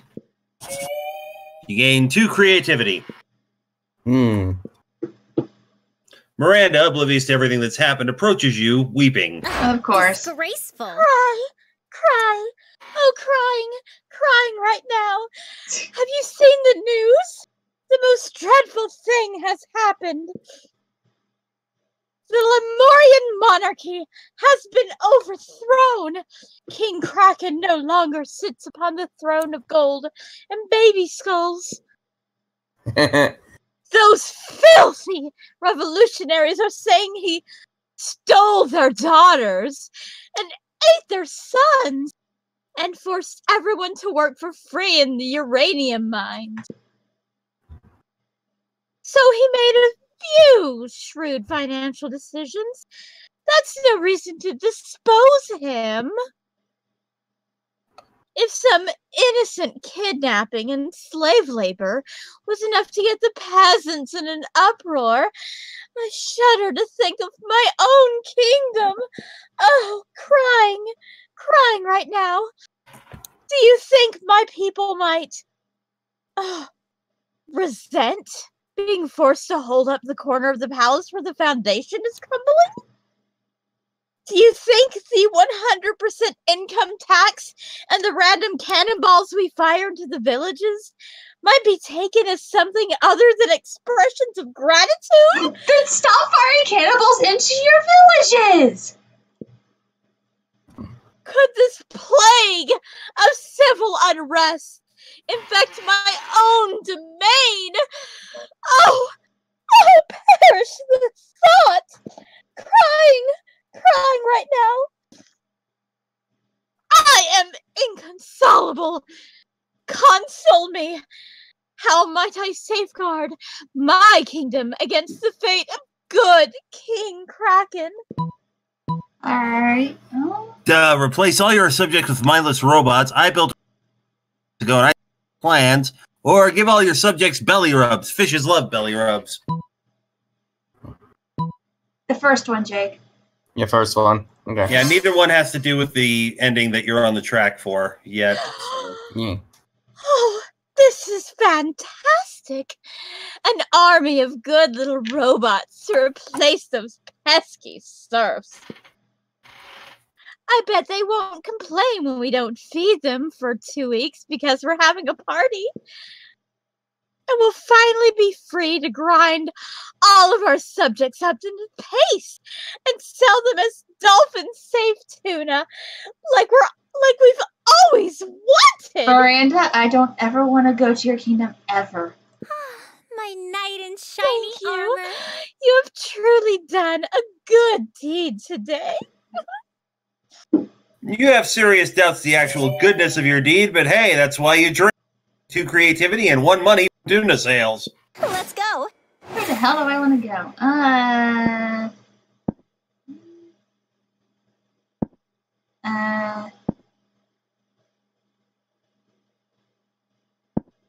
Fine. That day during recess, you start a half-hour rave that goes full crazy. At one point, Juan, the small magical Latino cat, slips on a banana peel. You start to laugh at him. He asks you to stop, but you don't. You laugh so hard at him that you somehow manage to steal 2 fun from him. Hooray!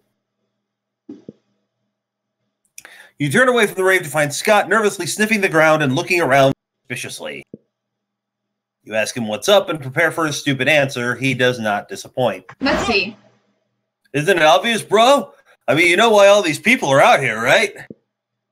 To steal my stash of awesome bones! Oh, Scott. Mm-hmm. They look like they're just out here having a good time, but it's all a ruse. It's the bones they want. My bones. Them bones, Quick, them bro. bones. If you're really my bro, you'll help me move my bones before all these other bros find them. Where should I move them to? Tell me. Tell me. Preschool. Nobody ever looks for bones at a preschool, or forget these bones. You already have a near infinite supply of bones hidden inside of people. Oh, no. This Hey, that just might work. Everybody knows high schoolers are crazy for bones. They're bone crazy. Preschoolers, they don't even know what a bone is yet. And there's no way they can dig with those tiny little baby hands. baby hands. It's like, do preschoolers even lift? No time to wonder. I got bones to bury. By the following morning, Monster Preschool is totally boned. You gain 2 boldness and 1 smarts. Boo. Boo. Bone! Bone! Alright, Isaac, where do you want to go? Let's go to the gym. Yeah! A day an epic dodgeball match takes place. Many people fall during the battle. You can't take any more, so you valiantly go straight to the other team's leader and start negotiations with Bruce. After hours of intense diplomacy, you commit to an agreement. What an unexpected twist! You gain 10 righteousness, but this game is so wrong in so many ways you'd be lucky if you could do anything with that. And 2 charm. You notice Liam and Miranda talking to Coach. They actually seem to be enjoying Jim for a change. Something must be terribly wrong. You will go over to see what it is. 3 characters. Well, now, I'm all for inspiring athleticism in the hearts of the youth, but allowing you to make up your own sport seems a bit unorthodox, don't you think? Do you want me to take her? Yes. Okay. Oh, but ordinary sports are ever so dull and unrefined. I'm sure we two could do much better. I've already got an idea, actually. I've had an idea for a sport since before there were even sports. I call it art. No teams, no rules, just pure creative expression. I'll be the quarterback, of course. Art! Brilliant! We will play it with watercolors and sequins. And there shall be a sports bard and a goalie laureate. Sports bard and a goalie laureate. Laureate, okay. And It's good to see you kids getting enthusiastic about wholesome physical exercise, but I gotta say, art doesn't really sound like a sport. Why, it doesn't have the word ball anywhere in it. Soccer doesn't either. well, that's easily solved. We'll call it Art Ball. Oh, well, yes, obviously that's much better. But let me ask you this. How do you score points in art ball, huh? Liam and Miranda both look at each other, totally stumped. Their dream hangs in the balance. Time to step in.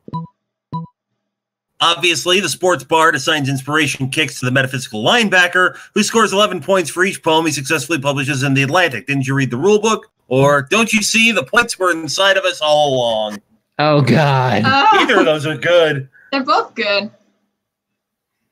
Yeah, but which one? I don't know. I would go with the first one. Yeah, I think it... All right, first one? Yeah, go for it. Oh, it worked! Yeah, I had a feeling it was either smarts or creativity. Oh, there's a rule book? Well, that changes everything. Can I see it?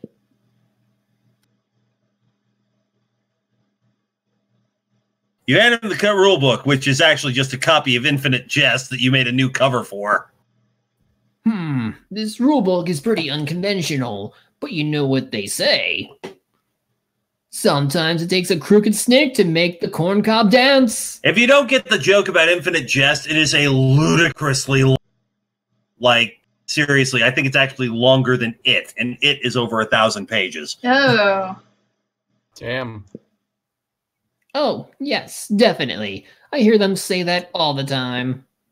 So, can we start putting a team together? Oh, yeah, sure. Whatever gets you kids fired up is fine by me. Huzzah!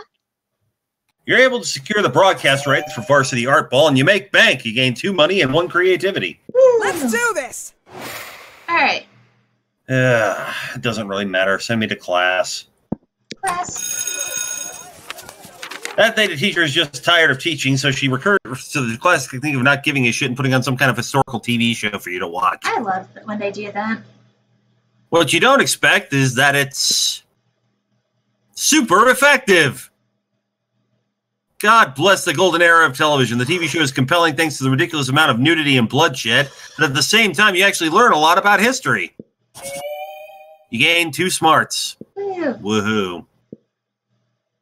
Without warning, Vera pulls you aside and hisses in your ear. Oh my God, the stalker's back. You follow her a pointed finger and see a guy dressed in a white toga and winged sandals facing away from you. Such a creep. Ah! He's been following me everywhere. He thinks I don't notice him checking me out in that mirrored shield he has, but I totally do. Ugh. It's such a chore being this beautiful all the time. How am I ever going to get rid of him? Threaten to feed a damsel to a sea monster that'll distract him. He looks Greek. Why not bribe Zeus, king of the gods?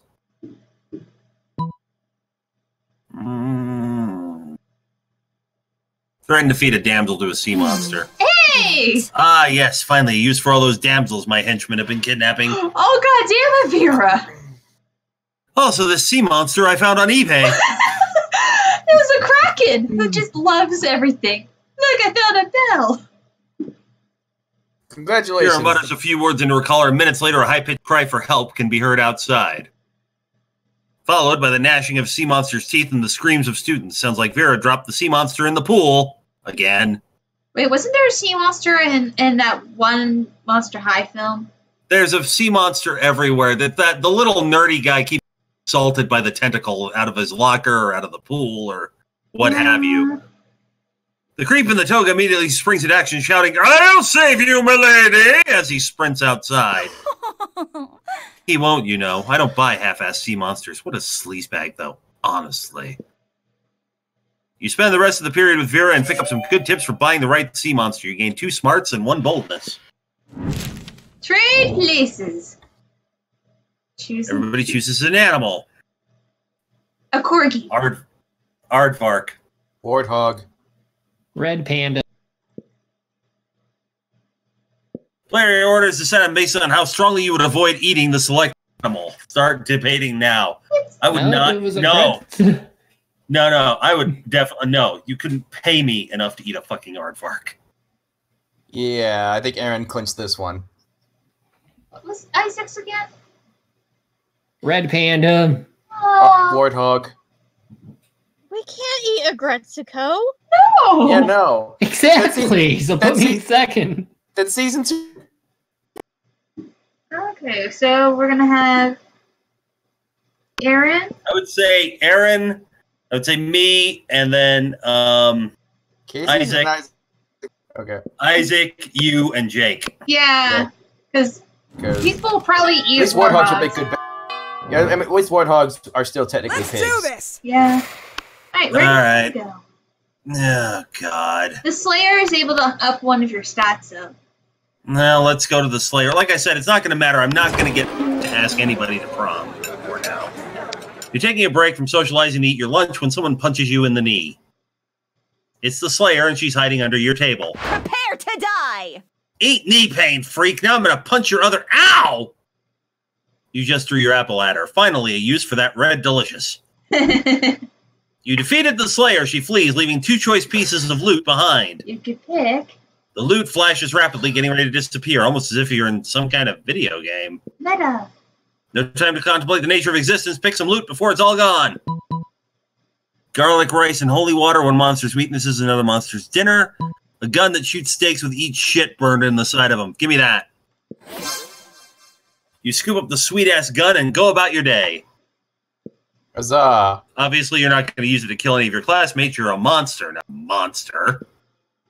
But later in biology class, the teacher calls on you without warning. You panic because who has the time to do the reading when you're trying to smooch your classmates? But your panic turns to self-assurance when you hear the teacher's question, what do flies do?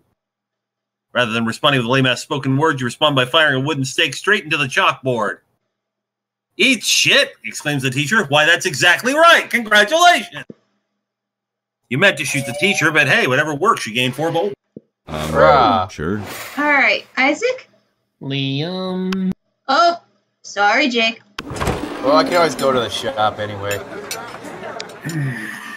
The table you chose is quite crowded. Liam sits across from Miranda, with 2 well-dressed servants. One of the servants cuts a slice of Salisbury steak and feeds it to the other.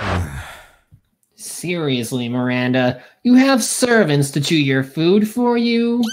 Disgusting! What? Of course not. That would be, barbaric.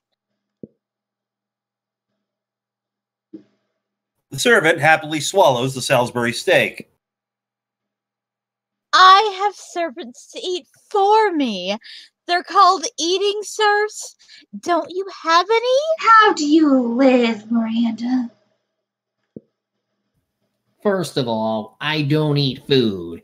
Second of all, that totally defeats the purpose of eating. Aren't you worried about starving? Why would I be? My serfs get all the calories. I need to stay fit and healthy. I'm just reminded of that Admiral's Everything episode we watched last night that defeats the calorie purpose, that it means nothing. Enough. Ugh, I have no objective reason to care about this, but suddenly it's all I care about. Someone convince Miranda to stop this madness. Maybe you should start this madness, Liam. Imagine all the food you can Instagram without having to eat any. But Miranda, look at the contented smile on that servant's face. You think he's eating for you, but secretly he's eating for himself. That one. This one? Yep. Yep. No! It can't be! Gordo! Say it isn't true! Oh, sorry. I had a text from Rosen.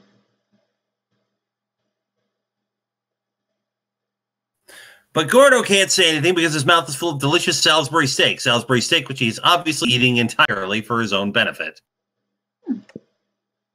How dare! Traitorous dog!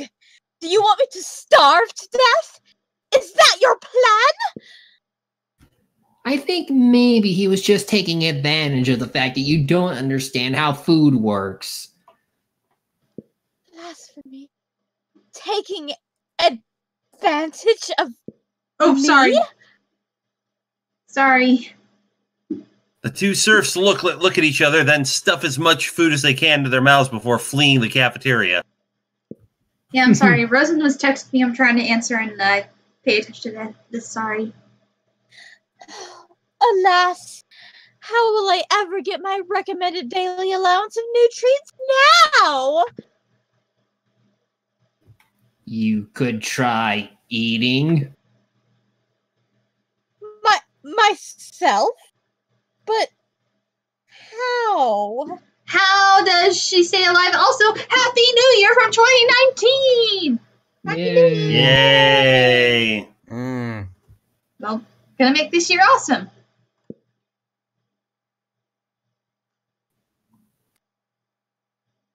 You and Liam have a ton of fun laughing at Miranda. She learns how to eat food for apparently the first time in her life. Wow. How is she alive? I know! How is this Miranda's such...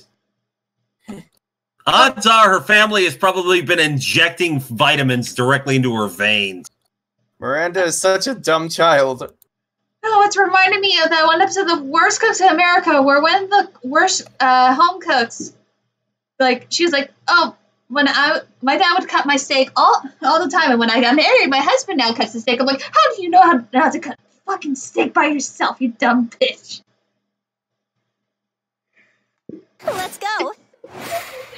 Oh, it's me. This one.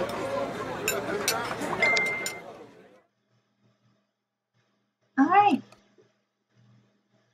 You find Polly and Scott huddled at your chosen table. If these two are together, it can only mean one thing. Masters. I hereby call this meeting of the Prank Masters to order. Prank Master Howell, present and accounted for. Chairman Geisel dressed up and ready to prank. Well, she is. It's appropriate for this time of year. Hey, how come you get to be chairman? Well, which one of us can throw chairs around the room with our ghost powers? Well, I don't have ghost powers, so... Oh, I get it. Chair, man. But... No time to argue, Scott. We've got to come up with a baller food prank before the end of lunch. Oh, yeah. Okay, what if we ate all our food like a good boy? Is that a prank? Oh. No, Scott. For the last time, that's not a prank. And I don't eat. But I'm having trouble coming up with another idea. Anybody else? You've been waiting all your life for an opportunity like this. You propose the ultimate food prank. Eat everybody else's food like a good boy, or replace all the food with chairs. Eat like a good boy. Eat Other people's food? You can do that? Well, I can't. But I can? Even if it's on somebody else's plate? Even if it's in somebody else's tummy? Oh, dear God. Exactly half of that was right. Which half? Oh, no time to figure it out. We got a prank while the pranking's good. And hit the face. I was waiting for that moment on the stream. Wait, what about me? Food falls right through me. But you and Scott are already blazing a trail through the cafeteria, gobbling everything. Aww. Scott accidentally eats a few people along with their food, but he politely burps them out when they complain. By the time school security kicks you out, you've totally stuffed with food and affection for each other. Yay. All right. All right, where do you want to go, Jake? I'm gonna just go to the shop. What's up? See if there's anything useful I can get. Good old Glenn, what's going to be today? See, there's You got the present. You got the present. It costs nothing. Yeah, why not? Let's see what you get. Watch as I get totally screwed over. Whoa! Nope. Winning lottery ticket. But you lose a lot of stats. I mean, I just gotta go, but I can do it. You almost have 50 money. That works for me. Well, you know what you could do? What? Everyone chooses a food. Cheese fries. Cheesecake. Buffalo chicken wings. Cheeseburger. Flavors are based on how powerful an energy drink whose key ingredient is the selected food would be. I was gonna say Jake has the buffalo wings. When the Yep. Yep, I go with I'll give it to Jake on that one. Mm. And then what did you get, Isaac? Cheeseburger. And then, You said cheesecake, I said cheese fries. ugh. Well, cheesecake has sugar in it. That's fair. Yeah, fair enough. And then And fries have salt. I don't know. Sure, whatever. yeah, This is fine. this is fine. This is fine. Everything's on fire, All but it's right. fine. Take me to the gym, please. Wait, it immediately jumped from 49 to 99 money. Holy shit. How the fuck? Oh, wow. That was a Wait, take me to the. I need to go to the gym. I need to get my charm up. okay.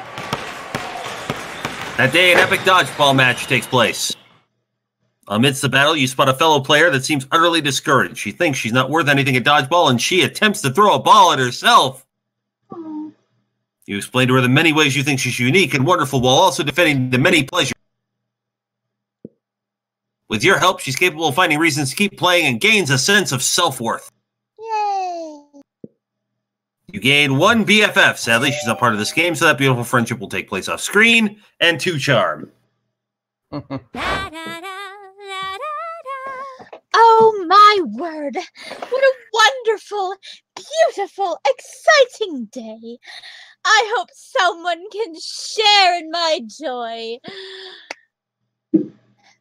My great aunt Sea Monster and Holy Terror McCrackenface O Cthulhu has just received an award for her work with shipwrecks.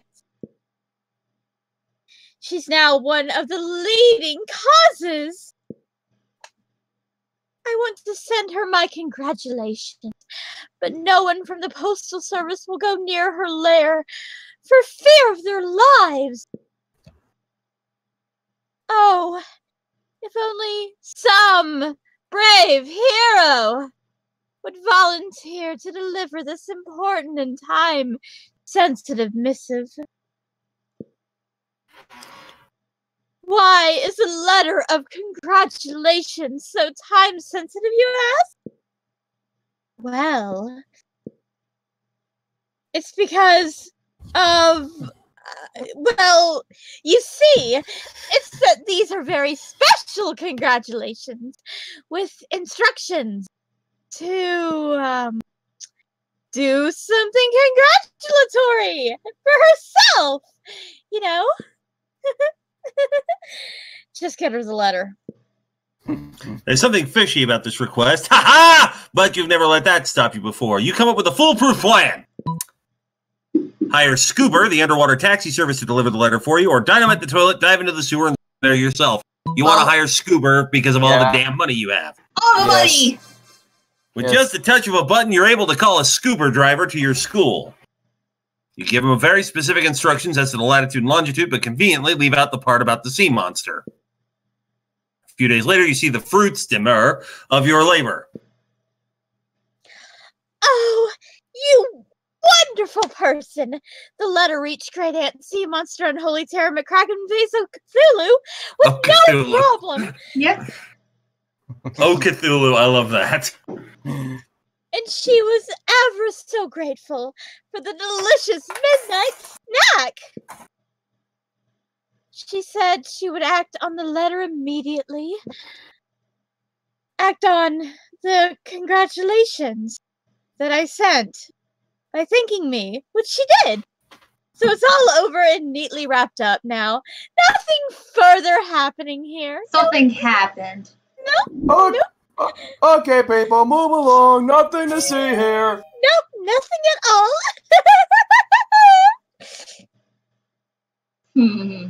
Yep, seems entirely legit. Great Aunt Sea Monster and Holy Terror McCracken gained a crunch of gig culture, and you gained 3 charm. Let's go. Alright, I'm kinda... I don't even know how many hearts I have with her lab. I think you're fine. You're fine. You're fine. That day, while rehearsing for the class play, you totally forget your front lines. It's terrible. But you don't let that get you down. You start improvising all your lines.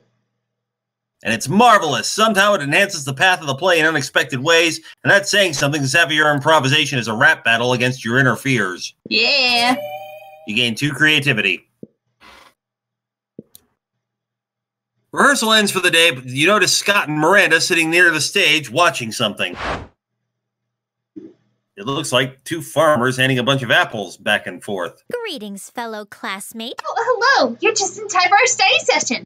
To aid our comprehension of Arithmetic. Oh, that's how you spell arithmetic.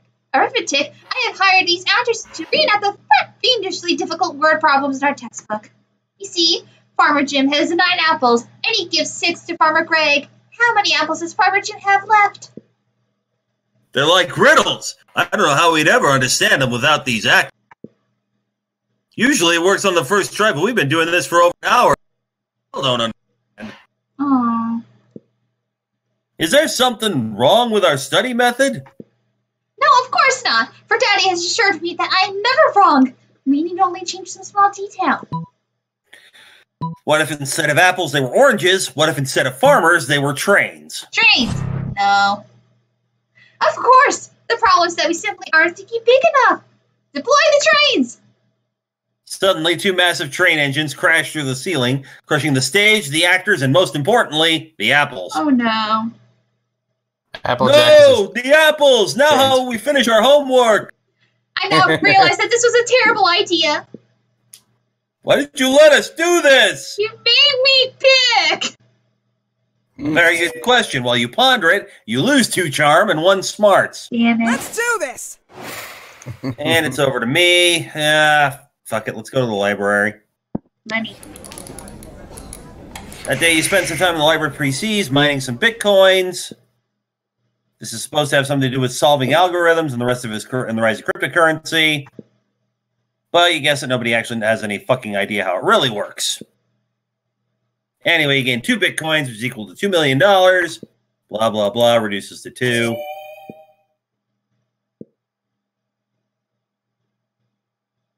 Oh, back to the chat. You've got Happy New Year's. Scarlet Huntress a little while ago. My school discos weren't as fun as this game. You see Vera looking at her phone. She's obviously pissed, so you decide to go talk to her. Yeah, thank you, Chad, for Happy New Year's. Not another dick pic.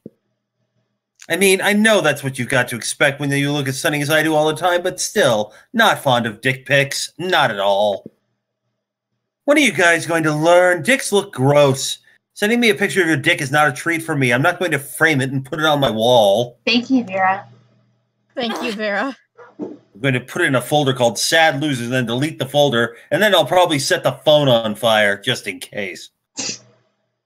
Hey, you're pretty unpleasant, right? Help me figure out what to say to this guy so he'll stop trying to make me look at his wiener.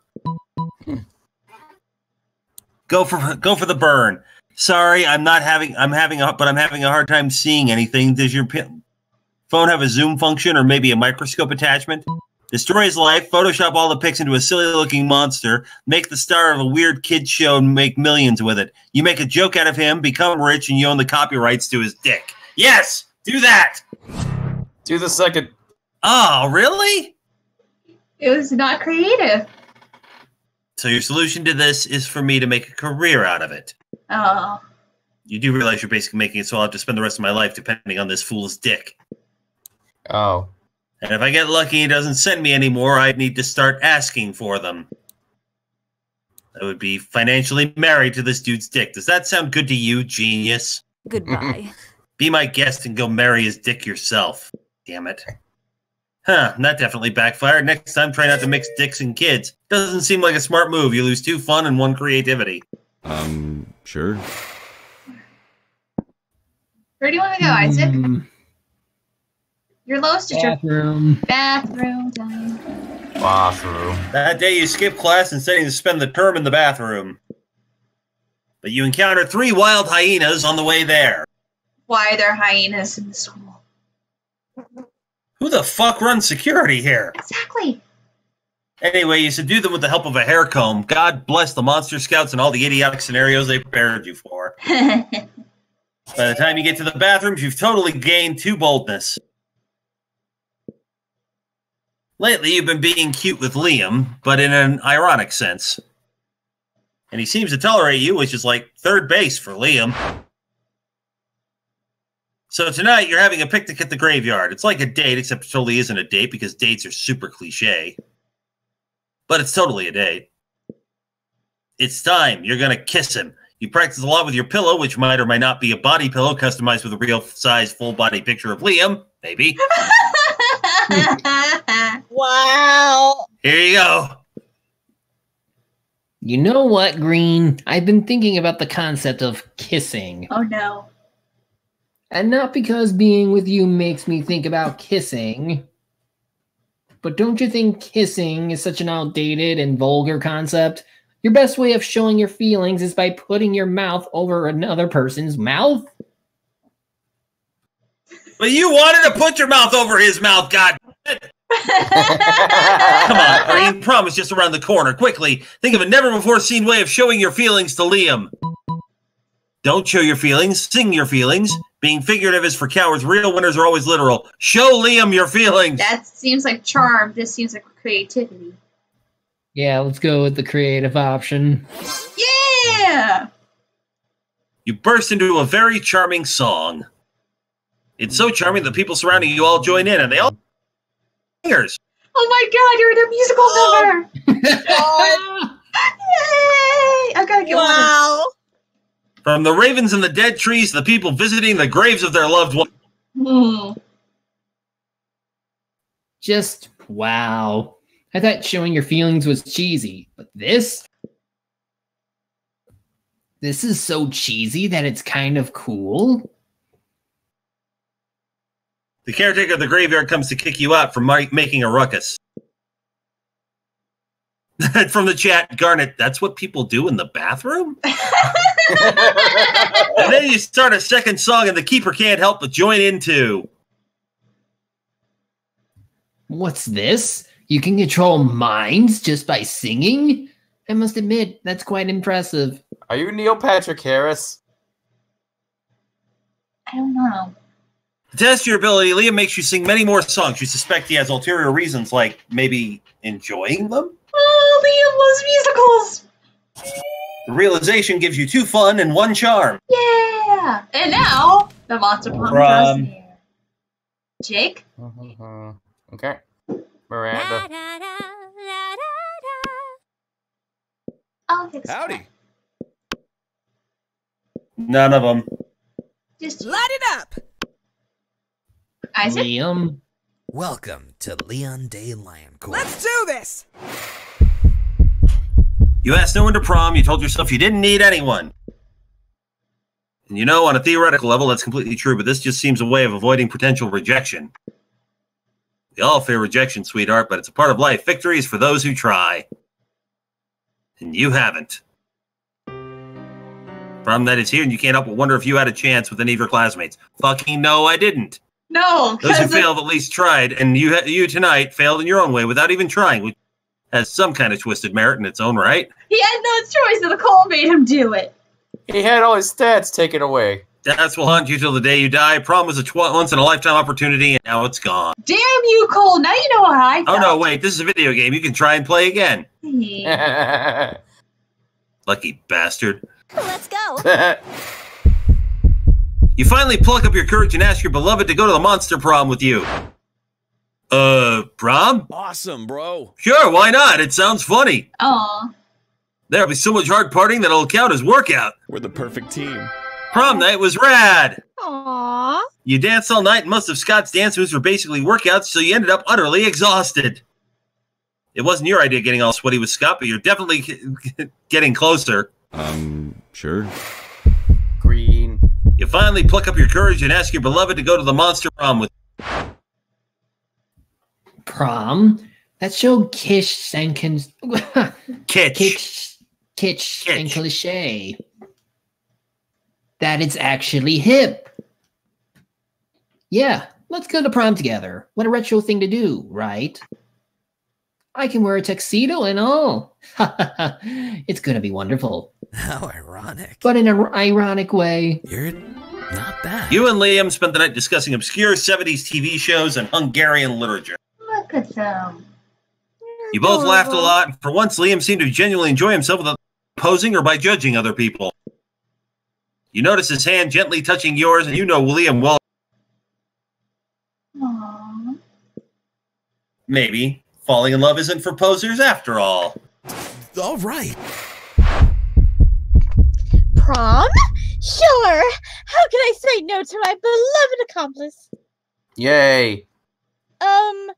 What do I mean by accomplice? Yeah, Jake. I mean, it was clear all this time, right? I stole some eggs from that sea monster, then my serfs cooked an omelet, and you took pictures of the water polo team eating it. Oh, no. And remember when we totally stole the addresses of the whole team from Principal Giant Spider's computer? Such good times. Then it was just a matter of delivering the pictures and the addresses to the sea monster, who by my calculations will soon be hunting all of those unpolite peasants down. They rejected me, and I am sure it has always been clear that you do not reject Miranda Vanderbilt. So, in a way, it was sort of all on them, right? Right, Yes. Glenn? Yes. Right? Yes. Of course it was.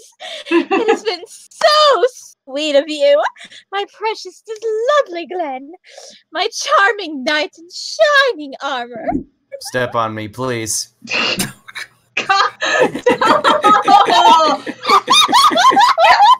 Who was watching this, Jake?